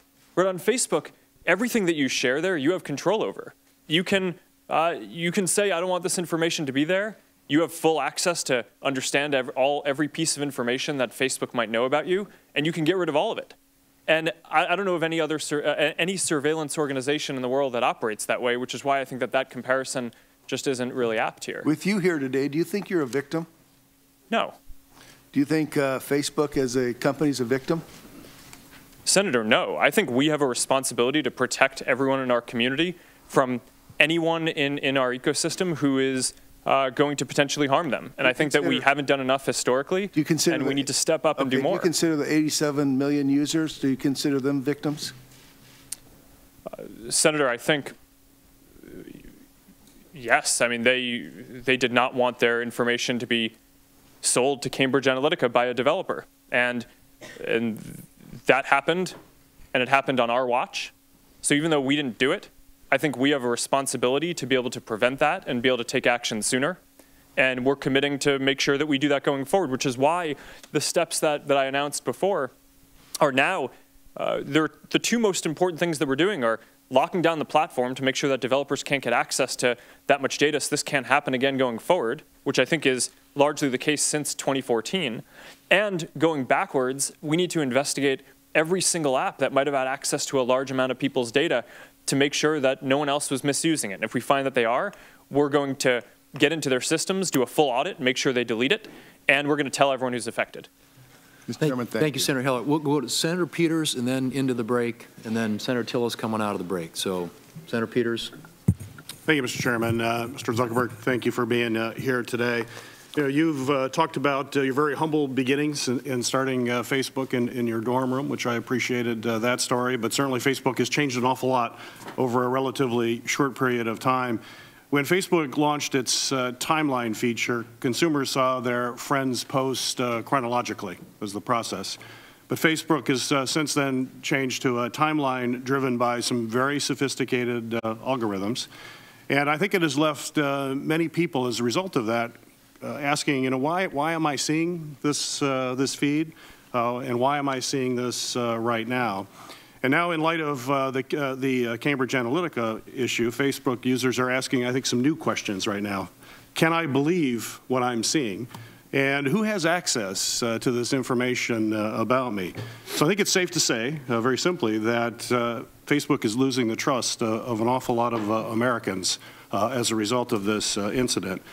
And I think an example of this is something that I've been hearing a lot from folks that have been coming up to me and talking about really kind of an experience they've had where they're having a conversation with friends, not on the phone, just talking, and then they see ads popping up fairly quickly on their Facebook. So I've heard constituents fear that Facebook is mining audio from their mobile devices for the purpose of ad targeting, which I think speaks to this lack of trust that we're seeing here. But and I understand there's some technical issues and logistical issues for that to happen, but for the record, I think it's clear, saying I hear it all the time, including from my own staff. Yes or no, does Facebook use audio obtained from mobile devices to enrich personal information about its users? No. Good. Well, Senator, let me be clear on this. I mean, so you're talking about this conspiracy theory that gets passed around that we listen to what's going on your microphone and use that for ads. Right. We don't do that. To be clear, we do allow people to take videos on their devices and share those. And of course, videos also have audio. So so we do, while you're taking a video, record that and use that to make the service better by making sure that your videos have audio. But I mean, that I think is pretty clear, but I just wanted to make sure I was exhaustive there. Well, I appreciate that. And hopefully that'll dispel a lot of what I've been hearing. So thank you for saying that. Certainly, today, in the era of mega data, we are finding that data drives everything, including consumer behavior. And so consumer information is probably the most valuable information you can get in the data ecosystem. And certainly, folks, as you've mentioned in your testimony here, people like the fact that they can have targeted ads that they're going to be interested in, as opposed to being bombarded by a lot of ads that they don't have any interest in. And that consumer information is important in order for you to tailor that.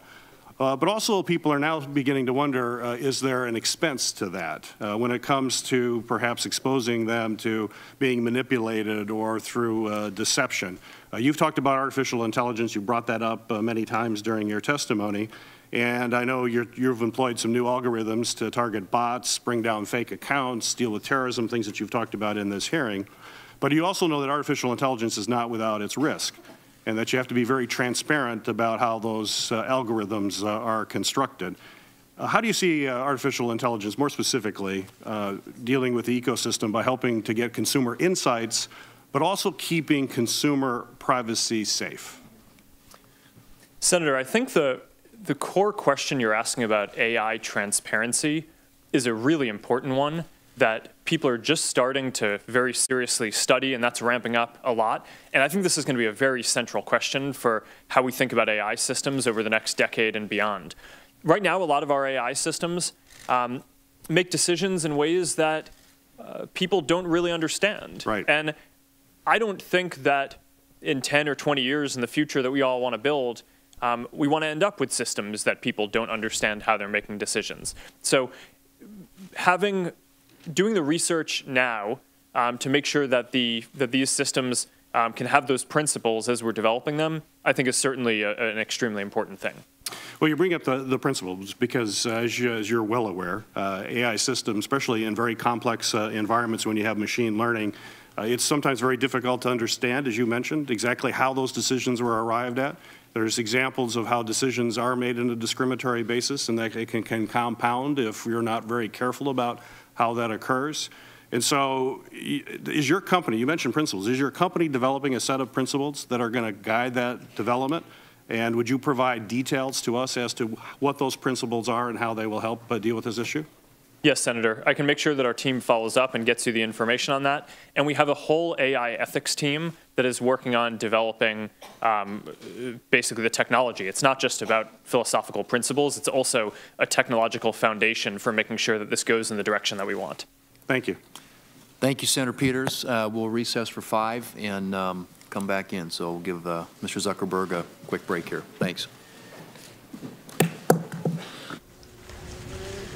And we've been listening to Facebook CEO Mark Zuckerberg answer senators' questions, mostly referring to the data breach, the Cambridge Analytica data breach, but many, many other questions were posed regarding issues all across the tech sector. I want to bring back our panel now. Dan Patterson is a senior writer for Tech Republic. Jennifer Greigel is an assistant professor of communications at Syracuse University's Newhouse School of Public Communications, and Roger Cheng, the executive editor of CNET News. Guys, thanks so much for sticking with us. Marathon afternoon here. But, you know, there were some recurring themes that we keep hearing coming up. Roger, I want to start with you. One of those themes is AI, how AI seems to be the panacea that Zuckerberg is pointing to that will solve so many of these ills. But he's not being specific about what kind of AI, and he's not talking about all the problems with AI. Yeah, exactly. He's thrown around the term AI as a solution for everything. He hasn't been very clear about what kind of AI, how the AI would work, and really, we haven't really talked about the dangers of AI. I bring up the example of Microsoft's Tay. This was this AI chatbot that came out a few years ago. It only took 24 hours for that friendly chatbot became this crazy racist personality. Went from everything's great to Hitler was right. Right, so there are a lot of problems with AI. AI learns what you feed it, and if you feed it the wrong thing even once, it can cause disastrous results. Isn't that right, Dan? Yeah, that's exactly right. AI and almost every expert that we speak to at Tech Republic about artificial intelligence advises strongly to not do what Mr. Zuckerberg did, which is use AI as a big catch-all, precisely because the values and the way AI, which is really machine learning, predictive analytics, and a ton of different other silos, the way it learns has a lot to do with the values and the way that you code. That's one reason Elon Musk warns about artificial intelligence, and using it as a catch-all for all cybersecurity problems is simply not an acceptable solution. Right, and so Jennifer, it's unclear how much of the security problems going forward are going to be fixed by AI or by actual human beings that have yet to be hired, correct? I've been saying for a while we need way more human beings behind these platforms. So I think every time they go into a crisis, they say, oh, we hired a couple thousand more humans. So we're seeing that just now with 20,000 Facebook is reporting by the end of the year. But we have 2 billion users there, 20,000 content moderators. It's not enough. A lot more people are needed. Now, going back to this idea of recurring themes, another thing that Zuckerberg mentioned almost 4 times by my count, perhaps more, is talked about this being a company that I started way back in my dorm room, this sort of aw shucks, you know, it kind of got away from me. And Jen, you mentioned that he's kind of falling back on Harvard to give Facebook this institutional legitimacy. Is that right? Yeah, I think he's relying on that. He was given an honorary degree by Harvard University just a few years ago, even though he didn't complete his studies there. But he's kind of the poster child for success. He's been forgiven for that at this point, right? Yes, right. But no, I think he's really relying on his legacy there and the institutional connection he's trying to assimilate with Harvard to, you know, again, kind of, you know, build this into his persona. You can trust me. I'm smart. I can be trusted. And this is one of the greatest Made in America stories out there. And playing up that theme for a bunch of senators, they're all privy to that fact. They're all very sensitive to that fact. Oh, that this is an American company. Yeah, they have all kids going to college, and they're like, boy, I want my kid to come up with Facebook in his dorm room. This sounds great, you know. So another theme that kept coming up was this opt-in versus opt-out model, right? So Europe has adopted the opt-in model. You have to actively opt in to have your data shared. And he was asked by several senators if he agreed with that, if he would support similar legislation in the U.S. Dan, we almost got him to say yes at one point, correct? Well, I think he kind of knows what would be a safer solution for the vast majority of his 2 billion users. But of course, opt-in is not, it doesn't help the share price go up. And really, opt-in could be something that would inhibit the growth of a social network. We talked earlier about faster comments and faster notifications. And an opt-in system might be something that I just passively interact with as opposed to actively engage with. Right. So how did he qualify that at the end? I mean, he said, I look forward to continuing this conversation with my team. In details matter. Yeah. He kept clinging to the term, it's a really important term, in principle. It's yes, in principle. And I think even at the end when he said yes, it was like a long pause and he mumbled in principle at the end. So clearly, yeah, there's going to be a lot of caveats. There's going to be a lot of puts and takes when it comes to what this will actually look like. Right. I want to play, when we can bring it up, the sound from, I thought, one of the sort of more humorous exchanges when Senator Durbin asked him if he would be willing to share, you know, information on the hotel he stayed in last night and who he was messaging this afternoon. And he looked surprised and said, no. Let's hear what he said. Would you be comfortable sharing with us the name of the hotel you stayed in last night?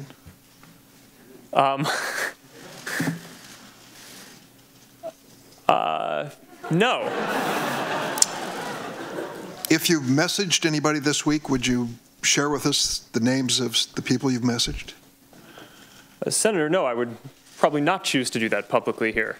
I think that might be what this is all about. Your right to privacy, the limits of your right to privacy, and how much you give away in modern America in the name of, quote, connecting people around the world. Question basically of what information Facebook's collecting, who they're sending it to, and whether they ever asked me in advance my permission to do that. Is that a fair thing for a user of Facebook to expect? Yes, Senator. I think everyone should have control over how their information is used. And as we've talked about in some of the other questions, I think that is laid out in some of the documents. But more importantly, you want to give people control in the product itself. So the most important way that this happens across our services is that every day people come to our services to choose to share photos or send messages. And every single time they choose to share something, they have a control right there about who they want to share it with. seems Senator Durbin caught him a little off guard there. His PR team didn't prepare him for that particular question, which probably should have been the first one they told him to be prepared for. You can almost see a gif of Star Wars and Admiral Akbar going, "It's a trap." Yeah, exactly, exactly. But you know, aside from that question, he did seem adept at punting a fair number of senators' questions, especially when he seemed to sense that the senator was not entirely clear on what he or she was asking. Would you agree? Absolutely. I think anytime there was a slight miswording of a question, he pounced on it. He kept asking for clarification. He kind of said, I didn't quite understand. Could you clarify? Could you repeat the question?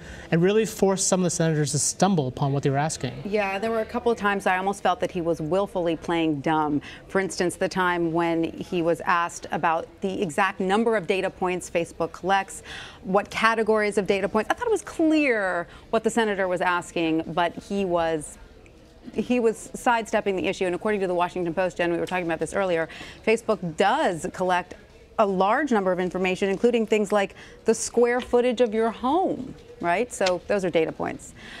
We are going to bring in CBS News contributor Ed O'Keefe from Washington. Ed, what has been your takeaway from this hearing today?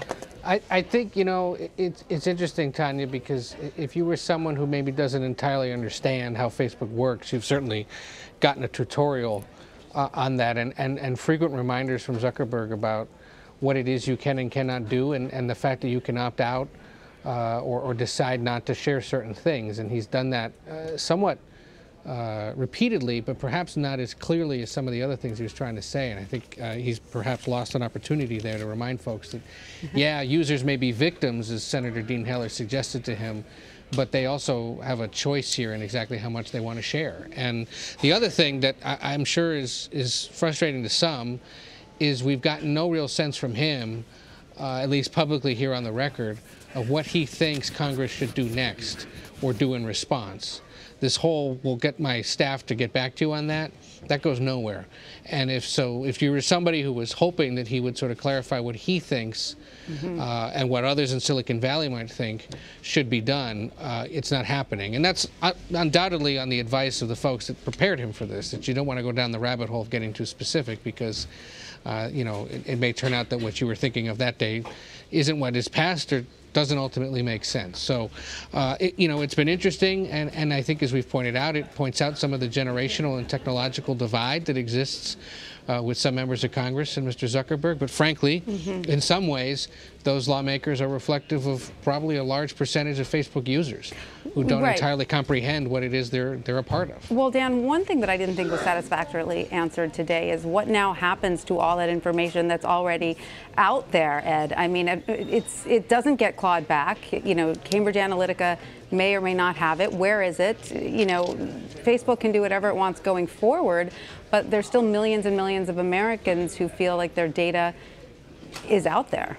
Yeah, and he has not necessarily given a good answer to that. The other thing that I find interesting is that we've had a few questions about content and about the people who are sharing that content, specifically the concerns about conservative groups or conservative thoughts being policed and things not done to stop hate speech in terms of others. And it's telling to me that it's coming from senators like Ted Cruz and Ben Sasse, Republicans from Texas and Nebraska, and Cory Booker, the Democrat from New Jersey, who frankly have broader political ambitions and are probably thinking about 2020 or beyond, and know that by bringing this up and raising concerns about how certain political speech is handled on Facebook, they may be scoring points with the base of their party. So it's interesting that a few senators throughout this have at least taken an opportunity there to defend some members of their ideological flanks and use it as an opportunity to sort of, hit Zuckerberg with that. But again,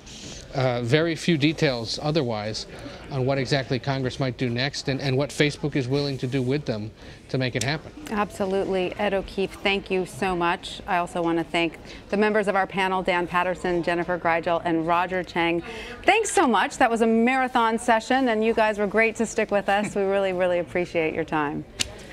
And we will check back in with the hearing when it resumes. New developments in the Stormy Daniels saga. CBS News has learned she is cooperating with Justice Department investigators. They are looking into her non-disclosure agreement and a $130,000 payment from President Trump's personal lawyer, Michael Cohen. This comes after FBI agents raided Cohen's office, home, and hotel room as part of their probe. The president has called it a witch hunt. We'll have more news after a quick break. You're streaming CBSN Always On.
And we're going back into that hearing with Facebook CEO Mark Zuckerberg testifying before senators. Let's listen in.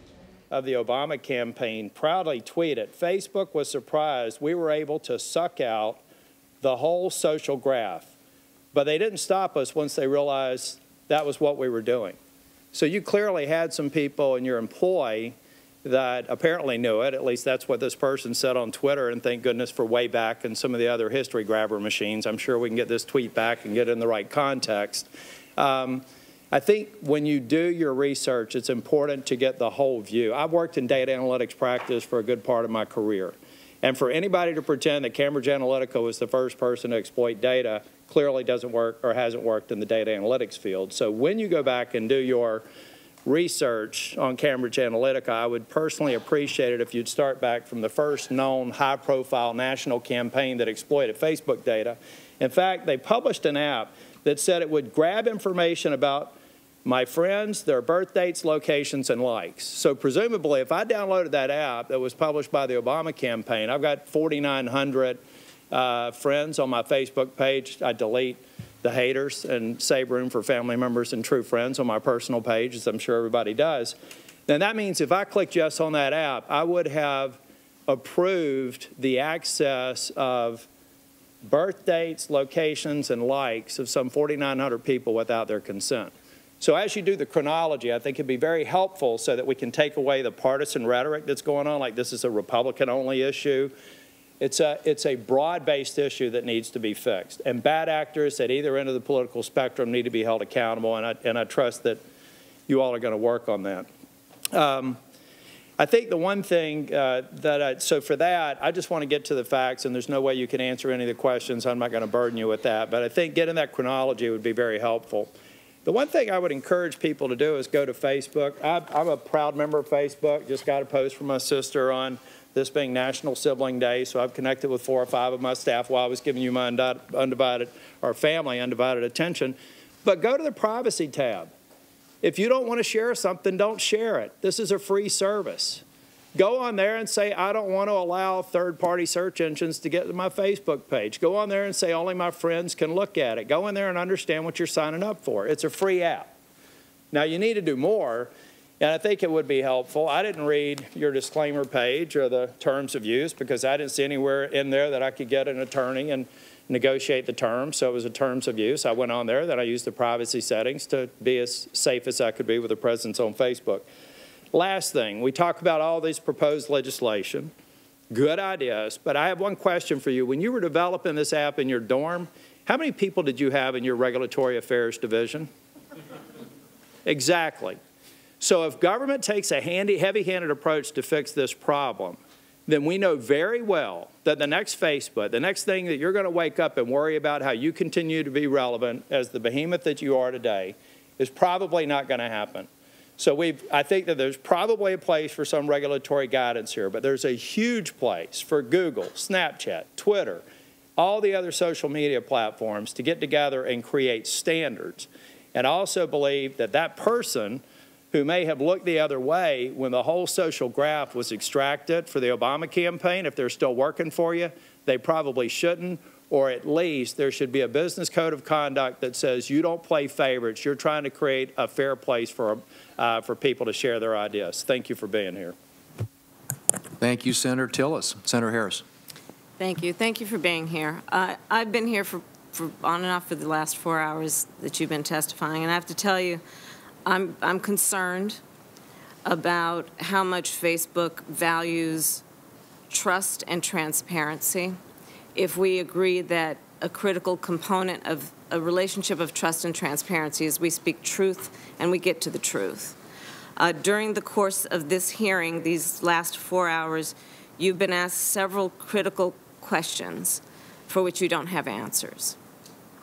And those questions have included whether Facebook can track users' browsing activity even after the user has logged off of Facebook, whether Facebook can track your activity across devices even when you aren't logged into Facebook, who is Facebook's biggest competition, whether Facebook may store up to 96 categories of users' information, whether you knew whether Kogan's terms of service and whether you knew if that Kogan could sell or transfer data. And then another case in point, specifically as it relates to Cambridge Analytica, and a concern of mine, is that you, meaning Facebook, and I'm going to assume you personally as CEO, became aware in December of 2015 that Dr. Kogan and Cambridge Analytica misappropriated data from 87 million Facebook users.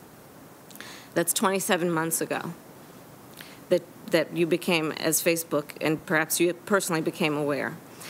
However, a decision was made not to notify the users.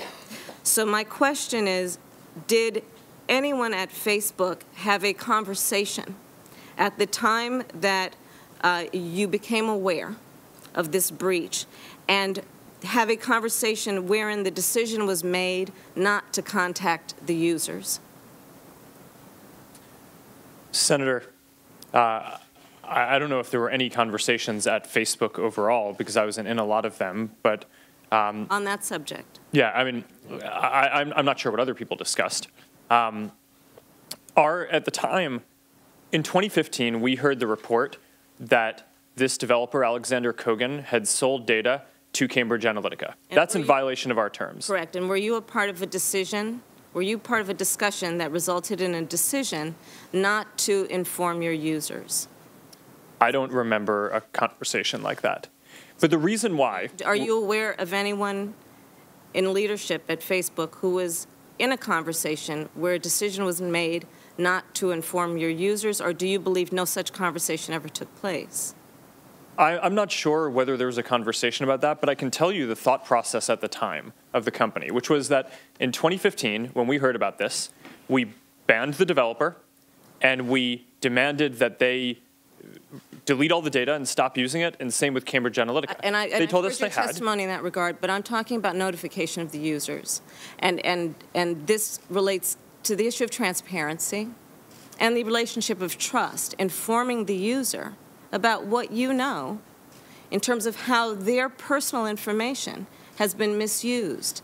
And I'm also concerned that when you personally became aware of this, did you or senior leadership do an inquiry to find out who at Facebook had this information, and did they not have a discussion about whether or not the users should be informed back in December of 2015?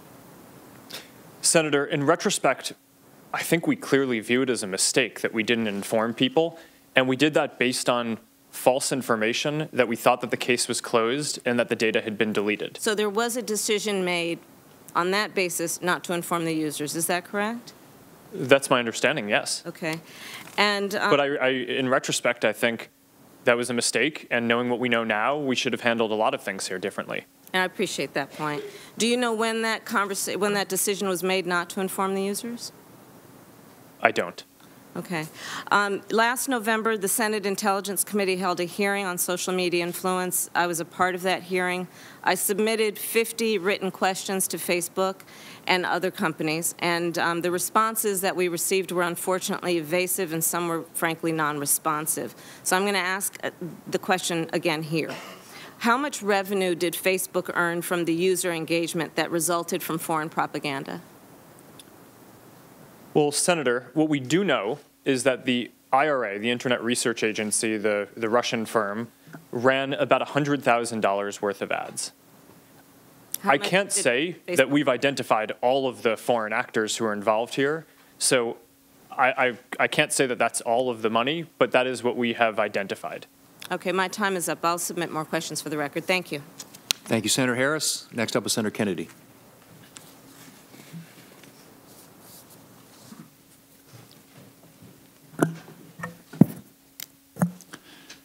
Mr. Zuckerberg, I come in peace. I don't want to vote to have to regulate Facebook, but by God, I will. But a lot of that depends on you. I'm a little disappointed in this hearing today. I just don't feel like that we're connecting. So let me try to lay it out for you from my point of view. I think you're a really smart guy. And I think you have built an extraordinary American company. And you've done a lot of good. Some of the things that you've been able to do are magical. But our promised digital utopia, we have discovered, has minefields. There's some impurities in the Facebook punch bowl. And they got to be fixed. And I think you can fix them. Now, here's what's going to happen. There are going to be a whole bunch of bills introduced to regulate Facebook. It's up to you whether they pass or not. You can go back home, spend $10 million on lobbyists and fight us, or you can go back home and help us solve this problem. And there are two. One's a privacy problem. The other one is what I call a propaganda problem. Let's start with the privacy problem first. Let's start with the user agreement. Here's what everybody's been trying to tell you today, and I say this gently. Your user agreement sucks. You can spot me 75 IQ points. If I can figure it out, you can figure it out. The purpose of that user agreement is to cover Facebook's rear end. It's not to inform your users about their rights. Now, you know that, and I know that. I'm going to suggest to you that you go back home and rewrite it. And tell your $1,200 an hour lawyers, no disrespect, they're good. But tell them you want it written in English, in non-Swahili, so the average American can understand it. That would be a start.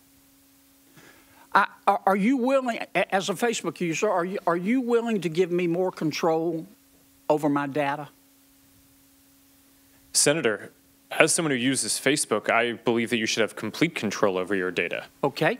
Are you willing to go back and work on giving me a greater right to erase my data? Senator, you can already delete any of the data that's there or delete all of your data. Are you willing to expand that, work on expanding that?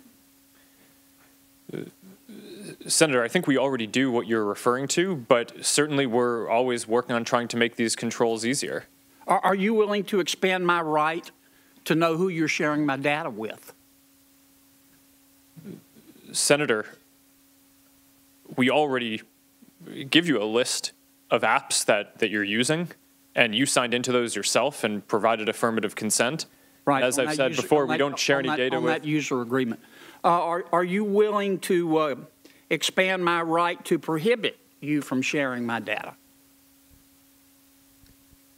Senator, again, I believe that you already have that control. So, I mean, I think people have that full control in the system already today. If we're not communicating this clearly, then that's a big thing that we should work on, because I think the principles that you're articulating are the ones that we believe in and try to codify in the product that we build. Are you willing to give me the right to take my data on Facebook and move it to another social media platform? Senator, you can already do that. We have a download your information tool where you can go, get a file of all the content there, and then do whatever you want with it. And then I assume you're willing to give me the right to say, I'm going to go on your platform, and you're going to be able to tell a lot about me as a result, but I don't want you to share it with anybody. Yes, Senator, and I believe you already have that ability today. People can sign on and choose to not share things and just follow some friends or some pages and read content if that's what they want to do. Okay. Let me be sure I understand. I'm about out of time. Boy, it goes fast, doesn't it? Let me ask you one final question in my 12 seconds. Could somebody call you up and say, I want to see John Kennedy's file? Absolutely not. Could you, if could you, not would you do it, could you do it? In theory. Do you have the right to put my data, a name on my data, and share it with somebody? I do not believe we have the right to do that. Do you have the ability? Senator, the data is in the system, so... Do you have the ability? Technically, I think someone could do that, but that would be a massive breach. So we would never do that. It would be a breach. Thank you, Mr. Chairman. Thank you, Senator Kennedy. Senator Baldwin's up next. Thank you, Mr. Chairman. Thank you for being here and enduring a long day, Mr. Zuckerberg. I want to start with what I hope can be a quick round of questions, just so I make sure I understand your previous testimony. Specifically with regard to the process by which Cambridge Analytica was able to purchase Facebook users' data. So it was an app developer, Alexander Kogan. He collected data via a personality quiz. Is that correct? Yes. Okay. And he thereby is able to gain access of not only the people who took the quiz, but their network. Is that correct, too?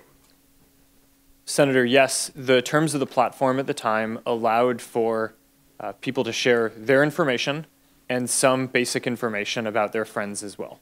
And we've since changed that. As of 2014, now that's not possible. And so in total, about 87 million Facebook users.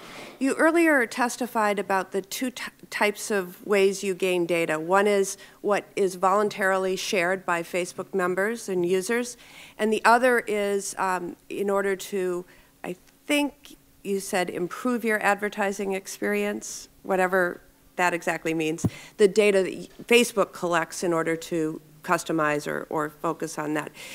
Was Alexander Kogan able to get both of those sets of data, or just what was voluntarily entered by the user?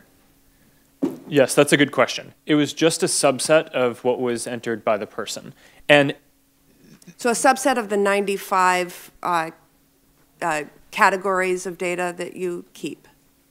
Yes, when you sign into an app, the app developer has to say, here are the types of data that from you that I'm asking for, including public information like your name and profile, the pages you follow, other interests on your profile, that kind of content. Okay. The app developer has to disclose that up front, and you agree to it. Okay.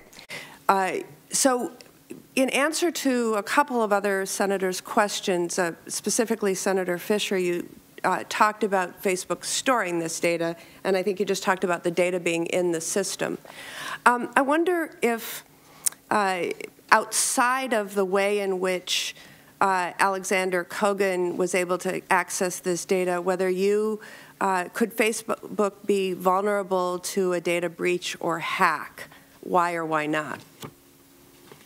Well, there are many kinds of security threats that a company like ours faces, including people trying to break into our security systems. Okay. And if you believe that you had been hacked, do you believe you would have the duty to inform those who were impacted? Yes. Okay. Do you know whether Alexander Kogan sold any of the data he collected with anyone other than Cambridge Analytica? Senator, yes, we do. He sold it to a couple of other firms. Can you identify them? Yes, there's one called Unoya, and there may have been a couple of others as well. And Can you furnish that to me after? Thank you. I appreciate that. And then how much do you know, or have you tried to find out how Cambridge Analytica used the data while they had it before you believe they deleted it? Since we just heard that they didn't delete it about a month ago, we've kicked off an internal investigation to see if they used that data in any of their ads, for example. That investigation is still underway, and we can come back to you with the results of that once we have that. Okay. I want to switch to my home state of Wisconsin. According to press reports, my home state of Wisconsin was a major target of Russian-bought ads on Facebook in the 2016 election. These divisive ads, touching on a number of very polarizing issues, were designed to interfere with our election. We've also learned that Russian actors using another platform, Twitter, similarly targeted Wisconsin with divisive content aimed at sowing division and dissent, including in the wake of a police-involved shooting in Milwaukee's Sherman Park neighborhood in August of 2016. Now, I find some encouragement in the steps you've outlined today to provide greater transparency regarding political ads. I do want to get further information on how you can be confident that you have excluded entities based outside of the United States. We will follow up on that. And then I think on that topic, if you require disclosure of a political ad's sponsor, what sort of transparency will you be able to provide with regard to people who weren't the subject of that ad seeing its content? Senator, you'll be able to go to any page and see all of the ads that that page has run. So if someone is running a political campaign, for example, and they're targeting one district with one ad and another district with another, historically, it's been hard to track that down, but now it'll be very easy. You'll just be able to look at all of the ads that they've run, the targeting associated with each to see what they're saying to different folks, and in some cases, how much they're spending on the ads, and all of the relevant information. This is an area where I think more transparency will really help discourse overall and root out foreign interference in elections. Thank you, Senator Baldwin. Senator Johnson. Thank you, Mr. Chairman. Thank you, Mr. Zuckerberg, for testifying here today. Do you have any idea how many of your users actually read the terms of service, the privacy policy, the statement of rights and responsibilities? I mean, actually read it? Senator, I do not. Would you imagine it's a very small percentage? Senator, who read the whole thing? I would imagine that probably most people do not read the whole thing, but everyone has the opportunity to and consents to it. Well, I agree, but that's kind of true of every application where you want to get to it and you have to agree to it and people just press that agree. The vast majority, correct?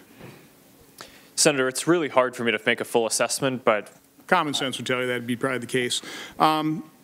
With all this publicity, have you documented any kind of backlash from Facebook users? I mean, has there been a dramatic fall off in the number of people who utilize Facebook because of these concerns? Senator, there has not. You haven't even witnessed any? Senator, there was a movement where some people were encouraging their friends to delete their account, and I think that got shared a bunch. So it's kind of safe to say that Facebook users don't seem to be overly concerned about all these revelations, although obviously Congress apparently is. Well, Senator, I think people are concerned about it, and I think these are incredibly important issues that people want us to address.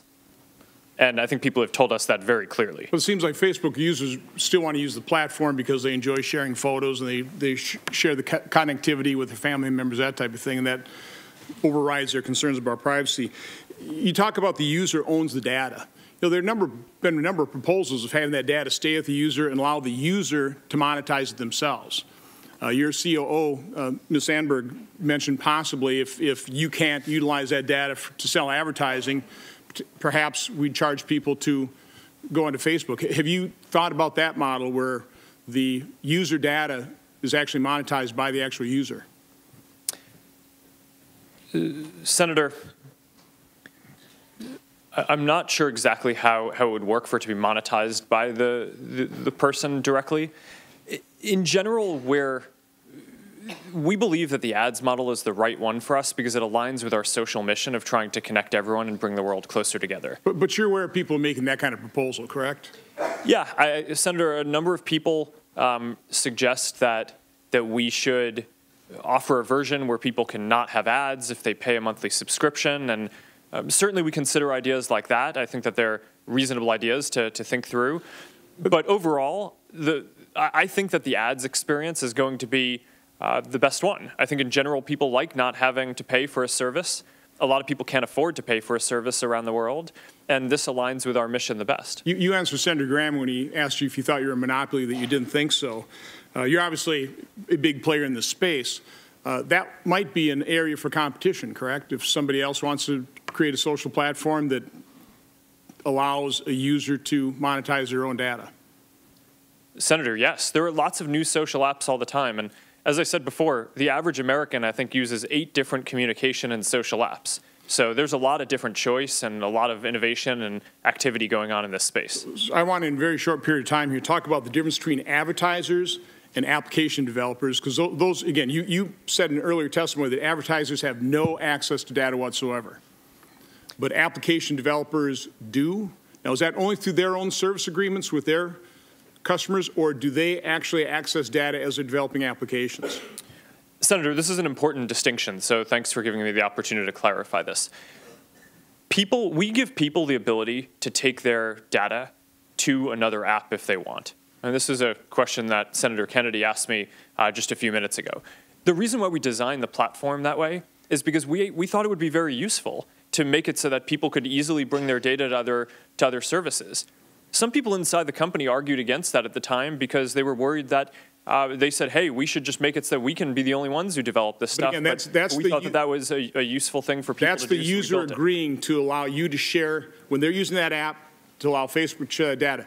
Does the developer ever have access to that prior to users using it? I mean, in developing the application, because it used the term scraped data.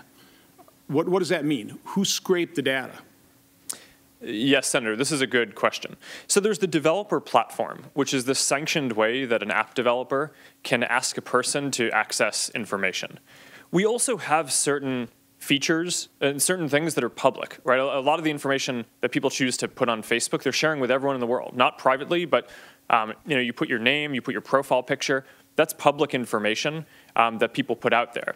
And sometimes people who aren't registered developers of Facebook try to load a lot of pages in order to get access to a bunch of people's public information and aggregate it.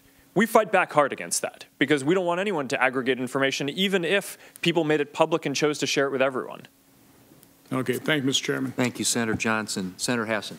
Thank you, Mr. Chair. Thank you, Mr. Zuckerberg, for being here today. I want to talk to a couple of broader issues. I'm concerned that Facebook's profitability rests on two potentially problematic foundations, and we've heard other senators talk about this a little today.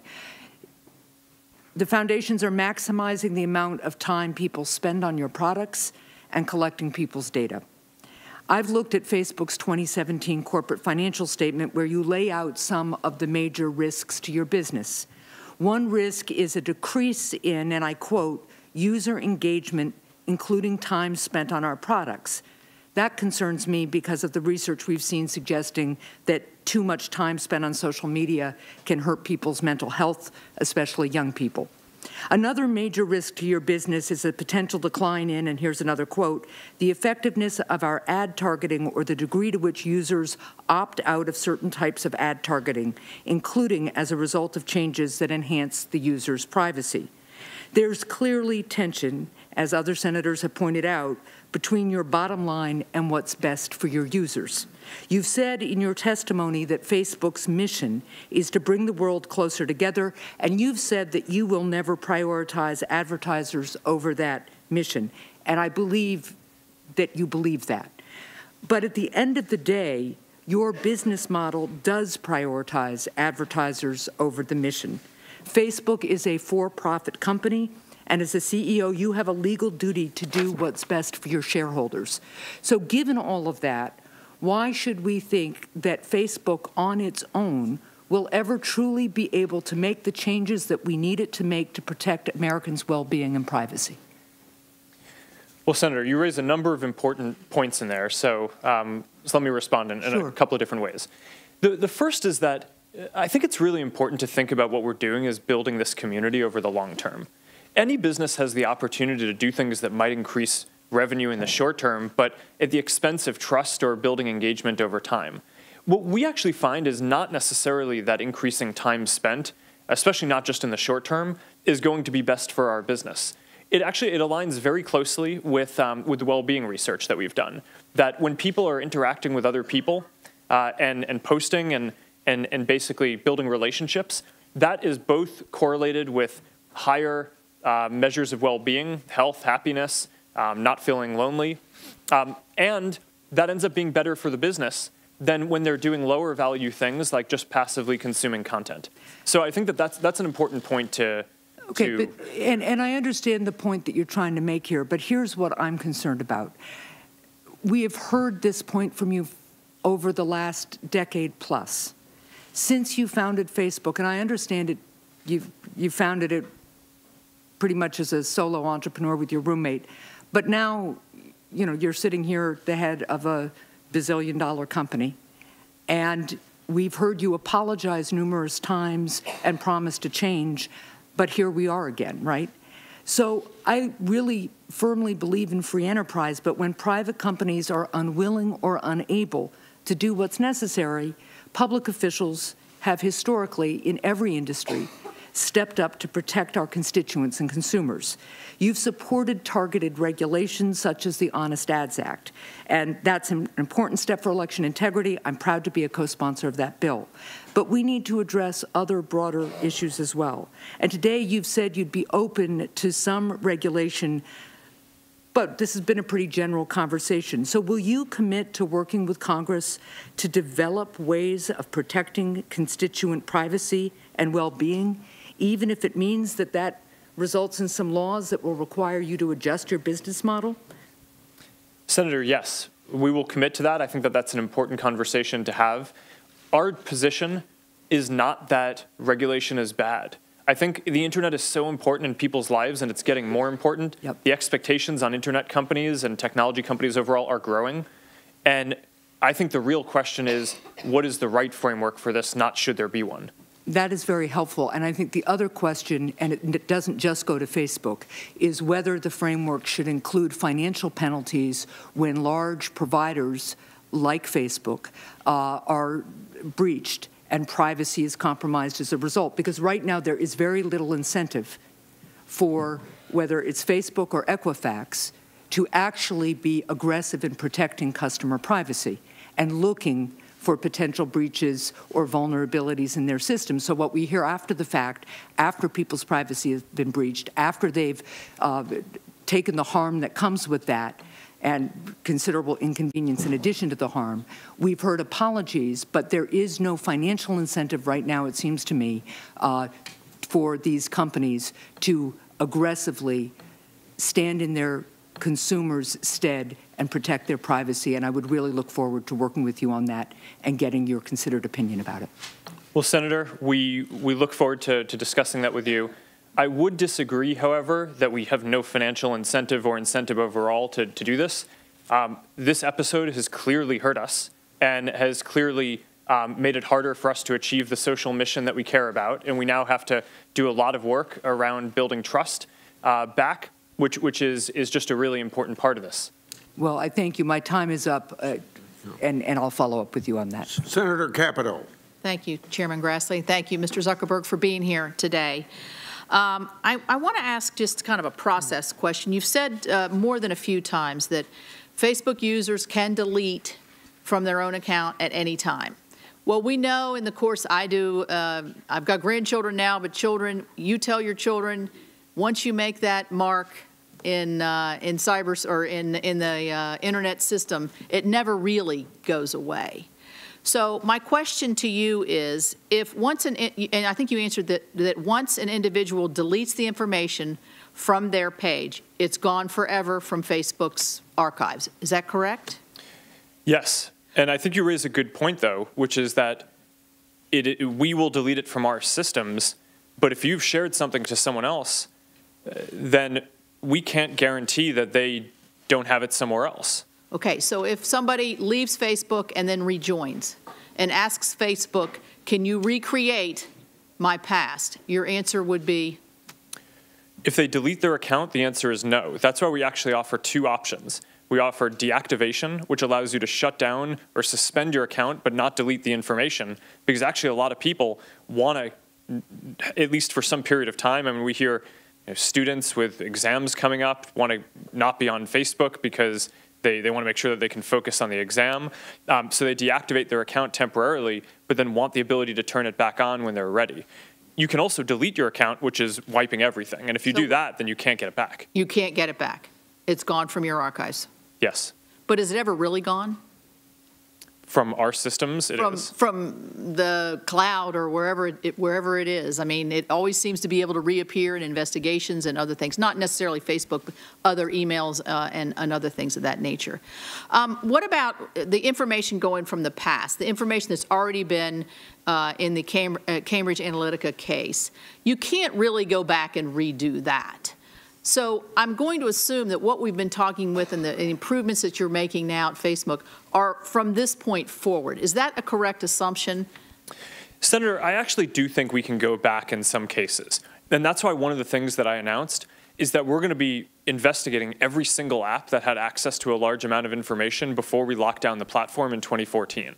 And if we find any pattern of suspicious activity, then we're going to go do a full audit of their systems. And if we find that anyone's improperly using data, then we'll take action to make sure that they delete the data, and we'll inform everyone who may have had their data misused. Okay, the other suggestion I would make, because we're kind of running out of time here, is you've heard more than a few complaints, and I joined the chorus of the lapse in the time of when you discovered and when you became transparent. And I understand you sent out 2 messages just today to users. So I would say you regret that decision, that you wish you'd been more transparent at the time. So I would imagine if in the course of your investigation you find more breaches, so to speak, that you will be re-informing your Facebook customers. Yes, that is correct. We have already committed that if we find any improper use, we will inform everyone affected. Okay, thank you. You've said also that you want to have an active view on controlling your ecosystem. Last week, the FDA Commissioner Scott Gottlieb addressed a drug summit in Atlanta and spoke on the national opioid epidemic. My state, I'm from West Virginia, and thank you for visiting. And next time you visit, if you would please bring some fiber, because we don't have connectivity in our rural areas like we really need, and Facebook could really help us with that. So Commissioner Gottlieb called upon social media and internet service providers, and he mentioned Facebook when he talked about it, to try to disrupt the sale of illegal drugs, and particularly powerful opioid fentanyl, which has been advertised and sold online. I know you have policies against this. The commissioner is announcing his intention to convene a meeting of chief executives and senior leaders, and I want to know, can I get a commitment from you today that Facebook will commit to having a representative with Commissioner Gottlieb to finalize with this meeting? Senator, that sounds like an important initiative, and we will send someone. Okay, and let me also say that on your point about connectivity, we do have a group at Facebook that is working on trying to spread internet connectivity in rural areas, and we would be happy to follow up with you on that as well. That's something that I'm very passionate about. That's good. That's good news. Last question I have, just on the advertising. If somebody advertises on Facebook and somebody purchases something, does Facebook get a percentage or any kind of a fee associated with a successful purchase from an advertiser? Senator, no. The way that the system works is advertisers bid how much it's worth it to them to show an ad or when an action happens. So it's not that we would get a percent of the sale, but let's just use an example. So let's say you're an app developer, and your goal is you want to get more people to install your app. You could bid in the ad system and say, I will pay $3 anytime someone installs this app. And then we basically calculate on our side which ads are going to be relevant for people. And we have an incentive to show people ads that are going to be relevant, because we only get paid when it delivers a business result. And that's how the system works. So it could be you could be paid for the for the sale. We get paid when the action that the advertiser wants to happen happens. All right, thank you. Senator Cortez Masto. Thank you. Mr. Zuckerberg, thank you. Been a long afternoon, and I appreciate you being here and taking the time with every single one of us. I'm going to echo a lot of what I've heard my colleagues say today as well. Appreciate you being here, appreciate the apology, but stop apologizing and let's make the change. I think it's time to really change the conduct. I appreciate the fact that you talked about their principles for Facebook. Notice to users on the use of the data, and that users have complete control of their data. But the skepticism that I have, and I'm hoping you can help me with this, is over the last, 7 years, 14 years, 7 years, haven't seen really much change in ensuring that the privacy is there and that individual users have control over their data. So let me ask you this. Back in 2009, you made 2 changes to your privacy policy. And in fact, prior to that, most users could either identify only friends or friends of friends as part of their privacy, correct? If they wanted to protect their data, they could identify only friends or friends of friends who could see their data. Isn't that correct?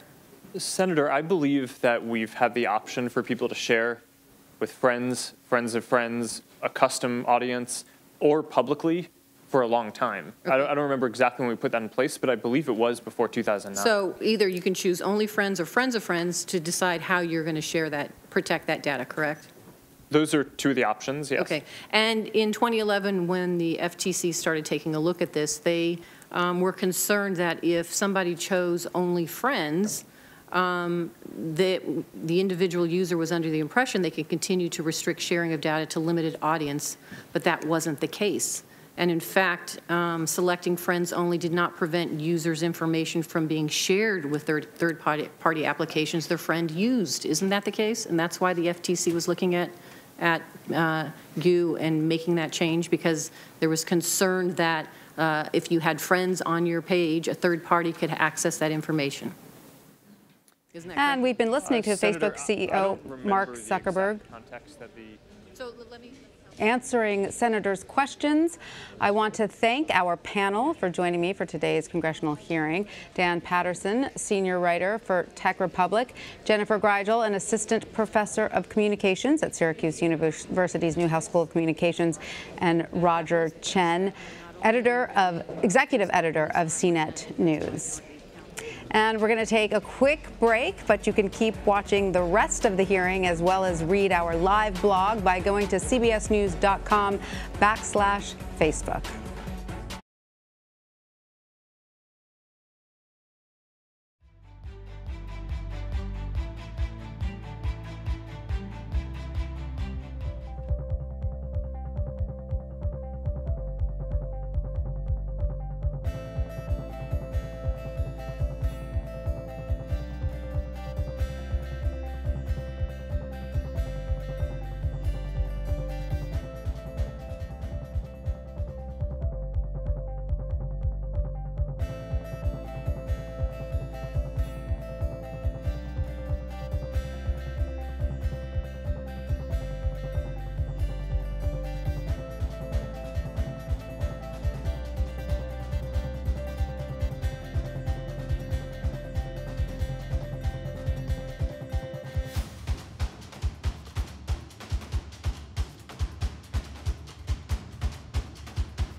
Want real news right now?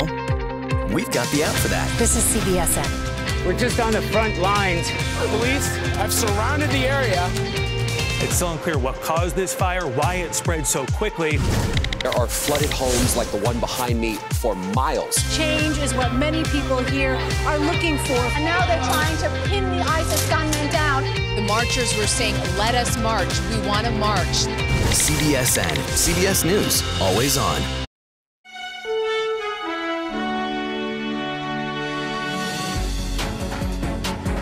We didn't take a broad enough view of our responsibility, and that was a big mistake. And it was my mistake, and I'm sorry. If you and other social media companies do not get your act in order, none of us are going to have any privacy anymore. I started Facebook, I run it, and I'm responsible for what happens here.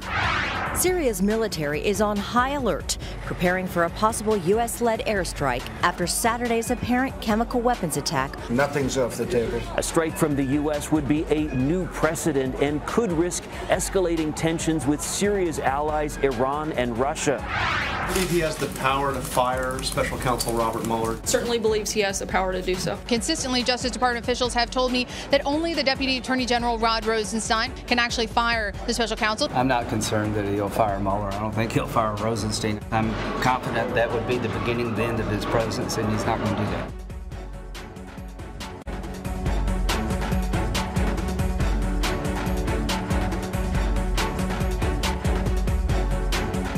Hi, everyone. I'm Meg Oliver. Facebook CEO Mark Zuckerberg made a very public apology Tuesday in the wake of the privacy scandal at the company he created.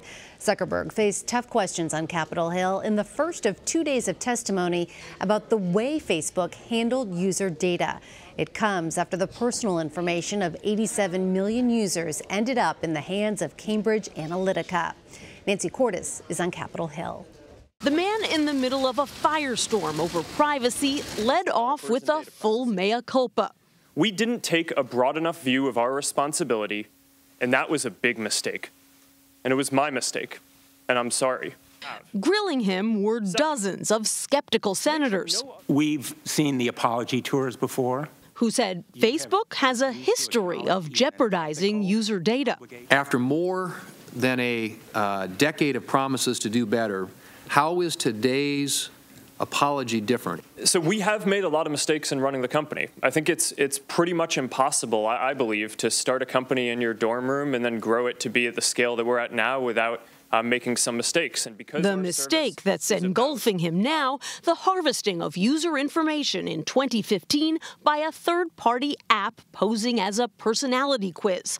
The data was sold to Cambridge Analytica, a political consulting firm that worked for the Trump campaign. When you discovered the Cambridge Analytica that had fraudulently obtained all of this information, why didn't you inform those 87 million? We did take action. We took down the app, and we demanded that both the app developer and Cambridge Analytica delete and stop using any data that they had. They told us that they did this.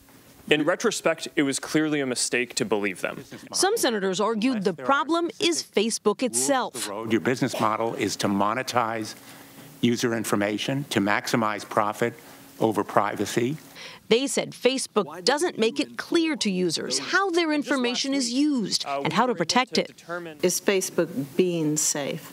Senator, I think Facebook is safe. I use it and my family use it. I think everyone should have control over how their information is used. Every single time they choose to share something, they have a control right there about who they want to share it with. Zuckerberg's decision to share appeared to pay off for him and the company.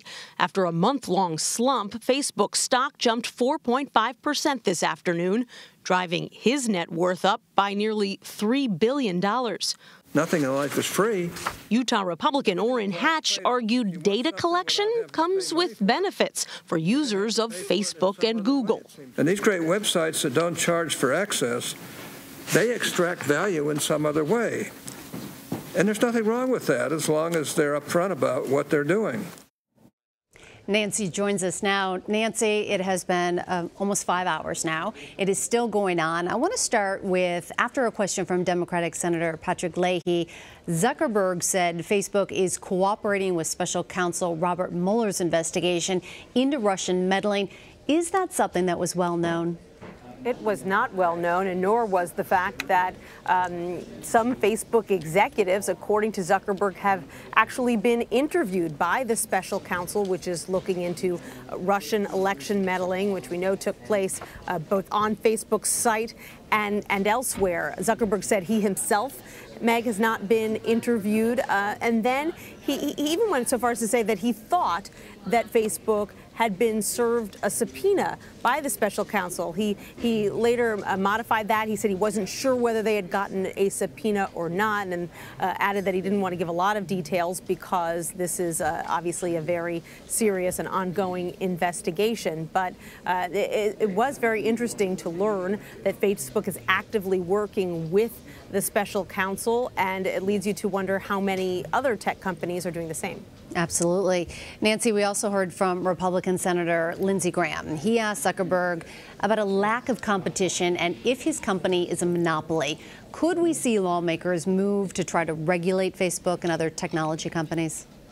Well, there's certainly a great deal of interest in that. There are many Democrats in particular who feel that this is an under-regulated industry, that it would help to have some privacy controls imposed by the federal government. They don't trust Facebook and some of these other companies to self-regulate. They say, look, Facebook has apologized time and time again and has made some token attempts to impose new privacy controls itself, but clearly they don't believe that the company has gone far enough. The reality, though, Meg, is that Congress is controlled by Republicans who have been working to roll back regulations, not impose new ones, and the likelihood that they're going to do something like that, especially in an election year where they're getting very little done as it is, as they prepare for those midterm elections coming up in half a year, it's pretty unlikely.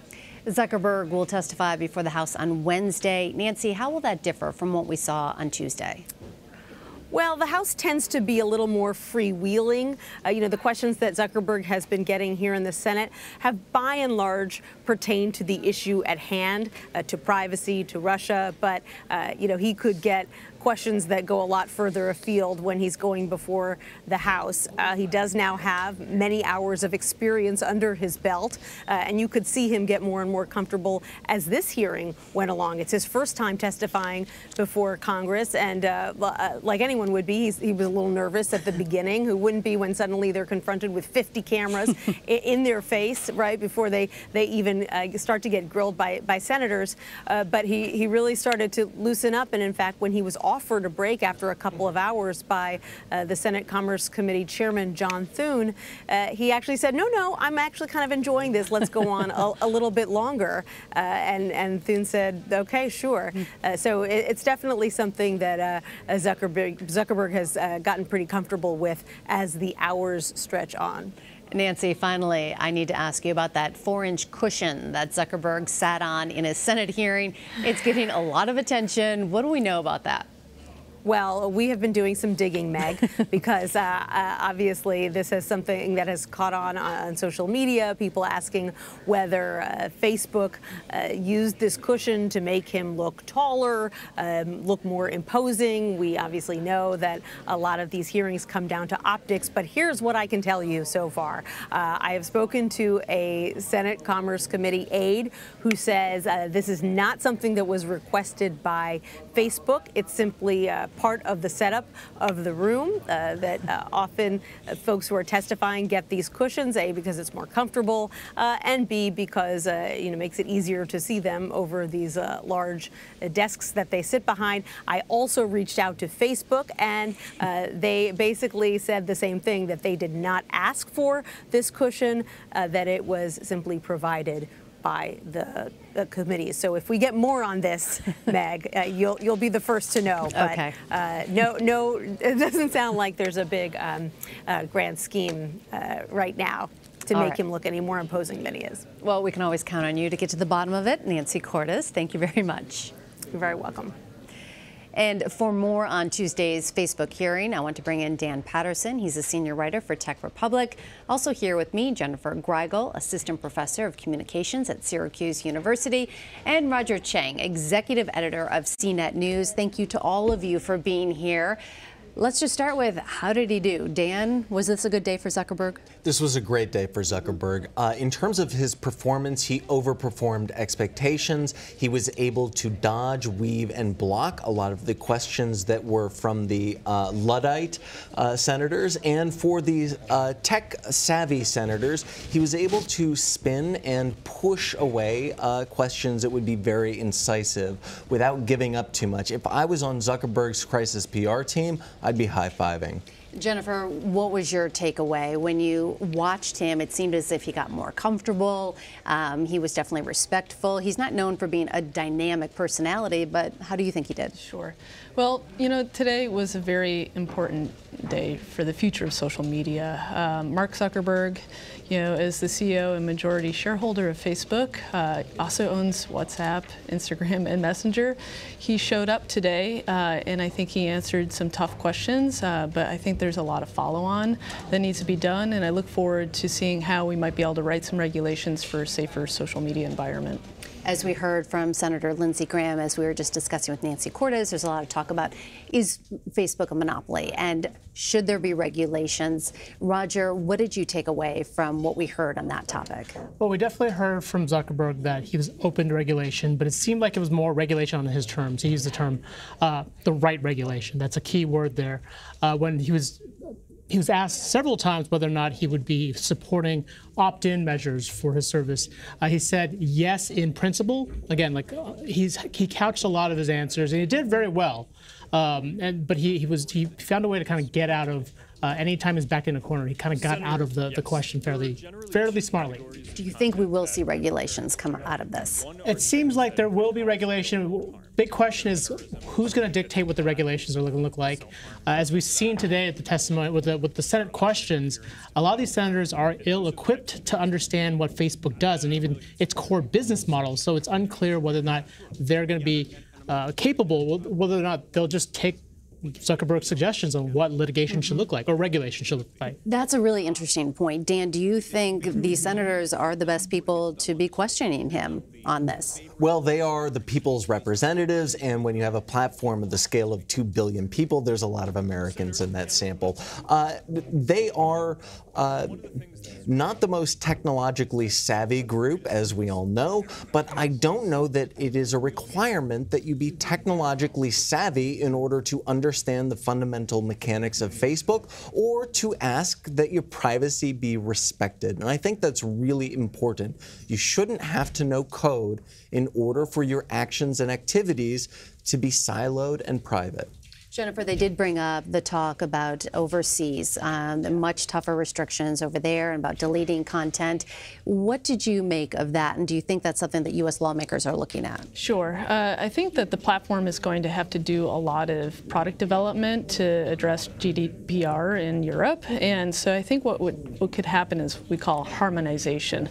They're already going to be enhancing this platform over there so they can quickly port it over here. So I think we could see some alignment. And it's a great place to start. Europe has done a lot of work and really has been leading the way. And I think we also have to acknowledge that our politicians are more technologically advanced than a lot of the general populace. Why? Because you can't run a modern political campaign without social media. So they actually have a little bit more of a clue than most people. So I want to acknowledge that I think some of their questioning was pretty good today and strategic. Well, one of the questions that really stood out to me, and Roger, feel free to jump in on this, Senator Dick Durbin came out asking about privacy, and he had that question that really kind of, you heard a silence in the room after he asked, would you be comfortable telling us which hotel you stayed in last night? What did you make of that exchange? That was a perfect example of someone who doesn't necessarily have to be technically savvy, but asked a question and got the answer that got to the core theme. Anyone could understand the line of questioning, the trap that was basically set for Mark Zuckerberg. And yeah, it definitely shows that you definitely don't need to be technically savvy to understand this stuff, but the privacy issue is definitely front and center there. There was a big pause from Mark Zuckerberg before he answered that. That was the first time that he really paused. Do you think he was taken off guard a little bit there? Absolutely. I mean, I think you could sort of see him process the fact that he had got lured into this trap, and his face went from a grin, because he was laughing about the initial question, and then it went completely gone. He was completely just stone-faced at that point. I want to talk to you about Senator Roger Wicker when he was asking Zuckerberg about whether Facebook tracks users' browsing activity even after they've logged out of Facebook. This is an interesting exchange. Let's listen to that, and we'll talk about it on the other side. Senator, I want to make sure I get this accurate, so it would probably be better to have my team follow up So you afterwards. don't know? I know that people use cookies on the internet, and that you can probably correlate activity between sessions. We do that for a number of reasons, including security and including measuring ads to make sure that the ad experiences are the most effective, which, of course, people can opt out of. All right, that answer could concern a lot of users. Dan, explain exactly what he's talking about there. So he is talking about the use of cookies, which are a tracking technology. Every website you go to, whether you're on your mobile device or your desktop, drops these little documents. What he's not doing, and the way he couched there, was some people, well, you can use them to correlate things. No, he's not being honest about the degree to which cookies track your behavior and your activity, and the degree to which there is a do not track list, the degree to which companies do not adhere to the do not track list. What he's trying to hedge and couch is absolutely, fundamentally, the business model of almost every internet company to sell ads. Cookies are tremendously important. And super cookies, a piece of technology that will respawn once you've deleted it from your computer, is something that is pernicious and sticks around on your machine. Jennifer, Zuckerberg did admit that the company was slow to react to the Russian interference in the 2016 election, of apparent Russian interference there. You know, he said he's going to take steps to do better in the future. Going back to teaching at Syracuse University, are you going to go back and tell your students, hey, that's enough? Oh my gosh, I've talked to my students so much, they already know all about this. So if anything, you know, I think they're well informed. I think it's the rest of the, you know, the population that needs to get up to speed. But is it enough that he's going to make changes? Do you think that's enough for the country? No,